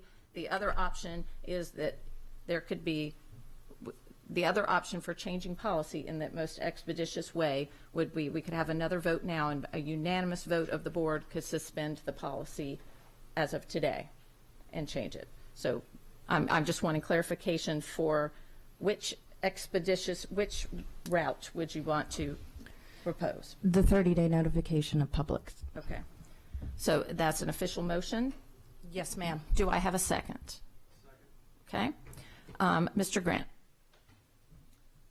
I'd like to offer a friendly amendment to Ms. Corkadell's motion, that since this thing that we're running into, again, is never going to occur again. We're never going to be in this moment of time with this overlapping mixture of the board that's a result of the change that the legislature made. The legislature did the best that it could to try to deal with staggered terms, but obviously it was not sitting with our board handbook and policy and all of that kind of thing. So my friendly amendment is that the board take a vote now, and I'm moving that the board take a vote now, that the sense of the board is not binding, but that the sense of the board is that the current officers should voluntarily step down, and therefore there will not be any issue about waiting for 30 days, and then this board can vote right now on the new officers if they voluntarily step down. Ms. Corkadell, are you open to adding that amendment to your proposal? I will be candid. I'm not familiar with that type of emotion of a sense of something. Is this is this in the category of a resolution versus I'm a little confused, sir. It would be in the very same way that the board has taken votes previously on matters like magnetic rails and other things that the board does not control, but the board nevertheless wants to express an opinion on. And if the objection to my motion earlier was that it was not in accord with policy, that motion has been defeated, and I accept that. I'm moving on, and what I'm saying is if those positions are not occupied by individuals, they obviously can be filled immediately. And what I'm suggesting, or I'm moving, is that the board take a vote on the sense of the board as to whether the current officers should voluntarily step down. Now, if they choose not to do that after the board expresses its voice, That's their decision. But that's my motion. So then that sounds like a separate motion from mine as opposed to an amendment. Are you requesting that I table my motion till your next one has been debated, second and debated? If that makes more sense to you, I'm happy to do that in deference to you. Yes. I will rescind my motion in the interest of the other conversation first then. But I do intend to make it if, depending on the outcome. And just as a point of clarification, what I've said is not at all inconsistent with expediting the actual policy change that will take place after that. And again, my motion is for, and it needs to be seconded, for a vote, for the board to hold a vote right now on the sense of the board as to whether the current officers should voluntarily vacate these positions so that they can be filled. Ms. Ellis. I just have a quick question for when we take this to policy as far as moving forward. So we take this to the policy committee, potentially indicating that we want to hold our elections in December. But going through that channel, we won't actually be able to hold our election until January. So would we have to address that separately in the policy to be able to hold that election in January? That's a great question. Yes, we can do a special section. For example, we have some board policies that, because of a partially elected school board, some of it was consistent, some of up until December 3rd, and some of it had to change after December 3rd. We kind of revised it up until December 3rd and then changed it afterwards. So I can certainly draft some language in there that, however, in the, in 2019, they will be So it can held. all be addressed Sure, within absolutely. the same policy? Yes, And, correct. that's just a question that I've had, but it's not to detract from the discussion that's currently going on, and I concur with what Mr. Grannon is proposing. Is that a second? That's a second. Mr. Gilliland. Thank you, Madam President. I know this could go on a little bit. Mr. Grannon, if you would be accepting to this, and again, this might break a little bit of procedural protocol here. My concern, and forgive me, everyone, but we've had a group from Crofton that's been waiting here since 10 a.m. Or before, and if we can proceed through the rest, and then maybe get into this at the very end, if the board would be willing. I'm fine with that. The only thing I would say is if this motion could be voted on within the next 2 minutes, I'd like to have that happen, because there's been enough discussion back and forth. People have made up their minds on whether, when and how the board should choose its officers. So I don't know that it really needs to be debated beyond that. We can get a sense of the board right now where the majority is. So I would like to call for a vote on the motion to be held in the next 2 minutes.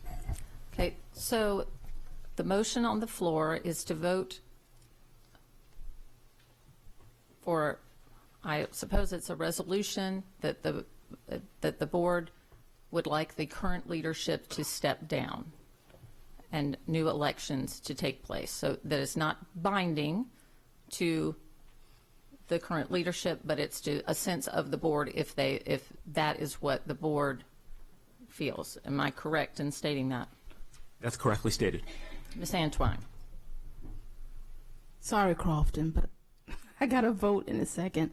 So you want us to, Mr. Grannon, I'm sorry. You want us to vote for the current board executives to voluntarily step down. That's Yes, ma'am. Gotcha. All right, Ms. Connolly, please call the roll. Mr. Brannon? Aye. Ms. Corkadell? Well, regardless of my vote, I will still be placing the next motion in. So I will say aye to provide our chair and vice chair the opportunity to put closure. Mr. Gilliland? Still abstain. Abstain.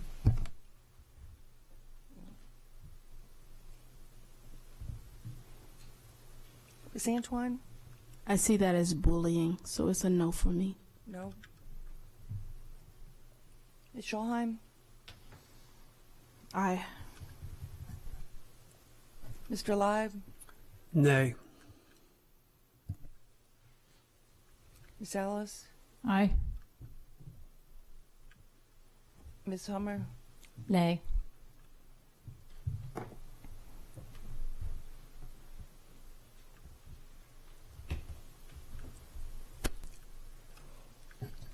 So that's 4 in the positive, 3 in the negative, 1 abstention, 1 absent. So the motion fails. Ms. Corkadell, would you like to? That's not accurate. That's not accurate. Can I get a roll call of who were the ayes? I counted 4 ayes. Grannon? She said that. Right. This is not a motion. This is for a sense of the board. So the majority of the board was 4 of the current board, 4-3-1. The majority of the board, the majority sense of the board, the majority of the voting members of the board believe that the officer should step down. It was a motion. All motions before this board based on legislation require a vote of 5 votes in the affirmative for any motion to pass. That is in the legislation for this board. So it's not a majority. It always requires a 5 vote. So Ms. Corkadell. Okay.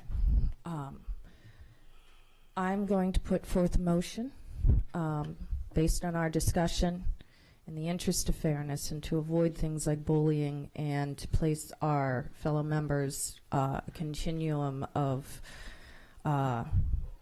this presentation. My motion is that we vote on to elect a new board leadership and to present it through the expedited policy procedures that were previously discussed in my prior motion before I tabled it, so that we can engage in and restore some healthy conversation, as well as meeting the needs in a timely manner of all of our residents, since we are not able to come to enough votes today. Is there a second for Ms. Corkadell's motion? I second that. Okay. Ms. Ellis? 2 things. I just want to concur with Mr. Grannon's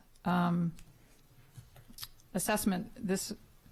We weren't voting for an action to occur. We were notifying of the will of the board. And so whatever, you can call it a pass or a fail, but it is now known that a majority voted in favor of that. But I'm sorry, Ms. Corkadell, I didn't fully understand your motion. Can you clarify a little bit? Sorry. My motion is that we agree as a body to immediately expedite the voting of our leadership in accordance with the policy expedition and exemption, that by providing 30-day public notice, which would be effective immediately upon conclusion of the policy committee. No. At the first meeting. At the first meeting. December 19th, 30 days. Okay, 30 days therein, that we take with haste, and that the administrators follow our haste to ensure that in January we will be able to finalize our vote based on some of.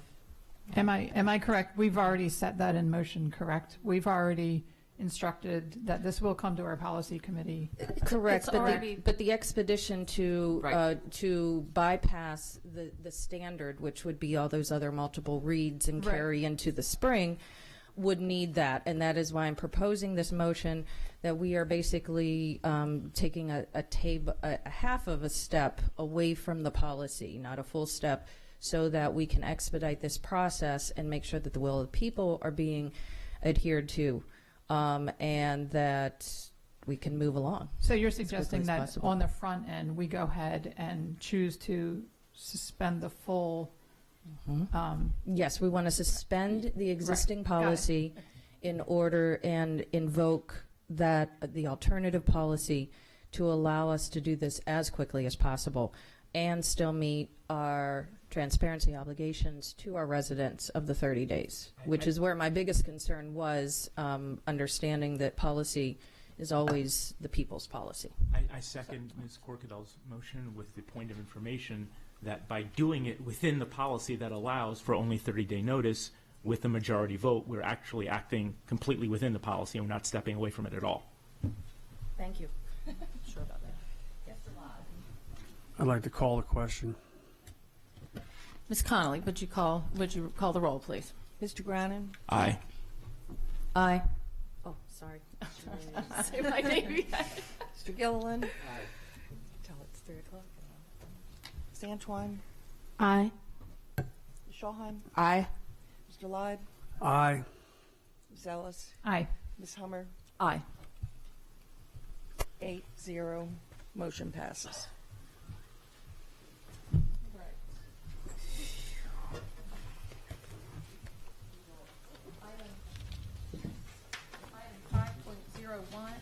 All right. Item 5.01 is administrative personnel appointments, and this is just an information item for the board, so there's no action that needs to be taken on that. Item 5.02 is personnel. Dr. Arlotto, your recommendation. Yes, ma'am. I recommend, excuse me. Yes, ma'am. I recommend board approval of the actions as stipulated on the attached sheets. Do I have a motion? So moved. Do I have a second? Second. Okay. Ms. Schalheim.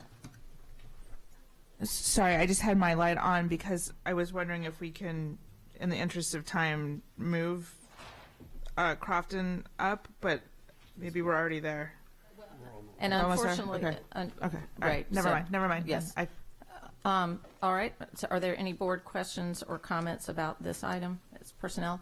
Ms. Connolly, would you call the roll? Ms. Corkadell? Aye. Mr. Gilliland? Aye. Ms. Antoine? Aye. Ms. Schulheim? Aye. Mr. Leib? Aye. Ms. Ellis? Aye. Ms. Hummer? Aye. And before is 7-0. 7-0. Motion passes. Is Mr. Burns out there? I had a question for him. Oh, he just. Is he? Mr. Burns, holler in. I want it. Okay. Yeah, I wanted to ask him a question to see if we can move something. Did he step out? Mike Crofton people, I want to try to move you up, but we've already set this agenda order, and so I'm not certain I can do that. So that's why I was going to ask Mr. Burns if there's a way that we can do that, but we need to follow that policy. So I have another kind of Robert's Rules question for you. We have already established the agenda for the day, but these redistricting people have been waiting a long time, and if possible, if we could move them up ahead to take them out of order, I wanted to ask you if that's something that if we can do that. Yes, you're still in meeting. What you're simply asking is that we change the order in which we conduct our business. You can do that by your simple majority. In this case, your 5 that you just read the rule on. Okay. Statutory rule. As long as you do it in the same process you do any other motion. Okay, Mr. Gilliland. Mr. Gilliland. Thank you, Madam President. I move that we move 5.07 Superintendent's recommendation on redistricting to be heard immediately. Second. Ms. Connolly, would you call the roll? Sorry about that. All right. Wait a minute. Okay. Mr. Gilliland? Aye. Ms. Antoine? Aye. Ms. Schulheim? Aye. Mr. Leib? Aye. Ms. Ellis? Aye. And Ms. Hummer? Aye. All right. So here we go, guys. Thank you for being so patient. Item 5.07, Superintendent's recommendation on redistricting.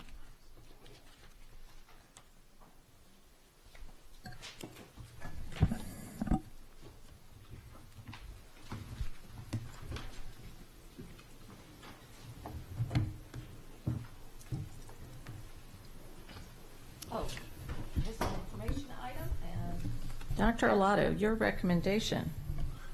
Yes, ma'am. I'm recommending the board approve the recommendation for redistricting the Crofton area high school attendance boundaries, and subsequent changes to portions of the Arundel and South River feeder systems as they are attached.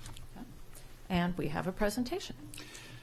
Yes, ma'am. Good afternoon, Madam President, members of the board. I'm Alex Shaknovich, Chief Operating Officer.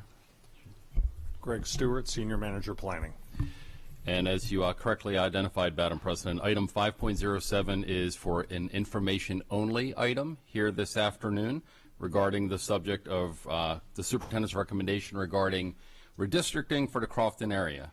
In accordance with board policy JAA and accompanying regulation, the superintendent is required to submit to this board his recommendation for redistricting in December. The board, pursuant to policy JAA, and again the administrative regulation that accompanies it, will review the superintendent's proposal along with any other proposals that the board crafts and determine in January, so the action will occur in January initially, which option or options will go forward to first a public briefing and then a public hearing on redistricting. The superintendent did form an advisory committee to advise him on the redistricting of the Crofton and affiliated schools, including the portions of Arundel High School and South River feeder systems. The attached exhibit includes the recommendations of that committee. It is important that we take a pause to recognize and thank the committee members for the untold amount of hours, all 18 of them that represented 9 schools that worked diligently every Tuesday night, beginning in September, concluding in October, each and every night to bring forward the recommendation. The recommendation that the superintendent brings forward to you differs slightly from the recommendation brought forward by the committee, and as we go through the slides, we will speak to that. So there are a series of graphics, maps, that should be pulled up for you in a second. That's not the correct one. Diane, do you have that other one I gave you? Bear with us as we pull up the graphic. Nope.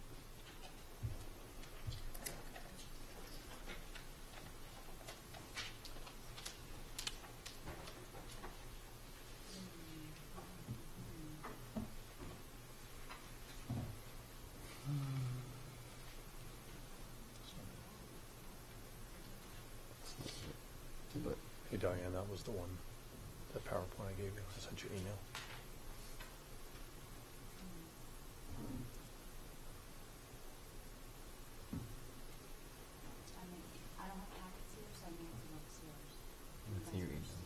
It's in your email.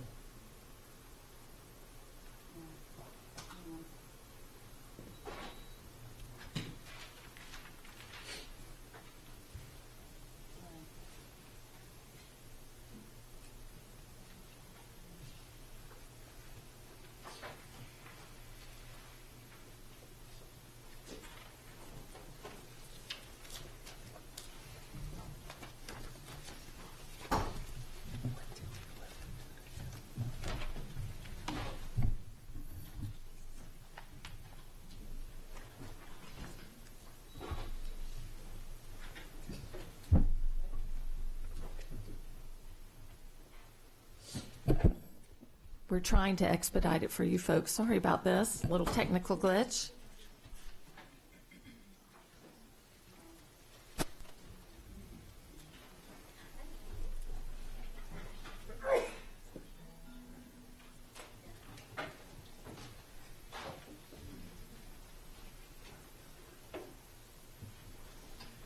Were they waiting for a quorum?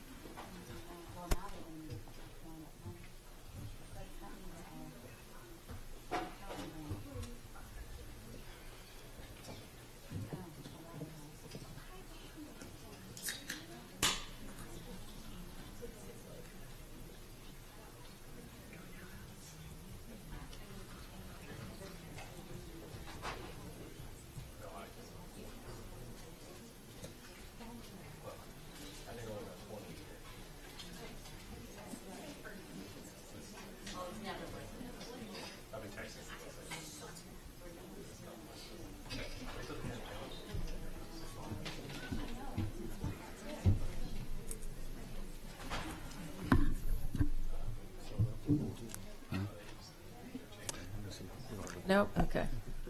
No. I'm not going to call you when we don't Go ahead. have a quorum. Just have her pull up the. I see your buzzer's on. We're not going to. Go ahead. Oh, okay.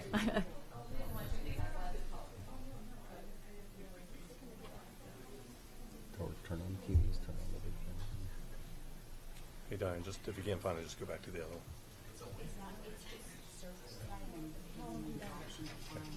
It's okay. Just go back to the other one. We'll do the existing and proposed. double check and make sure they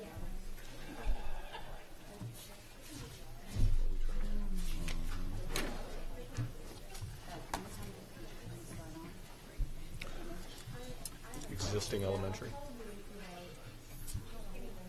It's the first graphic.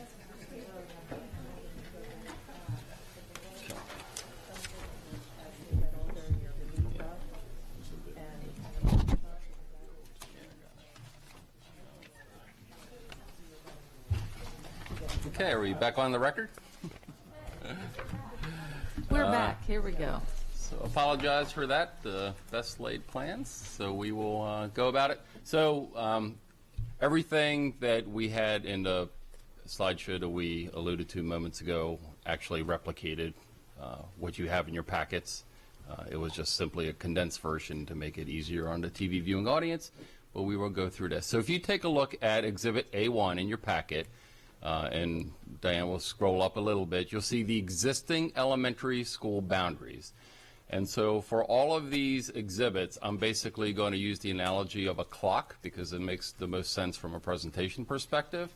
So if you go to where the 12 o'clock hands would be, that represents Nantucket Elementary School boundaries as it exists today. Then going around to the 2 o'clock position, you'll see Crofton Meadows Elementary School as it exists today. Going down to the 6 o'clock position, you'll see Crofton Woods Elementary School as it exists today.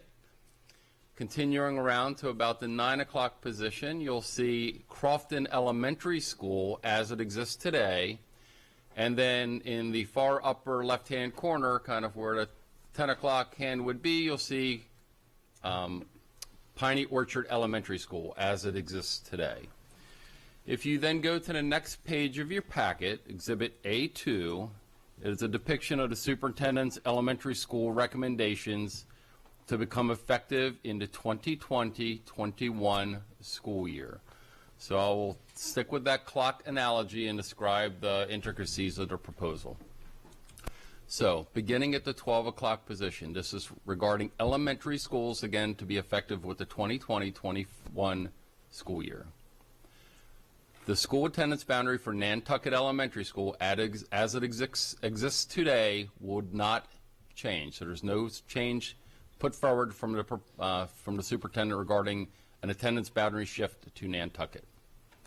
Similarly, Crofton Meadows Elementary School, the proposal would be in 2020-2021 that the Crofton Meadows Elementary School attendance boundary remain the same. So there will be no proposed changes to Crofton Meadows.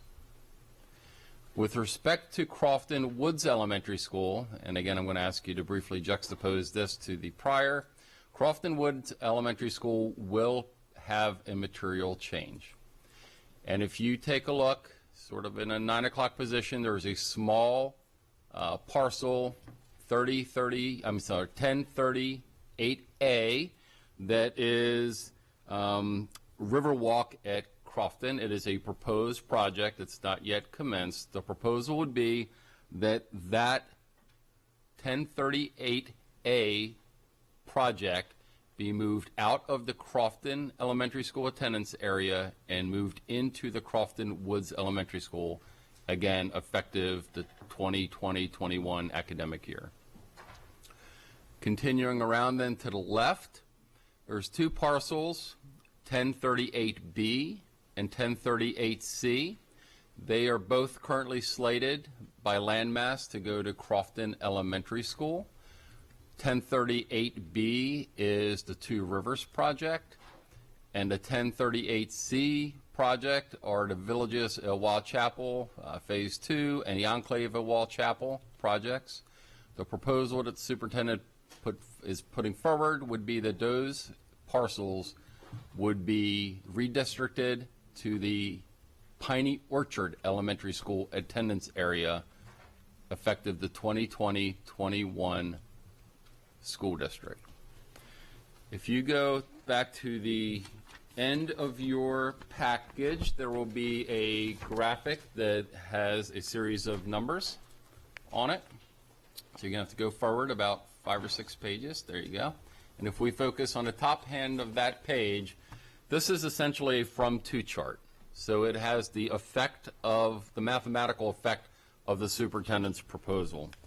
So if you take a look at elementary schools, you'll see the capacity is the state-rated capacity is the second column over. The third column over is the actual enrollment, and the fourth column over is the occupancy. I will focus on the occupancy percentage in this part of the presentation. So the net effect of the redistricting recommendation for Crofton Elementary School would be to reduce Crofton Elementary School from 114% occupancy down to 101% occupancy. You'll see in the middle of the page in that gray banded area that is accomplished by removing the 34 students from parcel 308B and 308C. That's a total of 85 students would be removed from the Crofton Elementary School attendance area, as well as the removal of parcel 1038A, and again, there's no students there currently. Crofton Meadows Elementary School is at 91%. It would remain at 91%, again, because there's no boundary changes associated with Crofton Meadows. Crofton Woods today is at 107%. It would remain at 107% because we're relocating what today has 0 students at it. 1038A, we're moving that into Crofton Woods, effective the 2020-21 school year. It is important for the board to know that we are actively pursuing an addition to Crofton Woods Elementary School. So it will be a capacity addition to Crofton Woods. It's actually already actively under design. We'd be pursuing the funding.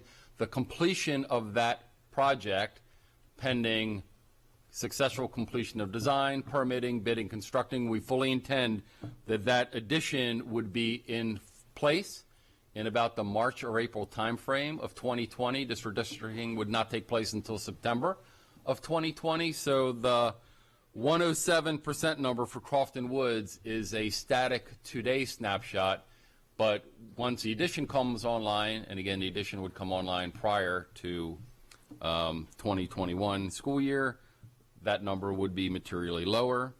Nantucket Elementary School today sits at 98%. The proposal, it would remain at 98% because there were no attendance boundary shifts.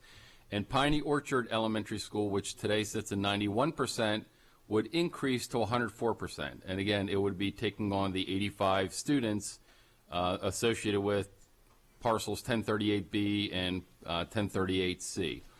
It is also important for the board to recall that in our capital improvement plan that this board reviewed in September and then will take up again as part of its combined operating capital budget proceedings, there is a proposal for a West County Elementary School. The West County Elementary School would be located in or about that parcel that currently contains the Two Rivers attendance area. So the vision essentially is that the redistricting to Piney Orchard would be in place conceptually until the new West County Elementary School was constructed, at which time a new redistricting effort would take place, because with the construction of a new school, you're going to have to identify the attendance area for that new school. The net effect of that attendance area establishment would be then to provide relief for Piney Orchard Elementary School, as well as to take on the remaining elements. So in terms of geographic relocation at the elementary school, essentially it aligns with the recommendation put forward by the redistricting committee. There was one substantive change, and that is the redistricting committee actually wanted to provide more expeditious relief to the Crofton Elementary School community. So rather than waiting till 2021, which is essentially what was advertised initially and what the charge of the committee was, they want to accelerate the relocation of those students into Crofton Woods into Crofton Woods Elementary School and into Piney Orchard Elementary School sooner rather than later, to provide sooner relief rather than later relief, a 1 year caused delay. Again, the superintendent's rationale is to keep it in the 2020 timeframe because that is what we advertised. That is when the addition will come online at Crofton Woods Elementary School, and we will have greater certainty with respect to where West County Elementary School is.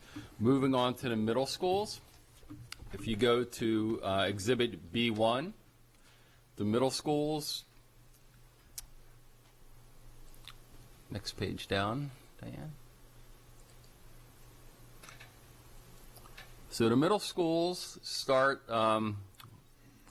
again, at the top quadrant, quadrant of this and the top page of this exhibit describes the existing middle school boundaries that in a pink shade currently attend Arundel Middle School. The schools in the green shade down below all attend the Crofton Middle School complex as they exist today. If you go to the next page, Exhibit B2, it identifies the superintendent's recommendation regarding the middle schools.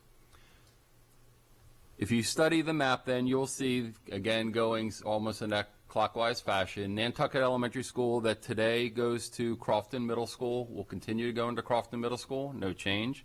Crofton Meadows today goes to Crofton Middle in its entirety, there would be no change. Crofton Woods Elementary School that today goes to Crofton Middle School would have no change, although Crofton Middle School would be picking up a small partial, will retain the small parcel of land, 1038A. Crofton Elementary School as it exists today will continue to go to Crofton Middle School, but it will shed the two parcels to the far left. So landmass 1038B and 1038C that today would be going to Crofton Middle School would be redistricted to go to Arundel Middle School effective the 2020-21 school year. If you then go back to your exhibit to the numerical tabulation, that from to chart that we addressed earlier, and focus on the middle section there, Table B, that summarizes the redistricting impacts at the middle school level, you'll see that Arundel Middle School, as it sits today, is at 97% capacity. The recommendation that the superintendent's putting forward would relocate 35 youngsters designated from Crofton Middle to to Arundel Middle School, bringing the occupancy percentage up to 101%. Crofton Middle School that sits at 101% today would shed those same 35 students and drop down to 98%. It is important to note that the redistricting committee had a number of annex or ancillary comments, and one of them was for the school district to explore the option and the need for expanding Arundel Middle School. We do concur with that. It's not part of the recommendation, but it's important to note that ancillary comment from the redistricting committee is the same set of concerns that the superintendent's staff has as well, so we will be looking at that. And then finally, if we focus our attention back to the graphics surrounding the high school.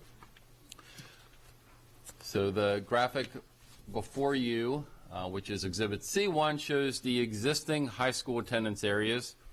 And in terms of the high school, everything that is shaded in pink currently goes to Arundel Senior High School, Arundel High School, and everything in green goes to South River High School today. So the effects of the superintendent's recommendations will be the following then. Nantucket Elementary School today goes to Arundel Middle School. In the 2020-21 year, if you're a student attending Nantucket Elementary School, you will be attending the Crofton Area High School. Crofton Meadows Elementary School today is actually split. It is actually split with some of the youngsters going to Arundel Senior and some of the youngsters going to South River Senior ultimately. The recommendation of the superintendent aligns with that of the committee. Crofton Meadows would be consolidated. They would go as a school together from elementary school through Crofton Middle School and on to Crofton Area High School. Crofton Woods Elementary School, which today attends South River High School, would be redistricted into the Crofton Area High School attendance zone in its entirety, absent any change. And with respect to Crofton Elementary School, the landmass that would be Crofton Elementary School's proper attendance area would be redistricted into the Crofton Area High School. Again, with the caveat that the two parcels way off to the left there, 138B and 138C, because of some of the changes we made at the elementary school level, those parcels would go on to the high school in the 2020-21 year. If you go to the tabulation, then Table C, which is a summary, the net effect summary of redistricting impacts on the high schools, you'll see then the following. Arundel High School, which today sits at 105% capacity, or 105% occupancy, would lose, mathematically lose 716 students, bringing it down to a 70% capacity number. South River High School, that today sits at a 98% capacity, would shed 635 students in its attendance zone, bringing it down to 70% capacity. And Crofton Area High School, that today sits at 0 because it doesn't yet exist, would open up with a 80% utilization rate, theoretically, in its first year. In closing, I'd add the following. I already spoke to the capacity addition that we have programmed for Crofton Woods. I already spoke to the capital project that is already in this board's capital budget this year. It wasn't a capital board's budget last year. We have a standing request for funding for Crofton for the new West County Elementary School. We already spoke to the intent of staff and the superintendent to explore Arundel Middle School. And finally, I'll say that this is a snapshot. Redistrictings are a snapshot in time. This county in totality is growing. All the South River, the Crofton area, and the Arundel High School District is growing. We know that. And for that, because of that, we are continuously monitoring growth and development. We're continuously working with the county and the state concerning capacity additions, school additions, redistrictings, realignments. And in this board's plan, further out, as you may be aware, there's also the contemplation of another high school, what we're sort of colloquially calling that West County High School. So, again, recognize this is a snapshot. We all know that the county's growing. We have some plans in place near term, middle term, and longer term to continue to address some of the enrollment growth. With that, I will turn it back over, Madam President, to you. And again, I would just remind the board that no action is either requested or contemplated at all today. This entire matter will be revisited once again in January, at which time we'll be seeking your advice and counsel. If I could add, thank you, Ms. Sheknovich. Just add so that the board knows, as Ms. Sheknovich went through what the recommendation that I've moved forward for you for consideration. What is also in your packet is the entire report generated by the committee. The chair of the committee is Mr. Boniface. He's there if you want to say hi to Mr. Boniface. Thank you for your work on chairing this committee and bringing this together. But I want to make sure that you've got not only my recommendation, but all of the options that the committee considered, and then you'll see their vote count. So this is all information for you to consider as you move forward. You won't have a decision to make until January to decide which, if any, which of the options to bring forward for public comment. A final decision by this board will be in April. And if I can just bolster the superintendent's comments, all this information is also available on the website. There is a special site for the redistricting, and not just this information, but all of the progress, all of the work that the committee did from the beginning to the end, all of it is sequentially laid out. So if somebody wants to go back in time and see the different evolutions of this, the public is certainly has at their disposal all of that information as well. And yes, and I want to reiterate again to folks in the audience, we are not taking any action today. We are listening, but there will be no vote today on anything moving forward. That will come before the board in January. That's when the decision is made which plans to take to public hearing. So I just don't want anybody to be expecting a vote today, but we are listening to everyone today. Ms. Ellis. Thank you. I have lots of questions, so I hope that's okay. But first question is, can you explain the representation on the committee? What, because, and I apologize if it's in here. I looked through very carefully. I didn't find it. But so in other words, how many representatives from each school? There were 18 total. So if you go to the committee report on page 6 further back, you'll see by school, by name, by position. Oh, it was by school. Yeah, right. Sorry, it has the name of the individual, the position they held, and then the school that they represented. I'm so sorry that I missed that. I looked through so many tables. Okay, and then,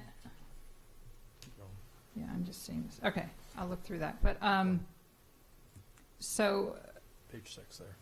Did we ensure that all the communities were represented? I'll give you an example. So every school was represented, but there might be no members from a particular community that were on. For example, Two Rivers has families living there now. Were any of the representatives from that community? All of the redistricting meetings were very well attended. There were individuals that resided within Two Rivers. They had so the way that the process works, essentially, the committee has work time, and then there's public testimony time. And so the committee does the work that they need to do, either as a body of the whole or through task groups in public. And then they cede the floor, and then there's public input time, there's public comment time at the end of every purposeful, at the end of each and every one of those. And so, yes, there was not only individuals who live within Two Rivers attended, but individuals who live within Two Rivers spoke and shared their concerns. I was asking specifically about the committee because they did not vote, correct? They presented their information. Am I correct? Yes, ma'am. Right. So they weren't voting members. They were there Correct. to serve, as Mr. Sheknovich is saying, a chance to share their concerns. So your policy on redistricting asked staff to build a committee from the possible schools impacted, and 2 people from each of those possible schools impacted would be represented on the committee. So 2 people per school. Certainly there may be neighborhoods that might not be specifically represented, but 2 members from each school are represented as voting members of the committee. Right. And your policy and reg dictates the process by which those 2 individuals are elected or selected. I'm concerned about what you mentioned as a snapshot, knowing that there is an awful lot we do know about what's being built as far as community development, but also schools. Was there a possibility of looking at this in a larger scope? Because I can imagine we're going to have redistricting going on many times over. And it was all that, again, it's contained in your packet, but later in projections were shared up on the website. You'll be able to see. So both near and long-term projections were shared. Potential build-outs of different communities were shared. So the process basically is we staff the committee. We give the committee any information that initially that we believe that they need, and then they always ask for a lot of supplemental information, and we provide them with all of that. So that's at their disposal. How they elect to use it is entirely up to them. Right.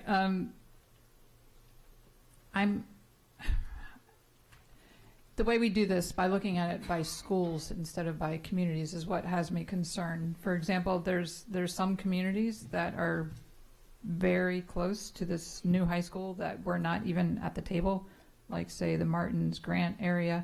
And I bring this up because people reached out to me who were not even at the table, who are their kids are busing all the way up to Old Mill High School, which then when the new Old Mill is built, it's going to be even further north. So I just bring that up as a concern about the scope of the redistricting, and could we look at it in a larger scope? That's certainly up to you. You want to be inclusive, at the same time you want to make a committee that can make some decisions. right? And so that's the fine balance. And so this board over the years and staff has worked to staff these redistricting committees based on that rule in your policy, which has been 2 people per school. If the board chooses to change that, they certainly can look at that into the future. Okay. And so you did provide the other scenarios. You basically are recommending what the committee voted and passed on to you, correct? Yes, ma'am. That's the reason I wanted to make that very clear. As you are right now, you've got lots to think about between now and January, right? Mm-hmm. And lots to contemplate and ask questions as they arise with me, or as I can involve staff if you've got questions that I'm unable to answer. I wanted to make it abundantly clear that there was a committee report that's written by the committee. And it's not edited by us, right? This is their words and their actions, and they're trying to give you the information. I narrowed it down to 1 with the caveat that it would be in the 2020-21 school year as opposed to the 19-20 school year. But other than that, it stands, but I want you to have all of the information, so we share the entire committee report, not just what the superintendent and staff is recommending. I want you to have all the information. That's Right. what the report is. So looking through, I believe there was a scenario that was pretty evenly split when they did their first vote, and this other scenario, if I looked at it correctly, did not put schools over capacity. I know, again, from voters reaching out to me, there's big concerns about Piney Orchard suddenly getting a whole lot bigger student population.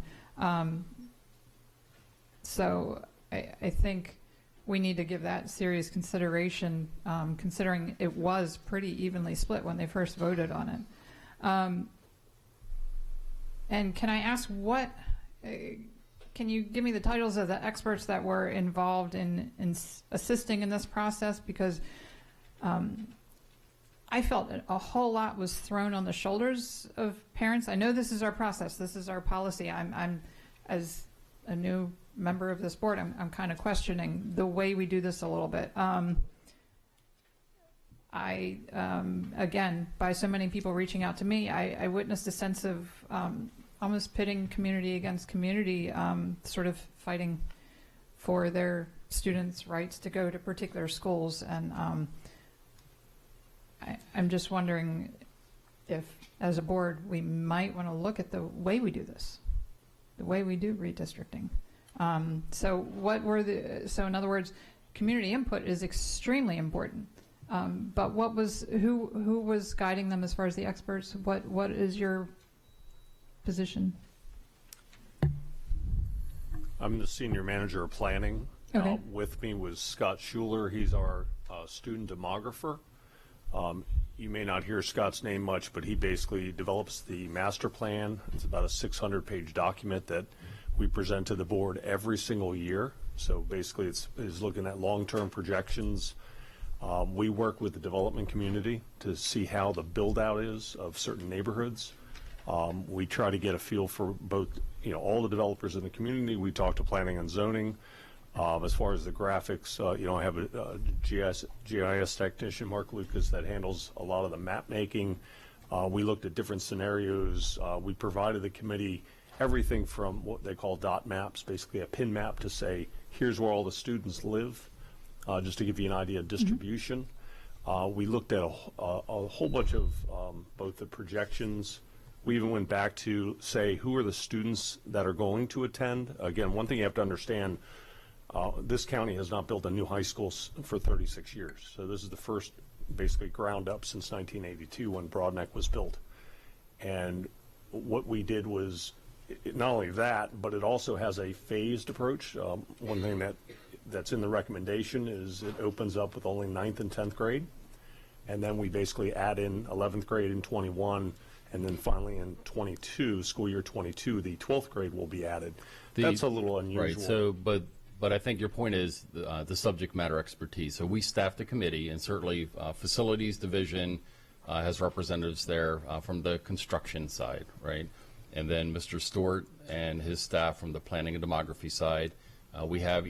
Typically we have either 1 or 2 transportation specialists. We head to generally in this, because one transportation specialist covers the Arundel side, another one covers the South River district, so there's transportation expertise. We call on our instructional data division, which puts together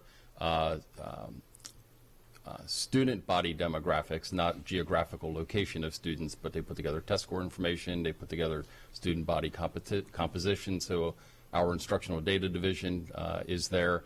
We have the Office of School Performance represented, so the regional assistant superintendent for that area attended each and every one of the meetings and is able to address questions that surround academic delivery or program offerings or magnet schools or signatures, things that are of the instructional realm. And then I attend every meeting as well too, because a lot of this falls underneath of my auspices. So we do provide to the committee different sort of talent segments from staff, but again, we are at their disposal. So we do provide them with a lot of information. We help them, if called upon, interpret information or data to the extent that they want additional data. We then go to whichever relevant subject matter expert it is to generate that and bring it back to them at their very next meeting. So we have the expertise, whatever expertise the committee needs or feels that they need, we provide that by staffing the committee. And so we've made a plan on what schools we're building. I guess there's a long-range plan, but we sort of have a sudden emergency situation where a community has been zoned differently, and now suddenly we're going to have tremendous growth. So what is the earliest we could possibly get West County Elementary School open? We don't have an emergency situation. You've got an the developments that we're talking about have been contemplated and in existence for a while. You have had that elementary school in this board CIP. It has been there now for about 2 or 3 years, sort of marching up the time frame. It's to the extent that the funding authorities will provide the funding for the design and construction. That really typically is the driver of how quickly we can deliver a school. The second issue is that we do not have a parcel of land that the Board of Ed owns in that area, but we've been working with the county government now for in excess of 2 years. They have a advanced land acquisition account at their disposal, and they use that account to support not just public school endeavors, but other public good endeavors such as Parks and Rec, et cetera. So it's been actively progressing forward. The other thing to keep in mind, again, we do communicate with the developers. I happened to be meeting with Two Rivers developers last week, asking them how their build out is on what I'm going to call the non-age restricted. Right. They have a capacity of about 1,260 units. They've only sold 60. So, and again, I hate to say it, but interest rates went up. When interest rates go up, things slow down. So those are things that, again, with the master plan, we reevaluate how many students we have, and if we see things on the horizon, certainly that's when we start having to accelerate if we need to. And again, we have to communicate with the county because the funding comes from the county. And okay, I guess that's why I was expressing urgency. Was I know it was slated to be an active adult community, and then suddenly we're talking about 1,200 more. Correct. Family homes. Okay.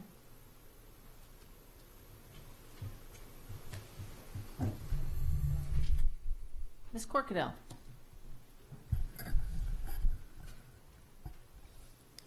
I just had a couple quick clarification questions, if I may.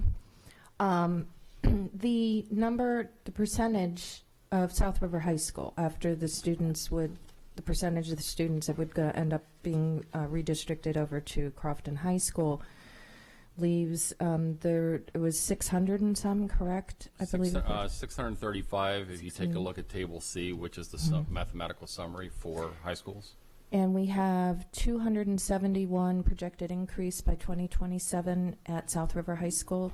It's new feeder, correct? Again, the entire county is growing across the years. So yeah, I was actually asking. I was going a slightly different angle here.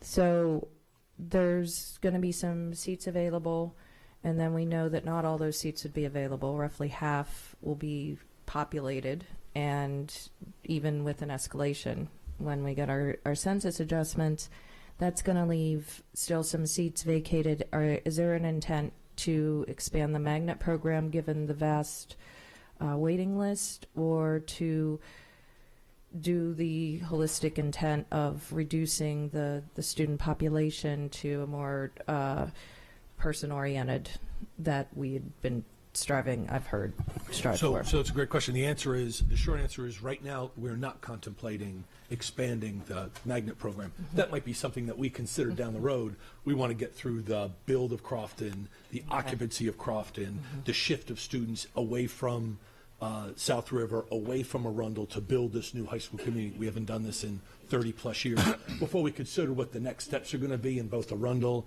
and in South River in terms of now with empty space, to use that term.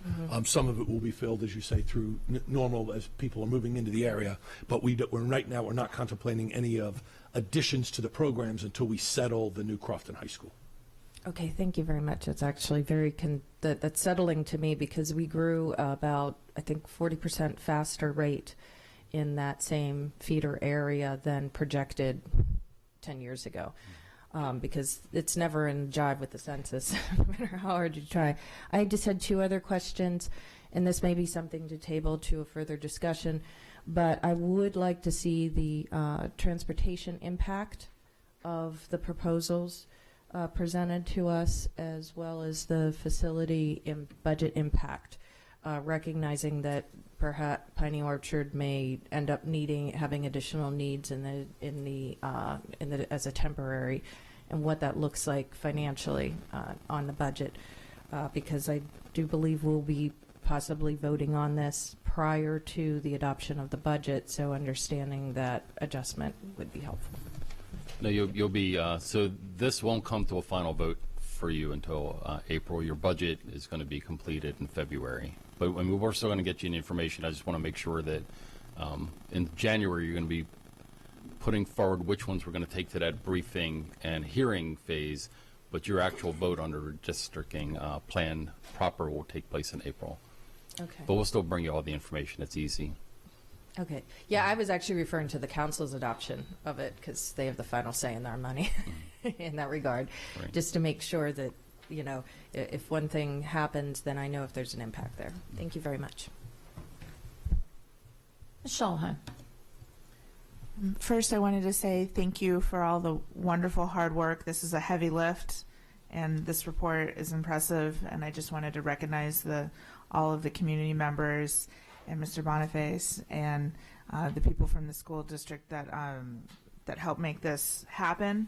And I also wanted to echo some thoughts and some concerns regarding Piney Orchard overcrowding, and direct everyone's attention, I know it's been a long day, to another option that was also put up here, and that's option 4LJ, because I think that going forward we need to review both to see if we want to in fact bring both forward to a public hearing, which I think would be valuable for everyone to have their say and to provide additional options. And that's all I have.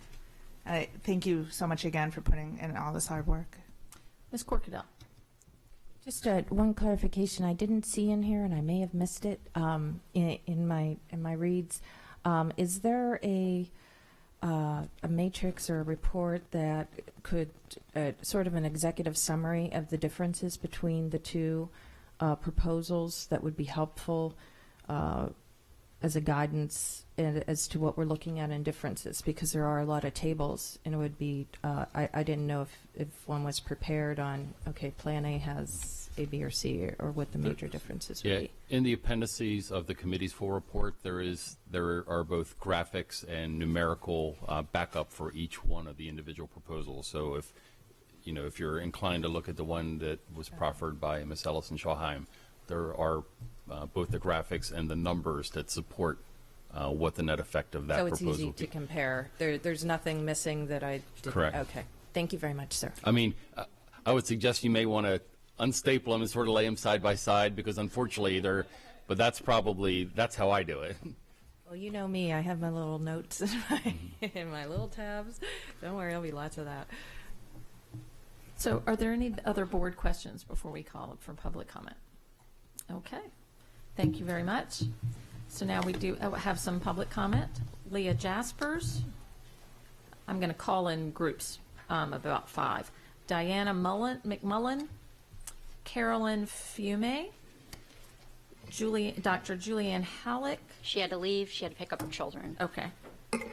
And I do know that she has emailed us, and we have received her information. Yeah. Dwayne Boyd. He had to leave. His son Okay. has a specialist appointment. It's waiting for 6 months, so he apologized. He just walked out. We understand. And Amy Rondo. She's still here. There we go. Okay, go ahead. Hello, my name is Carolyn Fume. I have kids at Arundel High School and Arundel Middle School. I was the Arundel High School representative for the redistricting committee, so that was my Tuesday nights you were thanking, so I appreciate that. Congratulations on your elections. We're here today. We know you're going to make this decision in January, but we wanted to get before you as soon as this topic was mentioned. The Arundel Feeder is asking you to consider sending an alternative plan in addition to the superintendent's plan up to public hearing. It's a plan that was discussed extensively by the committee, and when we narrowed the plans down from 8 to 2, it actually had the most votes. Your staff has let me give you our proposal and our supporting exhibits. You have that to look at, and you can read that over the break if you need to. What's the difference between our plan and the superintendent's plan? There's one difference. It's virtually identical. All the 4 Crofton feeder schools still go to the high school, Crofton High School. The only difference is it takes a neighborhood called 1038C, which Alex mentioned, and it puts it in Crofton Meadows rather than Piney Orchard and Arundel Middle. The reason we need to do that is Alex is right, it's 85 students now, but his office's projections say that in 2022 it's over 200 students. Piney only fits 600, we're looking at 800.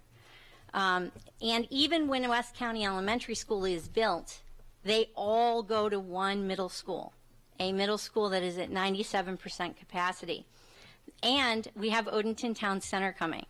There are no use restrictions on Odenton Town Center, and we have a substantial percentage of the population coming from that as well.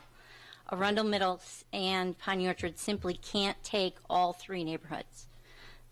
So we're asking you to have one go to Crofton Meadows. Crofton Meadows is at 91% capacity. They can absorb it. Here's what else is great about the plan. The parents from 1038C who have sat here for 6 hours, they want to go to Crofton Meadows. We would like you, since this is a public body, we think it's important to hear all sides and concerns. Your elections were all about hearing community voices. The parents of Odenton, Gambrels, and Crofton would like you to give you your input and ideas on both option 4LJ and the superintendent's plan. When Annapolis did this, they sent 7 plans. We don't think 2 plans is so bad. We think our plan actually covers the regulatory factors better than the superintendent's plan, and we would hope that you would support letting us go to public hearing. Thank you for your time. Thank you very much.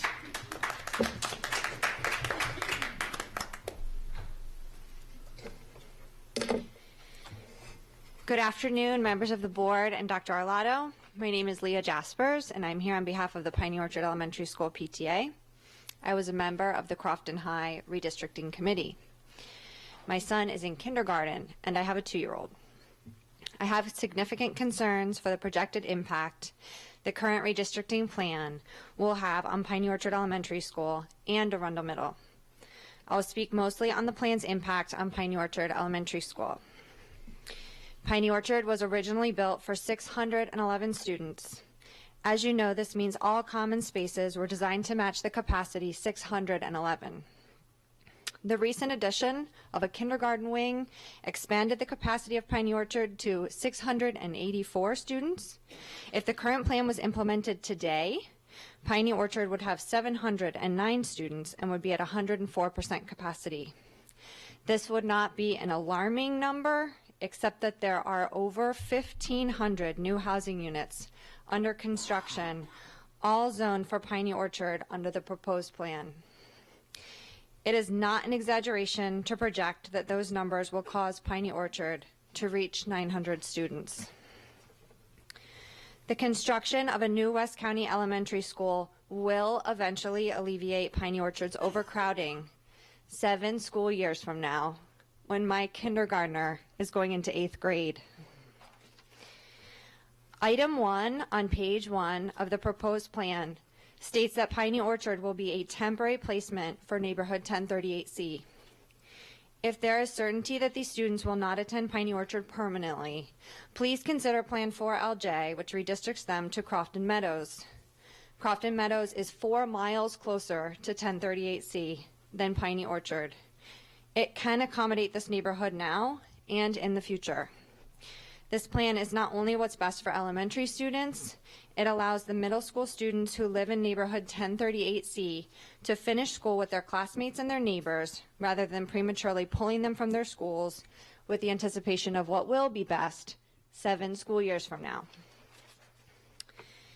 In closing, I want to say that the committee process was very difficult, and at many times the rules changed, sometimes by the minute.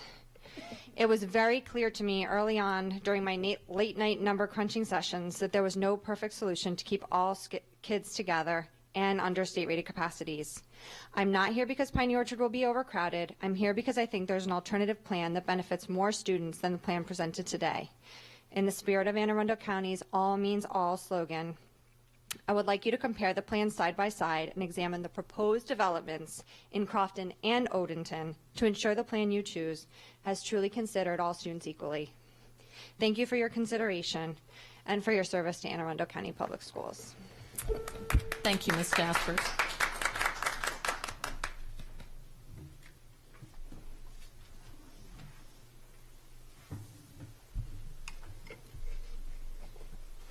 Hello, my name is Diana McMullen.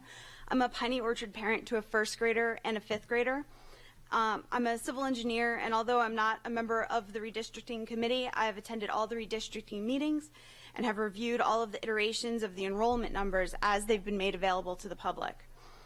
While I share the concerns Leah Jaspers has just brought up regarding Piney Orchard Elementary, the focus of my time here will be spent looking at what my 5th grader will be dealing with for the next 3 years at Arundel Middle. The current public enrollment number at Arundel Middle is 1,042 students and has the school at 97% of the state-rated capacity, which includes 4 portable classrooms today. The public numbers that were reviewed in this committee looked at the development impacts centered around Crofton schools, with the focus on only a quarter of the middle school feeder area. The middle school numbers presented with the plans reviewed didn't take into account the 500 new housing units that are already under grading permit and active construction at this time in the Odenton Town Center and Odenton Elementary School District. There's also approximately 500 additional units at sketch plan in that same Odenton Town Center area. This is an additional 100 middle school students that were not considered in this process at all. These students alone, not counting any new students coming from the redistricted areas, will put enrollment at the middle school at 104% of the state-rated capacity.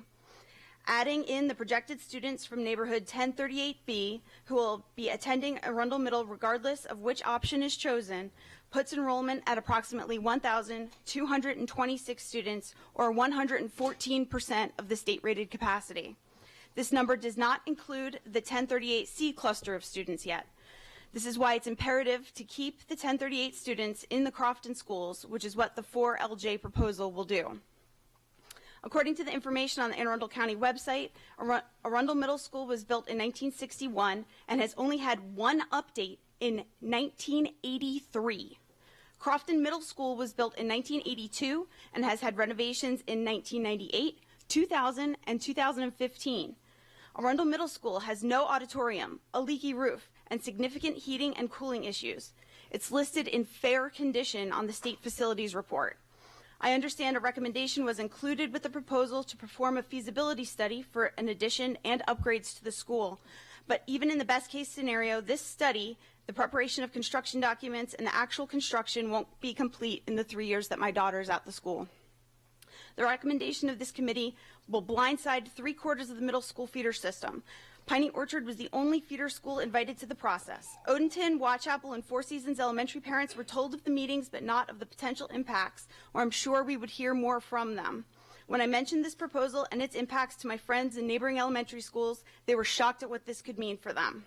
They don't understand how opening a high school in a neighboring town could have such a profound effect on their middle school. Thank you for your time.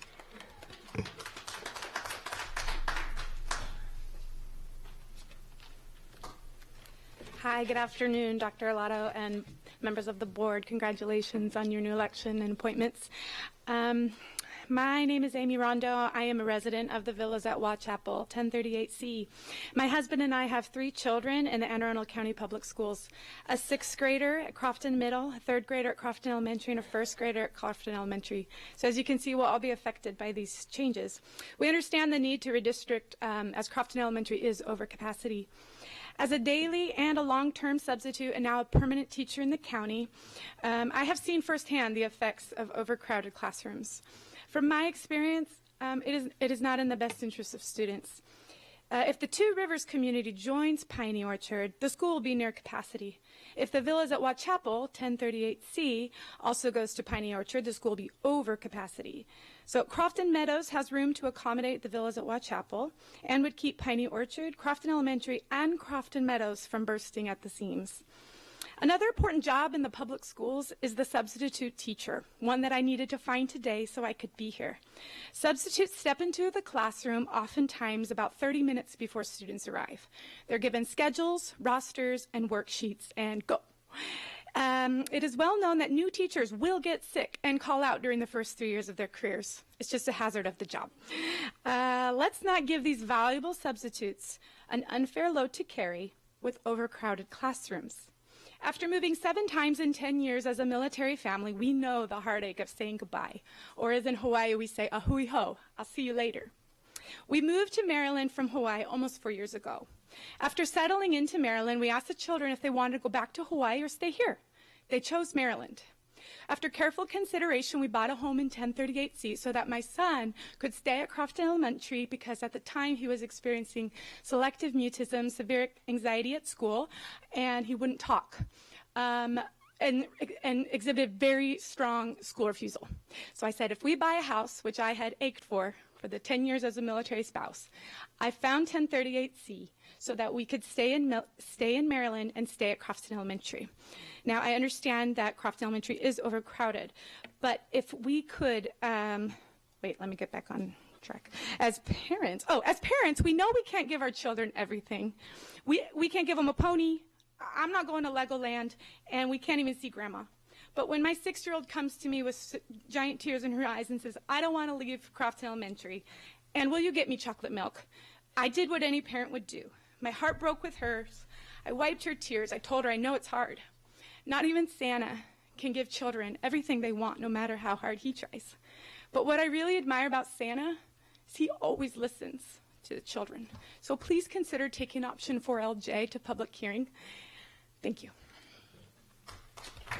Thank you, Ms. Rondo. Okay, Siobhan Ewell, Bonnie Schofield, David Heil, and Jonathan Boniface.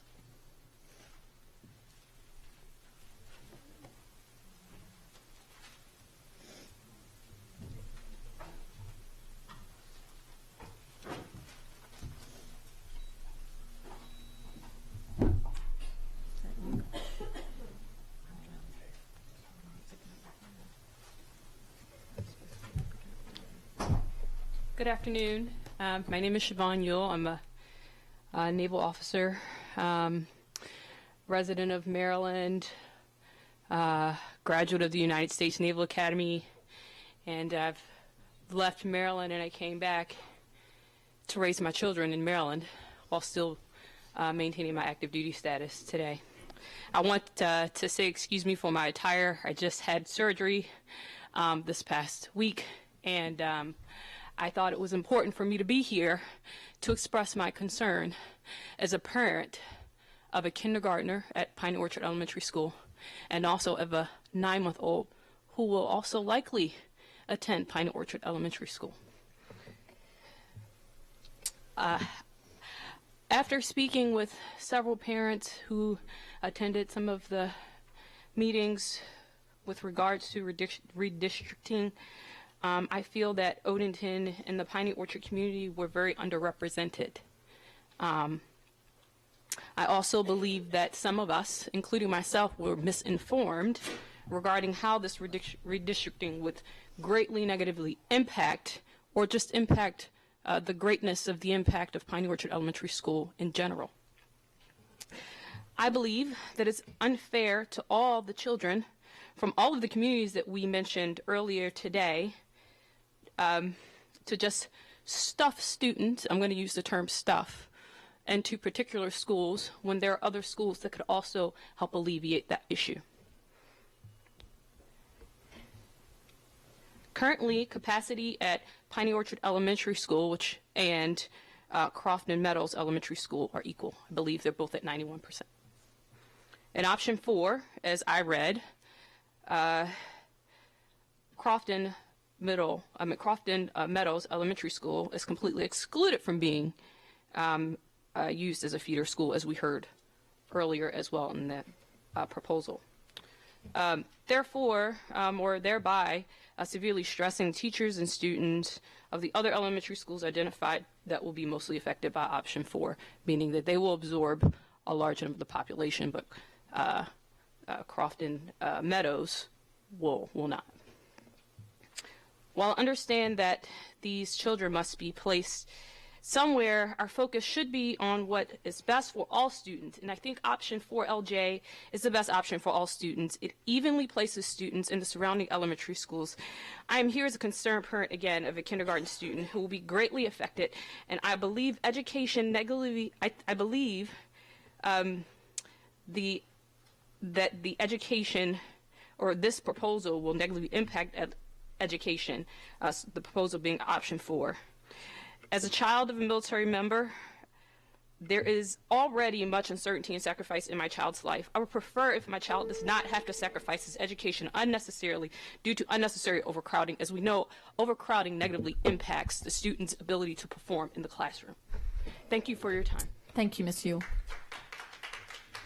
Mr. Lott. Miss Yu, what class? 72 here. Go Navy.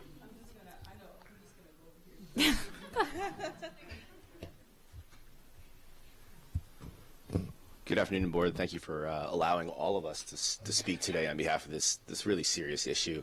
I think what struck me, and congratulations to all those people who are newly elected. It's a big achievement. I think what really struck me as I was sitting here this morning, I was lucky to go out and come back and not have to sit and wait like a lot of the others. But what struck me was Ms. Corcadell, sort of at the outset of kind of the agenda this morning, you guys started talking about transparency and the importance of transparency. I think it had to do with cell towers. And I think that really is relevant today because you heard from numerous people before saying that there was some questions about how this process went along, and maybe it wasn't as transparent as it could have been. Now, the option 4LJ, that plan, I think all these people are asking, and all I'm asking for you today is to consider that, to push it to the briefing, to push it to the public hearing, and allow for that transparency, which we all know is so important during this process. Bring that to the table and give it a chance. Compare the plans. I think that's just common sense. Now, I probably should have started with this, but I am a parent. My wife and I are parents of a 6-year-old who attends Piney Orchard Elementary School. It's a wonderful school, and I know Arundel Middle is just as wonderful as well as Arundel High, and so are all the other schools throughout Anne Arundel County. I think during this process, and I'm going to go back to transparency, I know I jumped around a little bit, but the issue of transparency is really important to me. In my line of work, I'm an attorney. I think during one of the committee meetings, I believe there was some discussion about different possible options, different plans. There was a vote, and at some point, this option 4LJ plan did get the most votes, I believe. Somewhere along the process, I believe towards the last committee meeting, there was a discussion by, I think, one of the gentlemen who was sitting here earlier today presenting the plan to you guys a few minutes ago. And the discussion of contiguous borders, contiguous lines, became this factor, almost a disqualifying factor, at least as was presented, I think, from this gentleman, that because that was not contiguous, we could not vote on this and it was an illegal plan. As an attorney, I don't do this type of work a lot. I do it a little bit here and there, so I did a little research myself. And even looking at the policy, I think that was presented to you guys today in that packet, it's not a disqualifying factor. And the fact that it was presented as a disqualifying factor is not transparent. It's not genuine. It's not genuine. And I think at least give the people a chance and give yourselves a chance to look at these potential plans and decide for yourself if this is fair, if this is equitable, and in comparison with one against the other, is it better for the students of Anne Arundel County? Because I stand here as a parent of one child, but I don't speak for everyone. But at the same time, clearly there's representation here from not just Piney Orchard, not just Arundel Middle, from schools throughout Anne Arundel County that will be greatly affected. And if this moves forward as planned today, that's going to affect future plans moving forward and the way the process is being held. And I think it's important to make sure the process is transparent from the beginning, so whenever there are any other, I guess, redistricting issues moving forward, they will be held accountable, they will be held properly, and they'll be held appropriately. Thank you, Mr. Heil. Mr. Boniface. My name is Jonathan Boniface. I've been coming down here since 2012. I wear many, many hats. Been 3 superintendents since we started coming down here.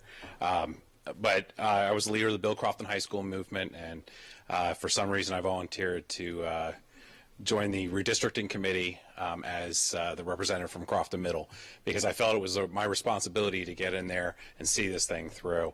I was elected chair of that committee, and I worked with 17 other very hard-working people. 2 of them, Leah and Carolyn, are here today, and I was honored to work with all of them. Your support staff was fantastic. We looked at an issue that was almost impossible. If you look at it and really say, okay, what is the best interest? We look at projections and where everything is. There's no way to get this to be perfect. Looking at all those options and stuff, we came up with the option 4, which the superintendent has pushed forward, changing the timeline just a bit. But there were some real key issues in that for option 4 to even be considered to work, West County Elementary has to come online. So you definitely need to push at the state for the funding for that. And in addition, needs to be put on, I recommend a feasibility study in my own recommendation, but we put forth as a committee recommending that feasibility study and an addition on Arundel Middle School, because that school's going to be over capacity. Looking at the difference between the option 4 plan, which was voted on by, it did get the most votes. It had 10 votes. The option 4 LJ plan, the main difference was it takes one of the areas, the Watch Apple area, and it sends it past Nantucket, past Crofton Elementary's boundaries, through those boundaries over to Crofton Meadows, which does not have a lot of empty seats. My kids went there. They're no longer there. But that was kind of the defining factor where we kind of pushed and went with the option 4. The other thing was it overcrowded Crofton Middle School, even more so. And knowing that we were told Arundel Middle is looking good to getting an addition. We know, Alex Saknovich, our Chief Operating Officer, told us we know that addition's needed, and we are going to, push for that. We thought that would be a very important factor. So that is why we went as a committee with option 4, and we fully support it, and I'm here today to let you know that. I also am the one that put together the entire pages of the document from where it says redistricting committee on. I put all those spreadsheets together with all the different plans so you can look at all 8 options we looked at. And if you have any questions, feel free to reach out to me. I'd be more than happy to go over any of those, or if you want to question the thought process, or why did you choose this over that, I'd be more than happy to answer that. So thank you very much for your time, and thank you for all you guys do for Anne Arundel County.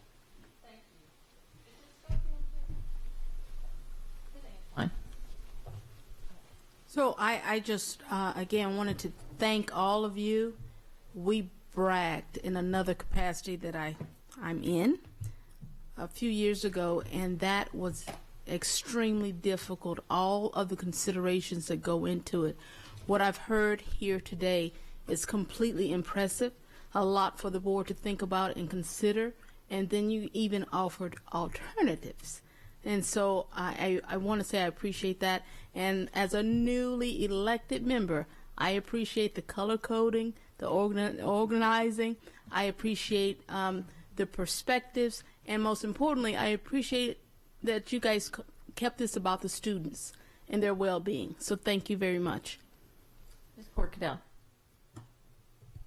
I just wanted to be brief. I wanted to first thank you guys for hanging in there today.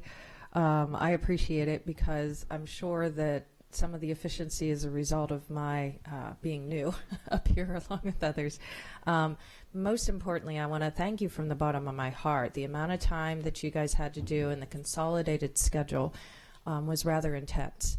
And the residents can be, you know, they're passionate. These are our children we're talking about. And to be willing to work through that in a very large group in a short period of time, I want to particularly extend thank you out to Mr. Boniface. He had, of course, been doing research for years on this and was very well prepared, but nonetheless, as a board leading everybody to be able to render a decision in a timely manner in and of itself, I applaud you for, and I just may take you up on those offers to review some of the details as we work through it, and I do appreciate that. Thank you once again, all of you. Ms. Ellis. Yeah, I too want to thank you. I'm aware of what a strenuous process that was. And also, I want to thank you as well about the presentation of the information. It's also beautifully presented and color-coded. And that's why I couldn't find the names of the parents, because they weren't on a table like everything else. So I just missed it. But so I have two questions. Can we get an answer on that concern that was apparently raised in the committee meeting, that there's a issue with 4LJ with the contiguous boundaries? Is that, do you know that to be a concern? It's always a concern in redistricting. We would prefer redistricting to occur so we don't have so that areas serving schools are contiguous. And one of the other things is, and that's the reason Mr. Sheknova said transportation is at the table, is what will those routes be? And as Mr. Boniface said, in that particular option, and there's more information to come, obviously there's lots of time for us to talk and think, is that buses will travel through two other areas to get to what is being recommended. And I have, so in addition to that, was it ever discussed to redistrict part of Nantucket to Crofton Meadows? And I'm sorry, I apologize too if that's in here. There is an awful lot, but was that ever discussed to put a portion of Nantucket to Crofton Meadows and then 1038C to Nantucket? Was that ever? We didn't want to split up the actual schools and change the elementary boundaries to where you'd have to move a large section over. We looking at it, sections that were made for Nantucket, it would have been arbitrary. Just take certain neighborhoods and certain communities versus others. Well, I think we're weighing two different concerns here. I understand that concern, but the concern, then we're busing kids past two schools to go to another school. So I guess that's something. Absolutely, that's something you'll have to consider and then make a decision. Yes, ma'am. All right. Are there any other board questions? All right. Thank you, Mr. Sheknovich. Thank you to everyone. All right. We will now go back to item 5.03. This is an action item, policy student sunscreen use, policy JM. Dr. Arlotto, your recommendation. Yes, ma'am. I recommend board approval of policy JM, subject to final correction for style and format. Okay. Do I have a motion? Do I have a second? All right. So this is third reading for this policy. Are there any board questions or comments? Ms. Ellis. To make sure I understand the policy correctly, this is providing the opportunity for students to use sunscreen. This is not instructing them what they must use. It's it's the opportunity for them to be able to use that, correct? Correct. I'll ask those at the table to introduce themselves and share, but this is coming from legislation. Again, for the record, Jeanette Ortiz, Legislative and Policy Counsel. Sally Egan, Assistant Superintendent for Student Support Services. And Karen Siska-Krill was with us but had to leave. She's the Director of School Health. So the policy has been established in accordance with new state law, which just authorizes students to use sunscreen at school without a doctor's note, essentially. But the language is almost verbatim the state law. Are there any other questions or comments? Is there any public comment? All right, Ms. Connolly, call the roll. Ms. Corfidel? Aye. Ms. Urea? Aye. Mr. Gilliland?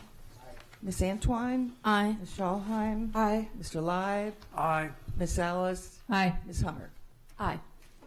8-0, motion passes. Thank you. Item 5.04 is a first reading policy JCCB, gang and or gang-like activities. Ms. Ortiz. So we have JCCB from the Offices of School Security and Safe and Orderly Schools. I'll have Alice introduce herself to the board. Good afternoon to the board, Dr. Arlato. My name is Alice Swift. I'm the Director of Safe and Orderly Schools, Superintendent's Designee for Discipline for Extended Suspensions and Expulsions.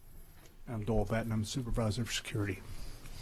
So the Offices of School Security and Safe and Orderly Schools are bringing policy JCCB, gangs and gang-like activities, before you for first reading. This policy was last updated on July 13th, 2011.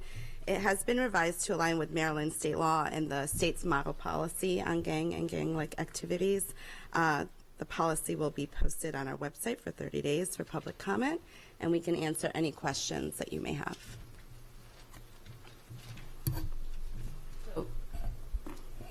The majority of this is to update according to state. Yeah, there are just some revisions, correct, just to align with the state law and the state model policy to ensure that, you know, everything that we're doing is in accordance with them. Are there any other board questions or comments? Is there any public comment? So this will go forward for 30 days of public comment? Yes, correct. It will be posted on the board site under, there's a tab for proposed policy revisions. The links will be there for a 30-day public comment period, and then it will come back to the board for second reading. Okay, great. Thank you. All right, thank you very much. All right, item 5.05, student suspension and expulsion, policy JD. And again, Ms. Ortiz. So we have the Division of Student Support Services and Office of Safe and Orderly Schools bringing policy JED, student suspension and expulsion, before you for first reading. This policy was last updated on August 20th, 2014. Similarly, this has been revised as a result of new state requirements under new state law and regulations. The policy will be posted on our website for 30 days for public comment period. And just to clarify, so in 2017, the state passed legislation regarding the suspension and expulsion of pre-K through second grade students. However, we were unable to update our policy and regulations because the state took over a year to update their policy and regulations, and there were some questions in regards to some of the intentions in the state law. So as soon as the state finally updated their regulations, we moved forward with updating ours. And so the revisions that you're finding, the language is, again, in accordance with the state law and the accompanying state regulations. Are there any board questions or comments? I do. So the changes that have been made to state law over the past few years, and from the Department of Education, is very much so that we're trying to keep students in the classroom, and we're trying to reduce the amount of suspension or expulsion time that's possible for that. And so this clarifies that, but that is also our intent, is that we want children in school and in the classroom. And so an expulsion, those of us of a certain age, we used to talk about that a lot in school, getting expelled. That is an extremely rare, almost non-existent process, isn't it? That's correct. 45-day minimum, up to a year. It's automatic for a firearm under the Gun-Free Schools Act of '94. And if a child is removed for that, for instance, do we provide alternative education, homebound instruction? Homebound instruction, online or a teacher. Okay, so they are still receiving school, they just are not in the school building, and that's mainly for a firearm. That is correct. A firearm incident. Yes. Okay. Ms. Antwine. I would just request from the policy, nothing specific on these, but you're referencing Maryland law or federal law or whatever for the purposes of understanding this better. Could we have a reference section on these that you present to us, please? When you do present it, not today, of course, but in the future, please. Sure, on the yellow sheet, I'd be happy to do that. Thank you. Absolutely. Mm-hmm. Ms. Ellis. Can you give a little information about what is the reason or the goal of a suspension? Is so I understand there certainly are scenarios where students provide a safety hazard. So is suspension given as a punishment for repeated violations if it doesn't involve violent behavior? Well, our goal is always to keep students in school, and we seek to provide interventions in those processes. A lot of times you have students that are chronically disruptive, so the goal would be to find out through assessments, counseling, mentorships, and things of the like, of course under parent consent, anything outside or inside, working with school psychologists and things to hopefully rehabilitate that student. We do have situations where students are addicted to drugs and alcohol, tobacco, have anger management problems and or bias motivated intimidation, harassment type bullying displays of behavior. And so then we would implore those types of interventions as well. More serious offenses, you're looking at your category 1 per the code, and I do, advise if you get in there and dig deep, if you have questions, we're on hand to answer that. But we're looking at level 4 and 5 type situations. We talk about category 1 and 2, students are excluded from school because they have hurt a student or a staff member of the district. Mm-hmm. And of course, we do have to send a message. Of course, our policies are aligned with state and federal law, but under our superintendent and recommendations from MSDE, we do look to align our code so that we are fair. We do remain impartial in all of these instances. Short-term and long-term suspensions lend themselves for conversation at the school level.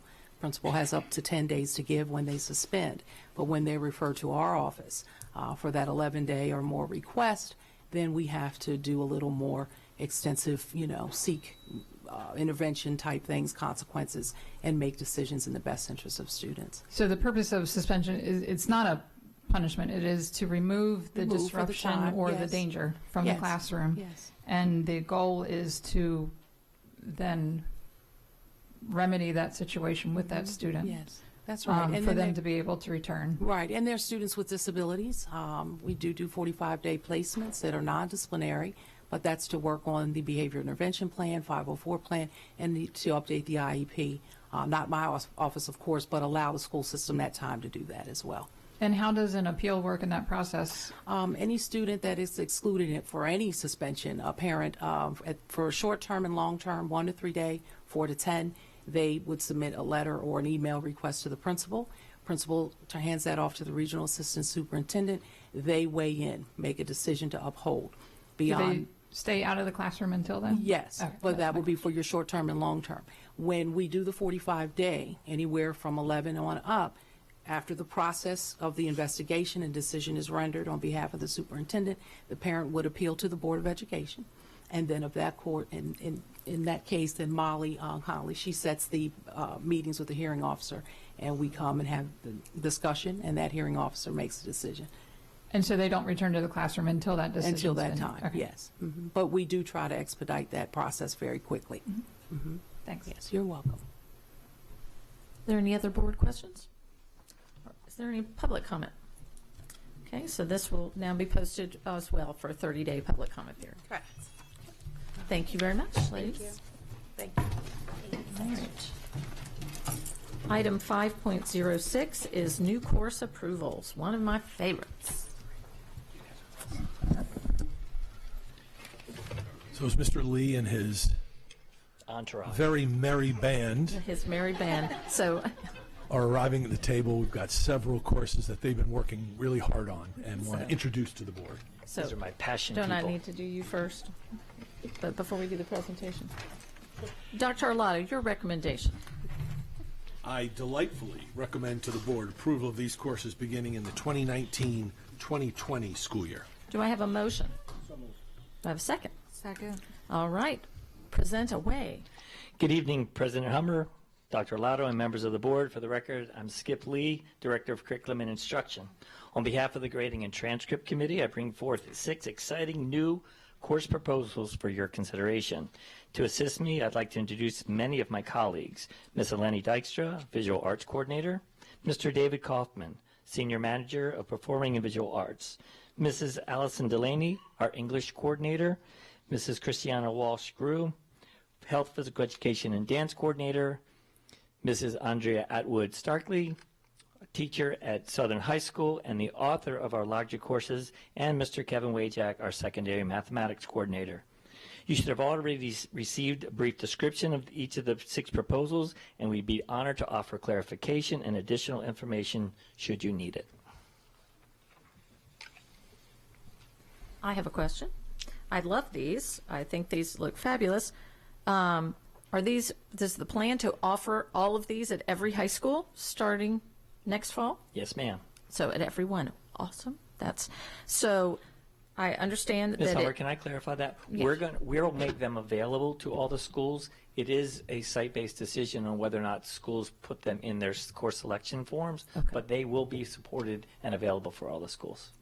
And so this would meet the fine arts credit, which is a state requirement for graduation, That is correct? correct. And so if they're each a quarterly one, which I also really appreciate that we're doing some quarterly classes that are coming along to give our students a little more of a taste of things. So they do not have to take all 4 of these classes. They can choose to take 1 or they can choose to take 2, whatever their interest may be, and that will count. That section of it will count toward their fine arts. Is that correct? So ultimately, the number has to add up to 1.0 grad, but they would have to at least take 2 of the quarter course to get a half a credit, and then they could take a semester class of one particular prime, and that could be the additional course to equal the 1.0. Okay. All right. But you're correct. Okay. Ms. Urea. Thank you so much for putting hard work into this. As I've been reading these and reading them right now, they're awesome. I love them. Specifically, my question is with the arts and like the education one, or not education, the physical education and dance. It seems like these options are to give students more of like their own personal direction in their schoolwork. Is that kind of the aim of this, essentially? For the record, my name is Christiana Walsh, Coordinator of Health, Physical Education, and Dance. And yes, the idea is really to allow them to kind of get a taste of dance in the fine art form. It's to create an opportunity for students who might not appreciate dance as an art form, but to give them the opportunity to explore movement through various elements of dance and storytelling. Okay, thank you.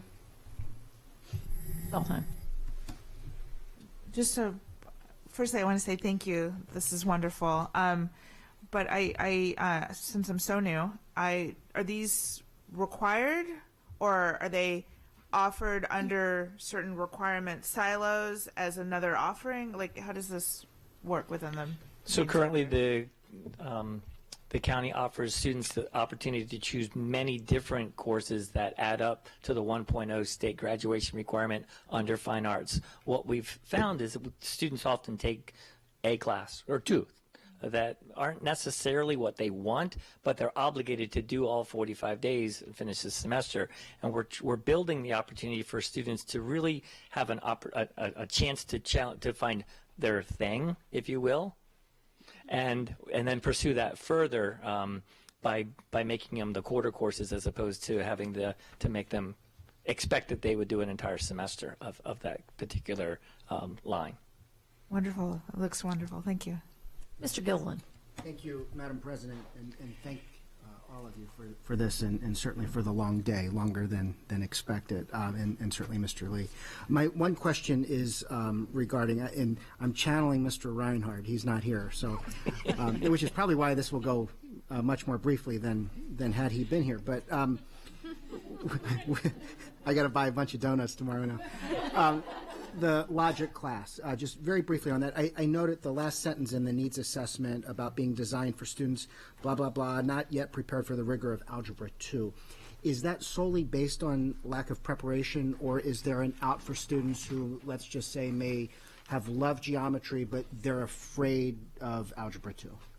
For the record, Kevin Wajak, coordinator of high school mathematics. Great question, and the answer is really yes to both, right? Both logic quarter credit courses are available to all students. So if a student is interested in taking an additional mathematical opportunity either for 9 weeks or for 18 weeks, they are welcome to take that. But specifically, we are always looking for additional course offerings for students who maybe are less comfortable with the traditional mathematics pathway. So logic is really a gateway course to computer sciences and a different strand of mathematical thinking.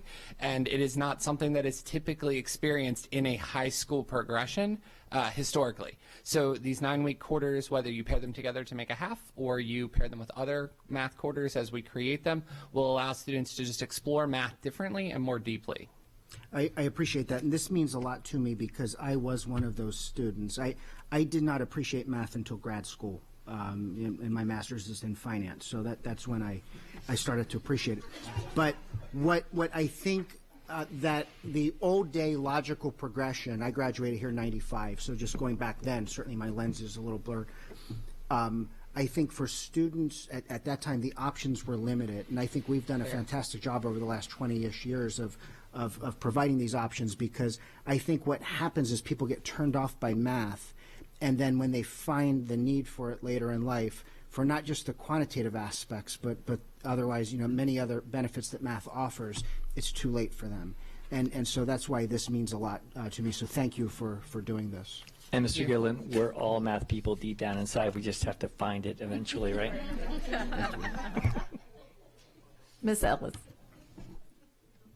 So if students use this as an alternative to moving on to Algebra 2, if they don't feel ready, is that what you're saying sometime? It's a stepping stone. It's a stepping stone. So if they're quarter courses, what do they do second semester since they have to stay in math? Great question. So the description should have shared something about our function focus, and I'll let Kevin describe that as well. Yeah. So we have, again, as Mr. Gillen said, we have multiple more course offerings now than we have in the past. So we have additional courses. There's an amazing course in our books called Function Focus that explores the reality of the world, and then we find mathematics through that reality. So we may look at earthquake data and modeling and then discover the mathematics behind that modeling. I will say Ms. Atwood has been instrumental in the last year of developing both that course and this new logic course. So courses like that can be paired together for students. We have a course on our books called Bridge to Algebra 2, which supports some of our students who struggled in our Algebra 1 course and need some really purposeful, deep remediation of traditional mathematics in order to meet the requirements for state graduation. So this logic course could be paired with that. It could also be paired with a semester of statistics or even a semester of Algebra 2. You may take a semester of Algebra 2 if that's something that is part of your sequence. Really, the sky is the limit for students in math after we finish with the Algebra 1 geometry state graduation requirements. And I see your confusion face, right? Not every student in our district takes Algebra 2 before they graduate, right? Some students choose alternate pathways. Some of our career and technology completers fulfill their math requirement in ways that are different. So I say a semester of Algebra 2 because it just very simply is an option for students. I could take a semester of logic and a semester of Algebra 2. It's atypical. We typically see more the function focus, the bridge to Algebra 2, statistics, and future, hopefully, courses that we will bring to you for approval. So can they only take a semester of Algebra 2 if they start that in the fall? No, they could. They could end up taking both, but it is possible. Just as an example, as a terminal course for a senior, right? A senior may take a semester of Algebra 2, decide that's not really for them, and then take logic in the spring. or logic and something else in the spring, right? And it just creates a more diverse offering for students. That's great. Do we know how colleges receive these different types of math classes?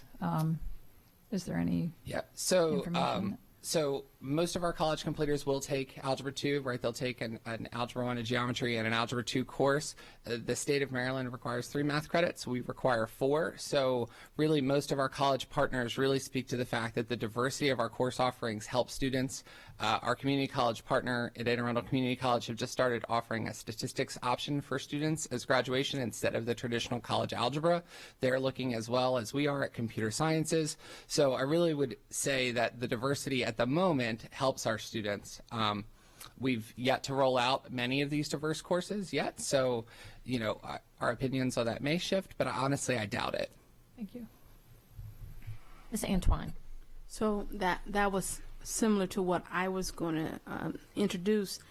These are great courses, but we're introducing them at the high school level, and so many of the students are preparing for that next level. So I wanted to understand how that coincided with some of those next level ambitions, how the curriculum matches, say, college or even some of the technical schools out there to support those students when they're being reviewed for these competitive opportunities. Yep. So I'm going to just let Ms. Atwood-Starkey speak for just a second about a little bit of the content of the course. I know you have the proposal in front of you, but really just to make that connection to, as a math major and then really as that computer science technical background of engineering, where some of this content will fit.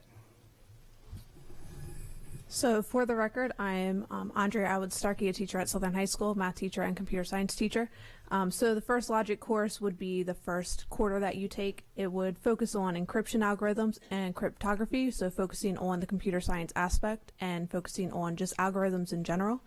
And then we would go to conversions of different bases such as binary, hexadecimal, things computer scientists use as well. So they would have an end of the marking period project where they would either have to create a password algorithm or they would have to design some type of project that focuses on hexadecimal and different conversions of bases, so it almost is like a color by number. And then for logic B, we would focus on Boolean logic, so that transitions into discrete math, which is normally a college level course, following graph theory, which is also in discrete math. So President Hummer, I had the same question for the dance classes and the art classes. How does it align with some of the requirements that universities and tech schools and colleges will be looking at? For the record, Lenny Dykstra, coordinator of visual arts. As far as the writing on the wall, this course is really embracing the contemporary art movement of street art. And so I think the ultimate foundation of it, though, is that self-expression and offering opportunities for our students to express themselves in a very contemporary way. And as we move on to higher education and even in life in general, it's going to give our students an opportunity to really be able to showcase who they are, tell their story, and be critical thinkers and essentially communicate to the world and the people around them. Mm-hmm. So in the dance piece here, it's a marriage of current trends and that choreographic process. So creating things, and we're creating things through movement, and we're going to be able to tell a story using that. Using technology, so it aligns right with those 21st century skills. So moving on to college, and that connection is really woven throughout the course. And for the record, David Kaufman, Senior Manager of the Performing Visual Arts Magnet. I think to your concern, what seems to be a theme is whether or not it's going to be viewed in an accredited or in a valued capacity. For students who are pursuing an artistic direction, they're going to be taking a volume of other classes in addition to this. This is going to be a subject matter interest that they're going to get a chance to explore. But for students who are not pursuing an artistic pathway for college, this is going to satisfy their fine arts requirement for acceptance into a college. So I think it allows both groups of students to really be able to be served very well. Ms. Corkadell.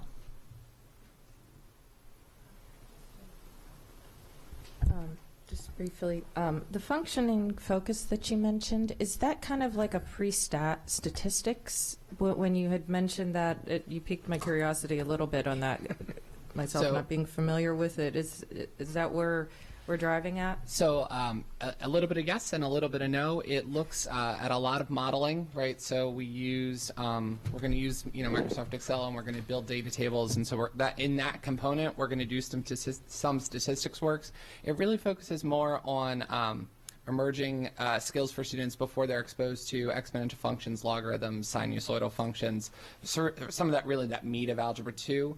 And again, the opportunity in that course, thank you for approving that course last year, it's run really successfully, was to give students a taste of the real world and then find math within it, and then move back to some of that pure theoretical exploration of math that exists within the state standards of the Algebra 2 course curriculum.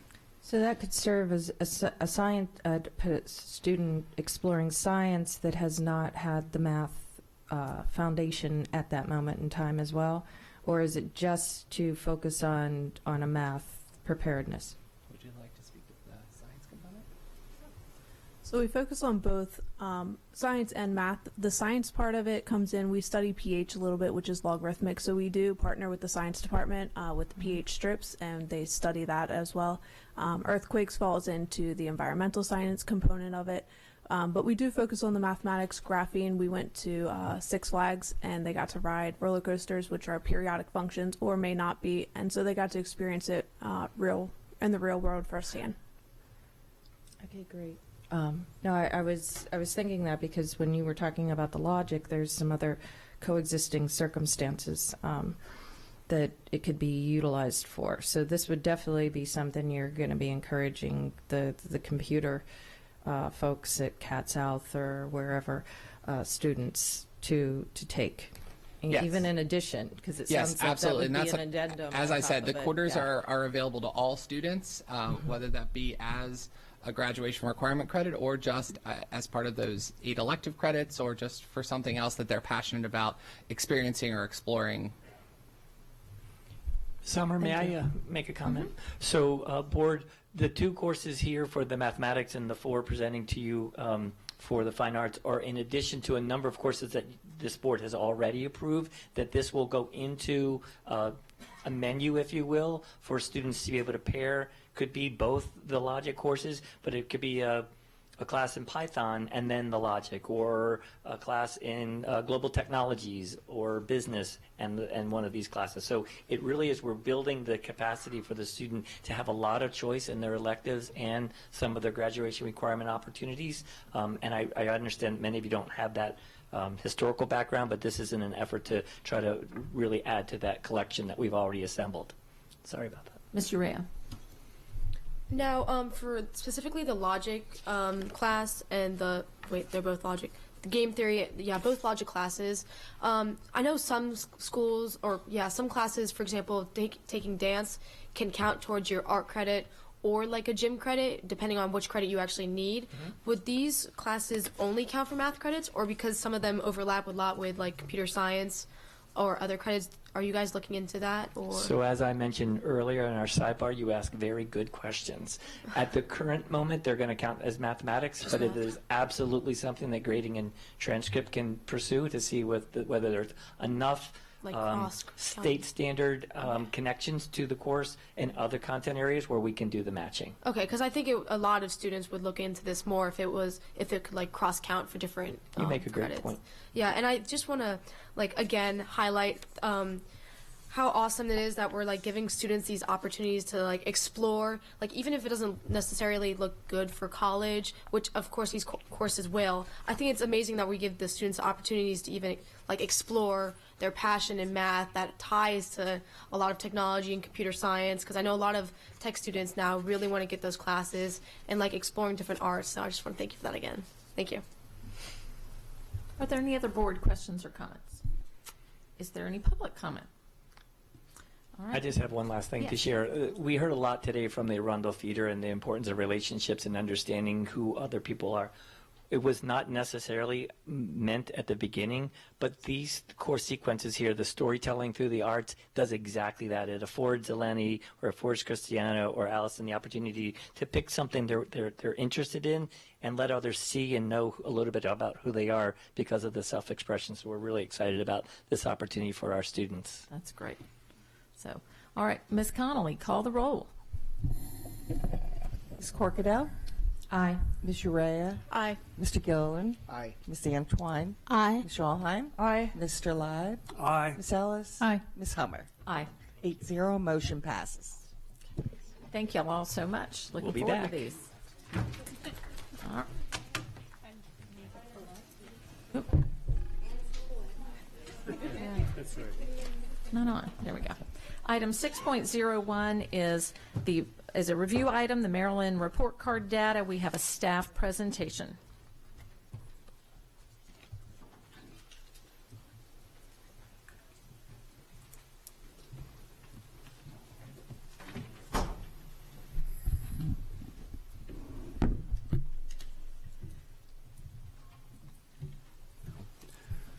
Good afternoon, President Hummer, members of the Board of Education, Dr. Alato. We're very thrilled to be here. My name is Jason Dykstra. For the record, I am the Executive Director of the Instructional Data Division here, and I'll allow my esteemed colleague to introduce herself.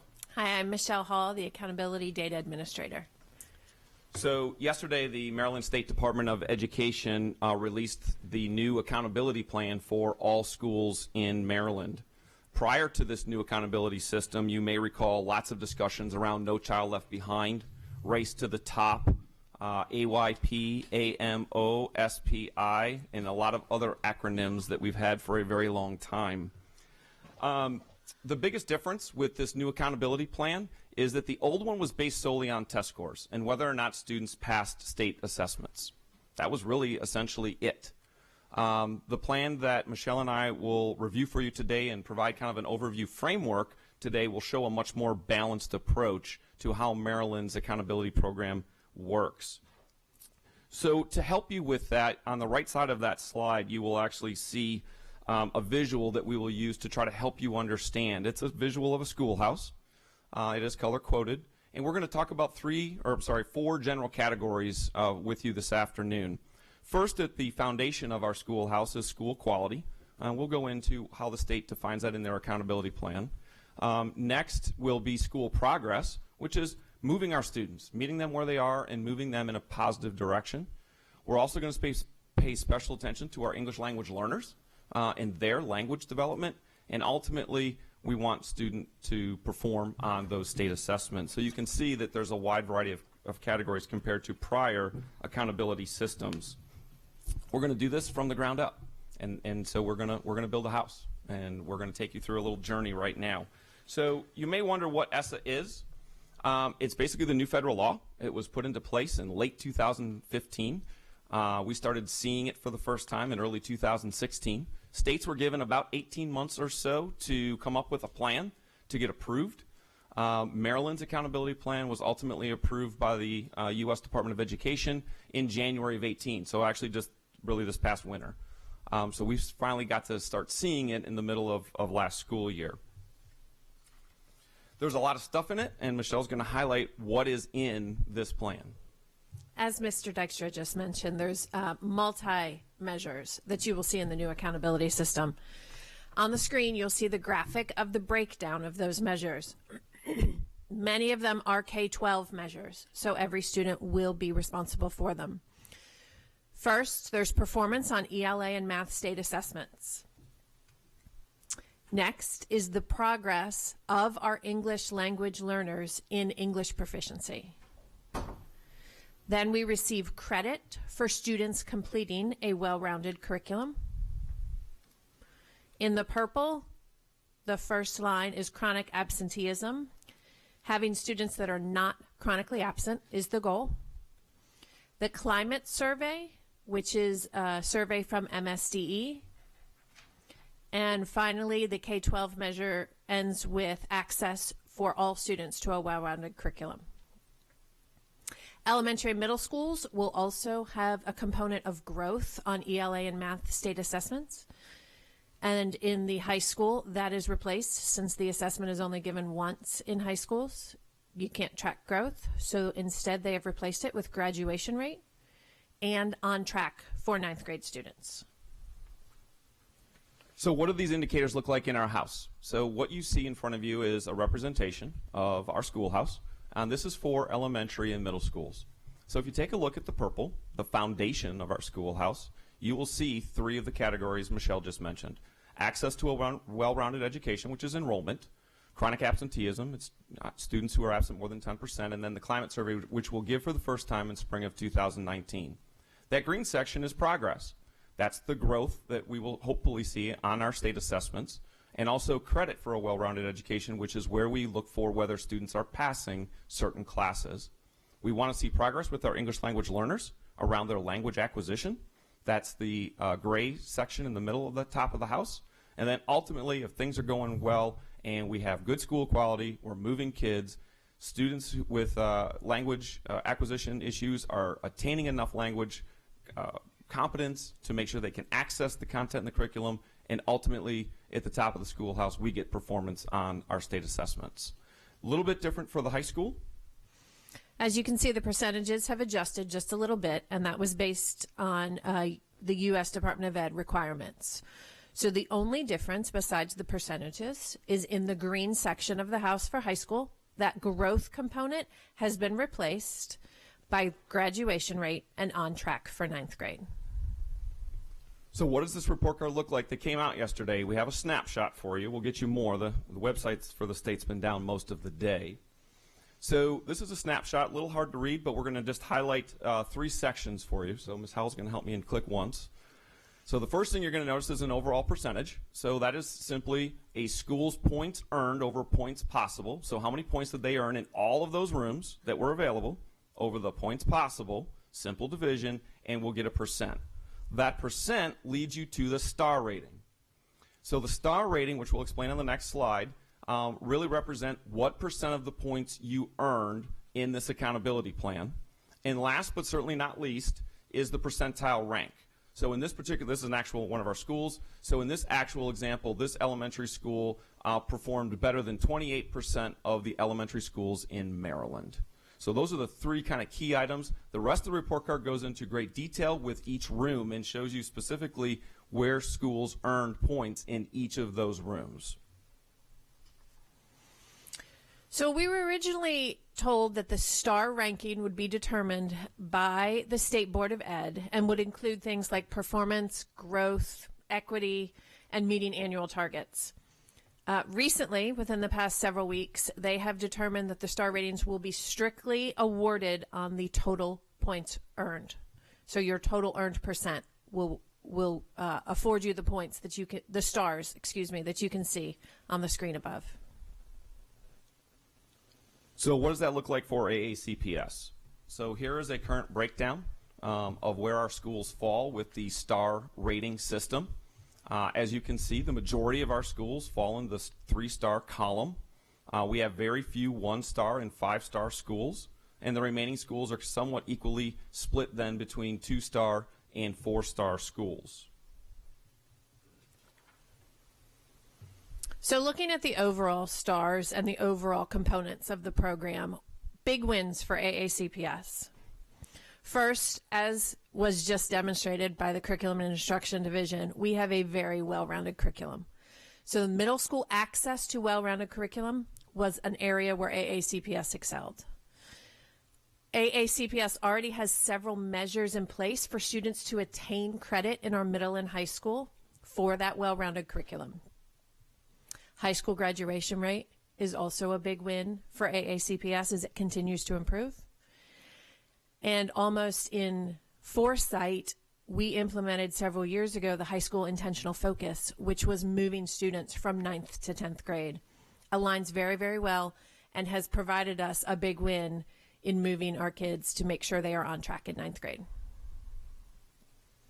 In this first report card, our elementary schools will not receive 15 points in 2 of the rooms in our house due to the 5th grade health requirement in those rooms. Those 2 rooms are access to a well-rounded education and credit for a well-rounded education or curriculum. In 17-18, which was the prior school year that this data is based on, our health standards were infused and spread out through multiple content areas, multiple curriculums, and taught by multiple teachers. In addition, grades were not necessarily collected on specific health standards last year, the 17-18 school year.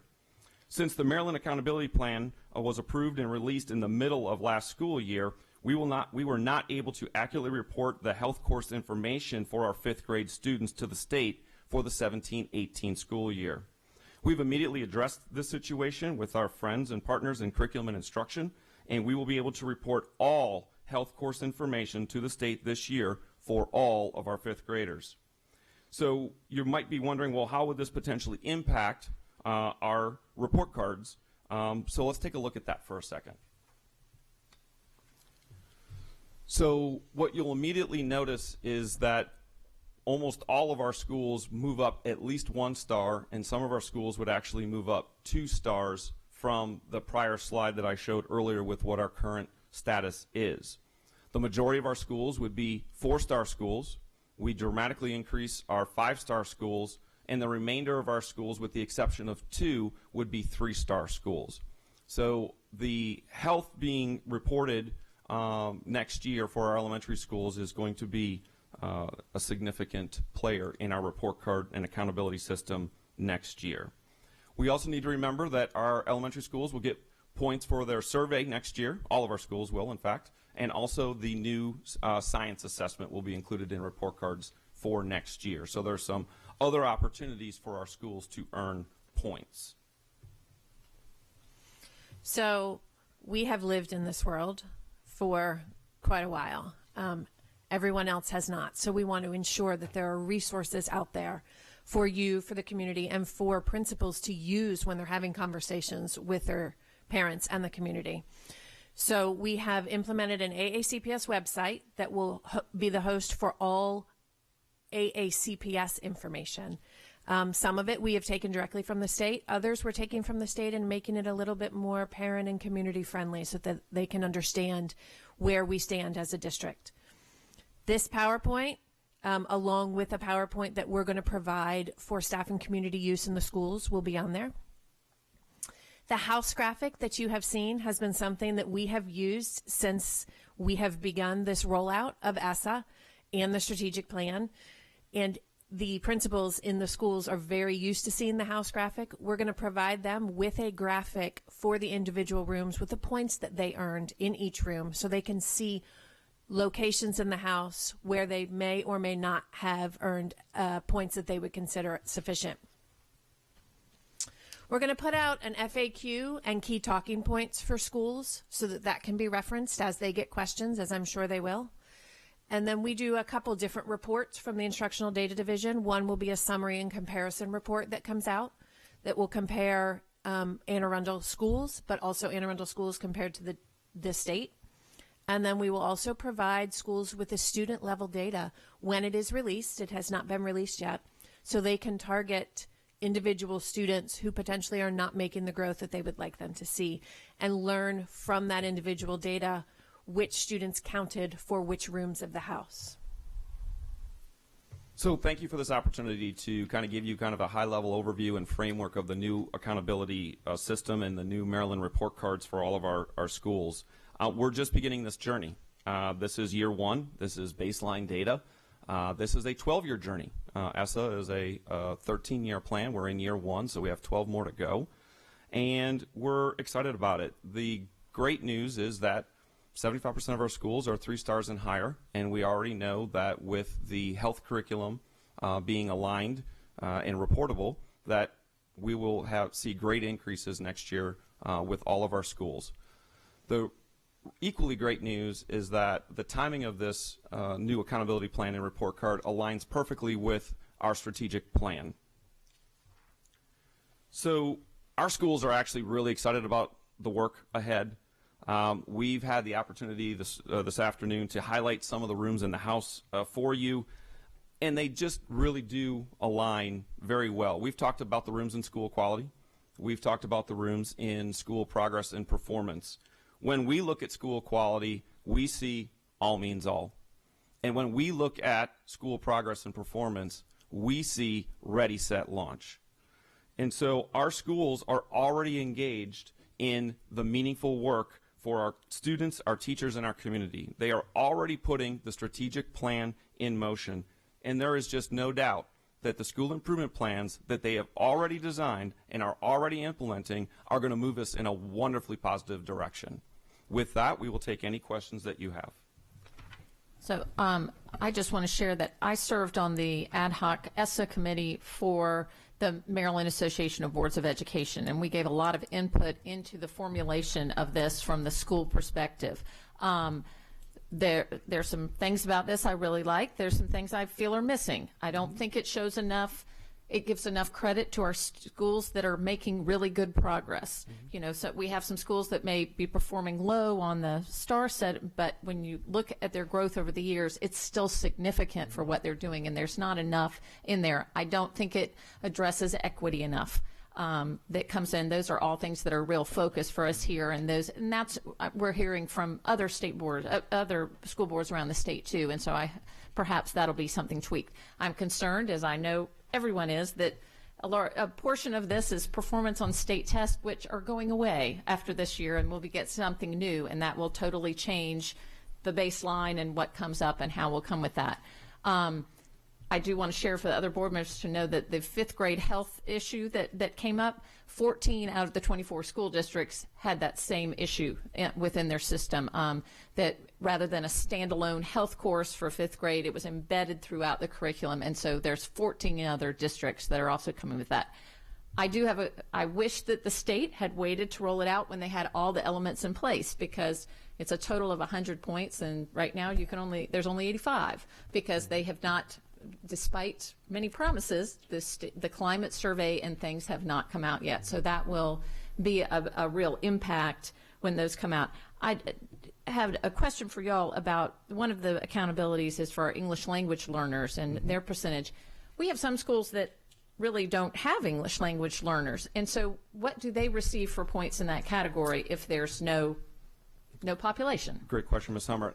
Just like where the state did not put in points possible for the survey because it wasn't available, those schools that don't have enough students or English language learners in their school, those points are just not possible, so they changed their denominator. And so what's the threshold for number of students? 10. That's what I thought, 10. So if they have less than 10 ELL students, they just don't have that. Okay, thank you. Ms. Antoine.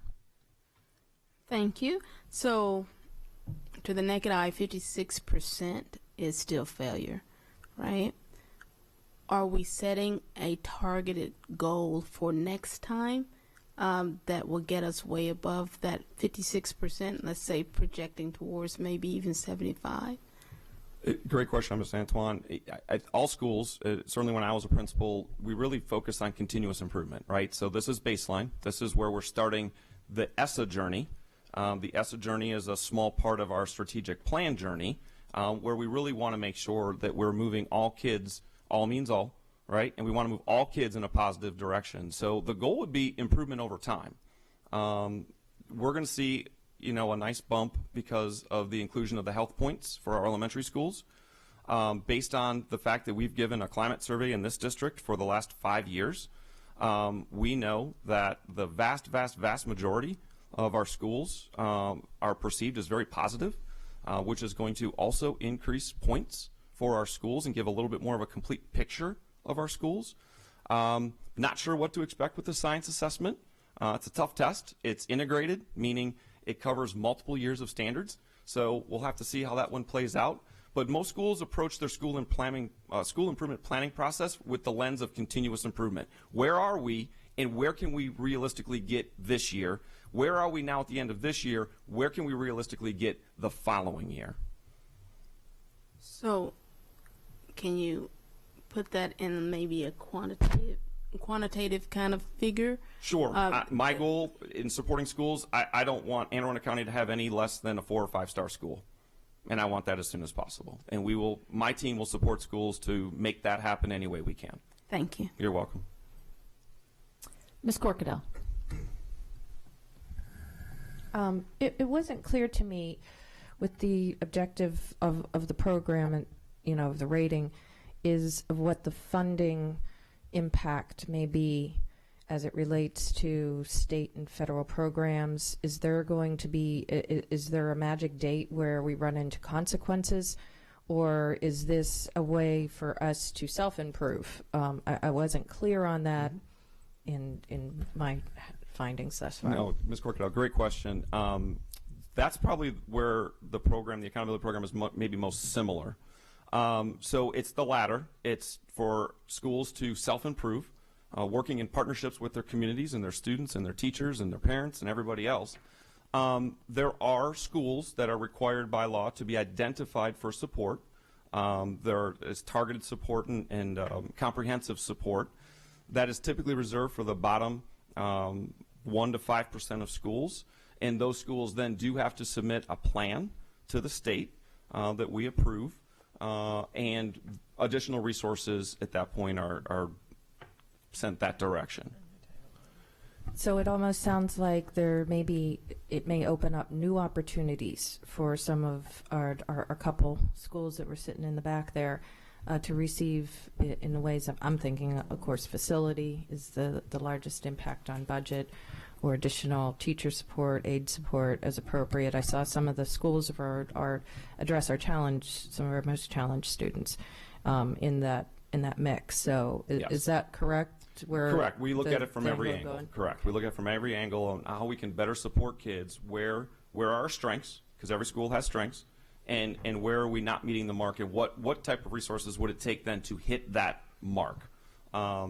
The two schools that we have identified are special centers and alternative schools, and they're designed to meet the needs of kids who, are struggling in a comprehensive school setting. So we already have additional resources in those facilities to better meet the needs of those students.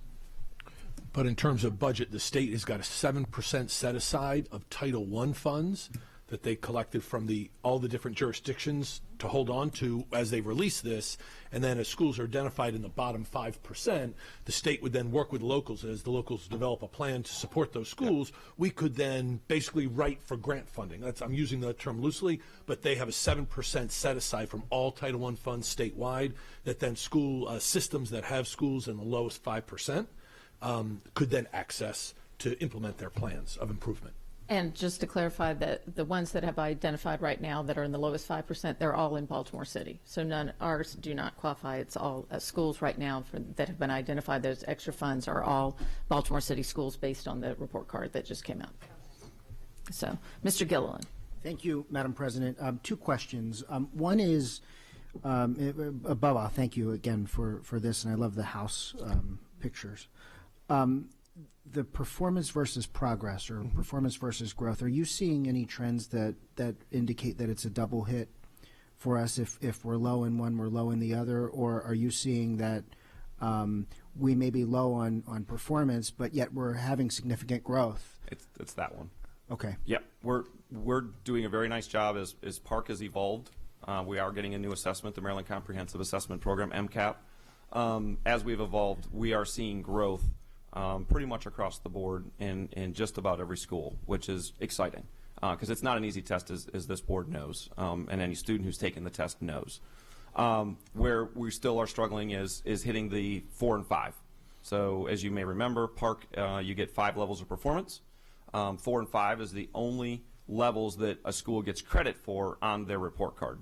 So give you an example for high school. In high school, the graduation requirement is a level 3 and higher, so there is some confusion around that. So to graduate in Maryland, you need a 3 or higher on English 10 or Algebra 1 for Park. However, any of those students who received a 3 will not count towards your report card. Only level 4 and 5 is considered college and career ready.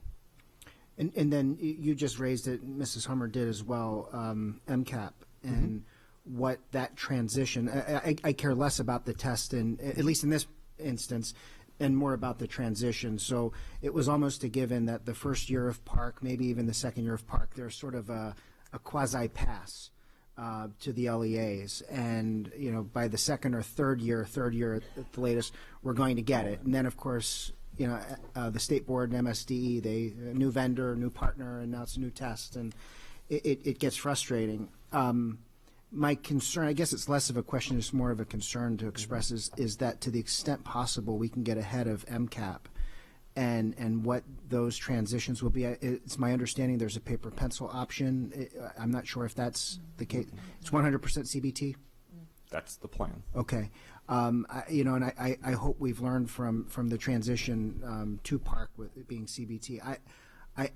I fear that now that we've got this report card, and I'm all about the transparency, and certainly above all, I'm all about the accountability aspect of it, but I worry that 2 years from now, there's going to be a lot of scrutiny, not just on us, but on all of the LEAs, that performance has stagnated, or there's going to be something said about the transition, and it looks bad for us to say, well, it's a new test and it's the past year. So I don't know how to get ahead of that. You guys are the experts, but I think it's something we've got to figure out. Yeah, stay tuned, because we have the very same questions that you have. The good news is that we do have access to state meetings. Many of my team and myself sit on committees where we do get firsthand information. At this point, they haven't even selected a vendor yet, so we're really early in the NCAP process. And do you know, this may be an unfair question at this stage, but and Dr. Arlotto and I spent a lot of time throughout the spring and summer talking about this on our task force, but is there, well, you were there too, Mm-hmm. sorry, when you were absent. The bridge, we spent a lot of time talking about the bridge. Is that going to be part of MCAP, or is it still too early to know? My understanding from discussions is that bridge will still be in place as long as MCAP is a graduation requirement. I believe that the only way that bridge would go away is if the State Board of Education obviously made some changes to graduation requirements with regards to testing. Mm-hmm. Are there any other board questions or comments? Is there any public comment?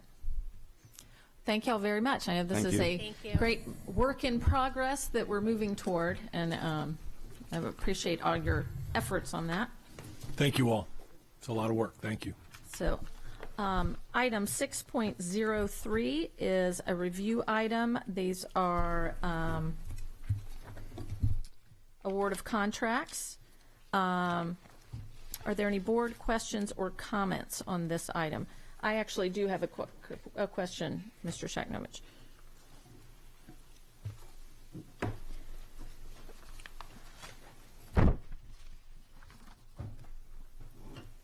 This first contract is for on-call electrical services, and it says the term is June 30th, 2018, with 4 one-year extension options. So that's already passed. I'm just questioning the date on there. Sure.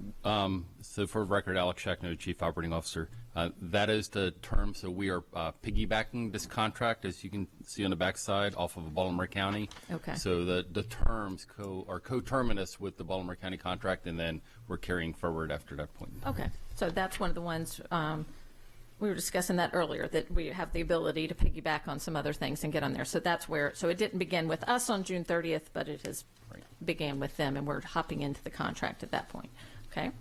And then, and I'm sorry, I think I'm out of order on this. My notes jotted in the size. We also had another item that was added to the agenda, an information action item on monthly reports to the public. And Ms. Antwine, I'll have you speak on that. Thank you, President Hummer. So again, my motion is to have public monthly reports from supervisors, directors, or department heads of the following, in the following areas: anti-bullying, diversity and inclusion, school safety and security, and finally transportation. I believe this builds on our effort to be more transparent with the public. It will also, as it was pointed out earlier, it can also highlight the positives when often our schools are highlighted for negative activities.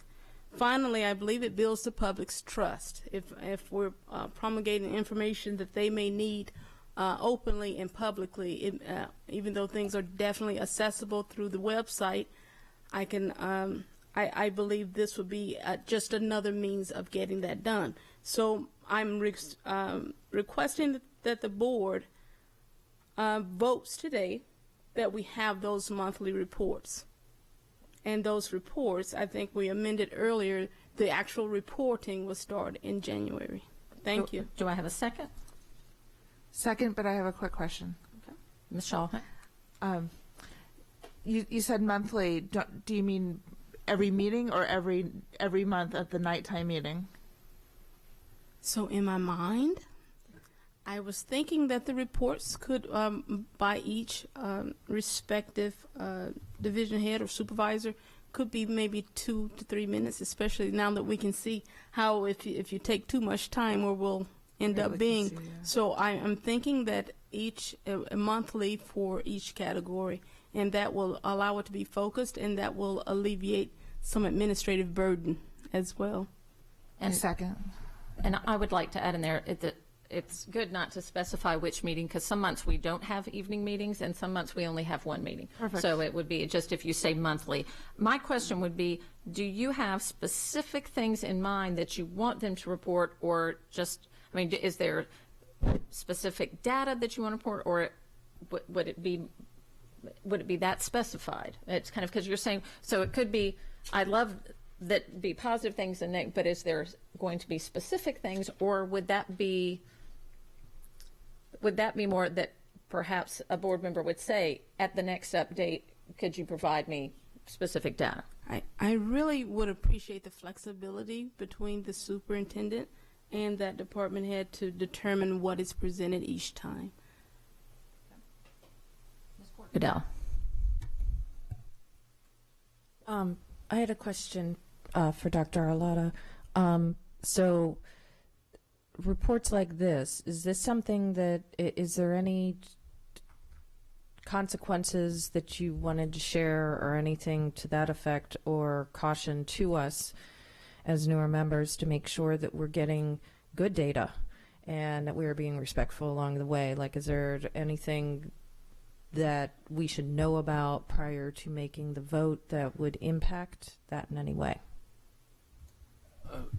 I'm not sure that I have a specific response to that, because I haven't had time to think about it. Well, no, I guess I've had 5 or 6 hours to think about it to correct that. So one is, I will share that this is an idea that that we had and started to move forward with. I don't know if any of you all attended our summer series, but every Tuesday, under the leadership of our Deputy Superintendent, Ms. Jackson, each one of these areas, as well as 2 others, so we did 6 Tuesdays in a row here in this room where we invited the public to come in and learn. Were they incredibly well attended? The answer is no. But it was a really good start. And so it was a result of conversations at this board table with previous boards that said here, and listening to the public, that here are issues like transportation, like safety and security that continue to come up in conversations. You with your constituents, us with parents and students and staff, that we started the summer series, and that will continue into the summer. So we had a similar idea, and going, my caution as I think about it, are we going to have meaningful information and or data to share on a monthly basis? And I'm not sure that I have to sit down and talk with the team in each of these individual areas. I'm not sure that we'll have really meaningful information to share on a monthly basis. Maybe on a quarterly basis, or each month we rotate, and it's anti-bullying, and then diversity, inclusion, safety and security and transportation, and you come back in a 4th month and go back to the next one and give an update. I'm offering a suggestion before you take a vote, because I haven't had time to think about it. I appreciate the question. I want to make sure that we're giving you, and I appreciate Ms. Hummer's question to you, Ms. Antwine, in exactly what you're looking for, because that's what we want to deliver, right? If you want a presentation, I want to make sure we're giving you what you want, and I don't know that monthly in safety and security, for example, things are going to have changed drastically, that I'm going to have a brand new information to share with you. And maybe that's just nothing to share, and thank you very much, and we move on to the next one. That will be up to this group to decide. Ms. Ellis. So it could be, I imagine, partially driven by what, Dr. Arlotta, you feel you have to report to us, and then what we request of you. So monthly, I could be interested in learning about, more about this particular transportation issue, and someone else. So in other words, we sort of have a placeholder on our agenda monthly to address these issues. But I really, this staff works incredibly hard, morning, noon, and night. And when they're asked to present to you, they want to do it in a superb manner. And so I want to make sure, I appreciate the word flexibility, but we want to know in advance, because we want to give you a professional presentation as you have seen already, because that's what you deserve, and the public is watching at the same time. We don't want it to be fly-by-night. So I would prefer to know well in advance what the topic is so that we can present it to you and present it well, because this team works incredibly hard on behalf of kids and behalf of this board. They want to give you what you want. Ms. Urea. Just an idea is, because I agree that sometimes 4 staff presentations could take a long time, and to give the staff more time to actually have substantial substance to discuss with us, maybe do like 2 a month and then like alternate the months. And I personally would like to see, specifically with the anti-bullying and school safety and diversity and inclusion, like current projects, ongoing projects, the progress of it, the statistics of how it's actually helping students, and like declining bullying and stuff like that. So that's just stuff I want to see. That's just my personal opinion. Thank you. Mr. Gilliland. Oh, you weren't on there. I'm sorry. I can say something. I'm sorry. I was looking at my buttons wrong. Are you awake? There you go. Ms. Shalhan. Another thing we can do is just have it be, again, a placeholder, and then, you know, if we have questions, we can ask that of the representative from each department to then report back at a subsequent dates, you know, after that. So I like having the placeholder. It doesn't need to be a fancy presentation. It can just be like, you know, a placeholder where, you know, if there's something pertinent that we, you know, that falls in this venue that we can just pose, then to get a response back at a later time. Ms. Corkadell.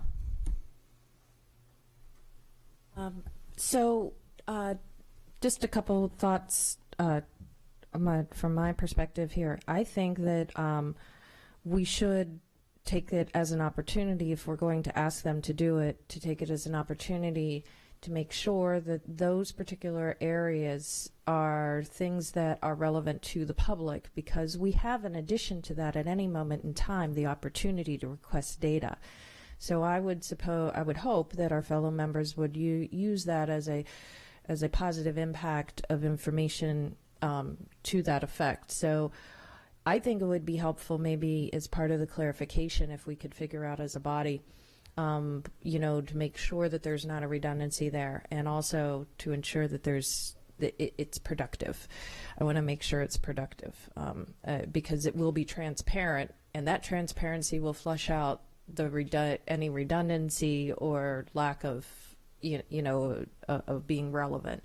So I want to make sure, if that's going to be the case in public, that we're in good shape there. And I think everybody has here probably quite a few ideas of how that could work from their own work experiences. So I look forward to us taking a couple months maybe to tweak it out and see, because I think there's some good opportunities here in your motion, and it's relevant. And just as a clarification too, the board does periodically request fuller presentations that are longer. So these are talking about kind of updates, but then periodically throughout the year, there's some that are regularly scheduled, that there's a full presentation for the board that has a significant amount of data. So some of those are coming. So for instance, if we have on the agenda for 1 month to do an anti-bullying presentation, that is going to be a complete overview. That's going to be a big overview thing, and we may want to make sure that the other items on the agenda for that month are going to be short ones, because we're going to have a more in-depth, larger one on that specific topic. If you see what I'm saying, it's kind of, as we can see, the meetings can go very long, and to have, these are going to be things the public are interested in. So if we do a big, massive presentation, multiple ones in one meeting, we might be losing some people. So I like what you said, that we still have the updates, but perhaps like the first, transportation will be a quicker one of answering a couple of questions, and this one, and then that meeting will be a bigger for anti-bullying, and then maybe the next month it rotates to another, that they still all get an update, but we go more in depth in certain ones. That would just be my thought on that. Ms. Antoine.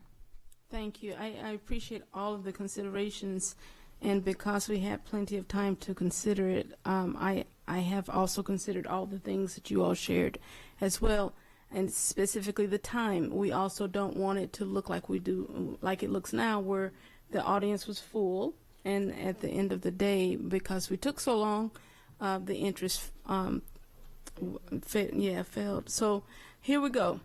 What I am offering, first of all, I am offering this because you guys work hard, because there are misconceptions out there of your hard work, because you need the opportunity to tell the public what you're really doing so that they can have a better opinion of what our school system looks like and does now. You just presented one of the most exquisite curriculums on the planet, and you deserve to report your hard work. These areas specifically have worked to introduce what I call vulnerabilities to our system. And so these areas need to be addressed upfront and early. To your request, Dr. Olato, I will be glad to break out what that report looks like in 2 minutes. I do that quite often, at home, at work, otherwise, and I can do that on that board. But I would prefer, because you guys are the experts, that you present to the public what you want the public to know. That's it. And I'll just add one more. Dr. Arlotto brought up the summer sessions that came about this summer, and as you said, that was a direct result from board suggestions and questions about how can we present more of what the great things that are going on and provide more information. And I know, Ms. Antoine, you attended a couple. I know Ms. Corkadell did as well. So you see that was a very good feedback, and that could be something that's modeled on same it is. It's sharing the excellent information and providing that more to the public so they can see the great things that are going on, but also that we can address the areas such as we saw with the schoolhouse. What are some areas that we need to be building on, and we can hear what efforts are going into strengthening those areas as well. Ms. Antoine. So for example, let's go back up to the top of the agenda. There were several reports, there were several presentations, and none of them took a lot of time, but they were making the public aware of what we are doing, and that is the intent of this. I believe for moving forward, starting in January, those reports should be there, so long as the public is concerned the way that they are concerned right now. Are there any other board questions or comments? Is there any public comment? All right, Ms. Connolly, call the roll. Ms. Corkadell? Aye. Ms. Urea? Aye. Mr. Gilliland? Ms. Antoine? Aye. Ms. Schallheim? Aye. Mr. Live? Aye. Ms. Ellis? Aye. Ms. Hummer? Aye. 8-0, motion passes. Okay. So that we have come to the end of our meeting. Our next board meeting is Wednesday, December 19th at 7 p.m. here in the boardroom. Our next policy meeting is Wednesday, December 12th at 1 p.m. in the bid room. And yes, to make a motion. Madam President, we will not have closed session after this, so I move to adjourn. Second. All in favor? Aye. Aye. We are adjourned.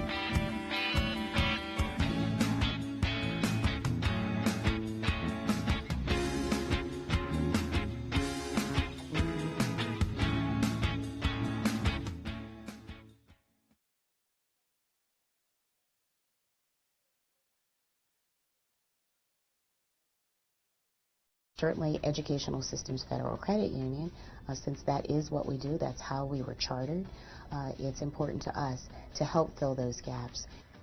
I think it's important to give back to the school because, I mean, they taught us and they gave so much to us, and just the teachers, they support us and with our grades and all that. So I think it's important to give back to the school for all they've done for us.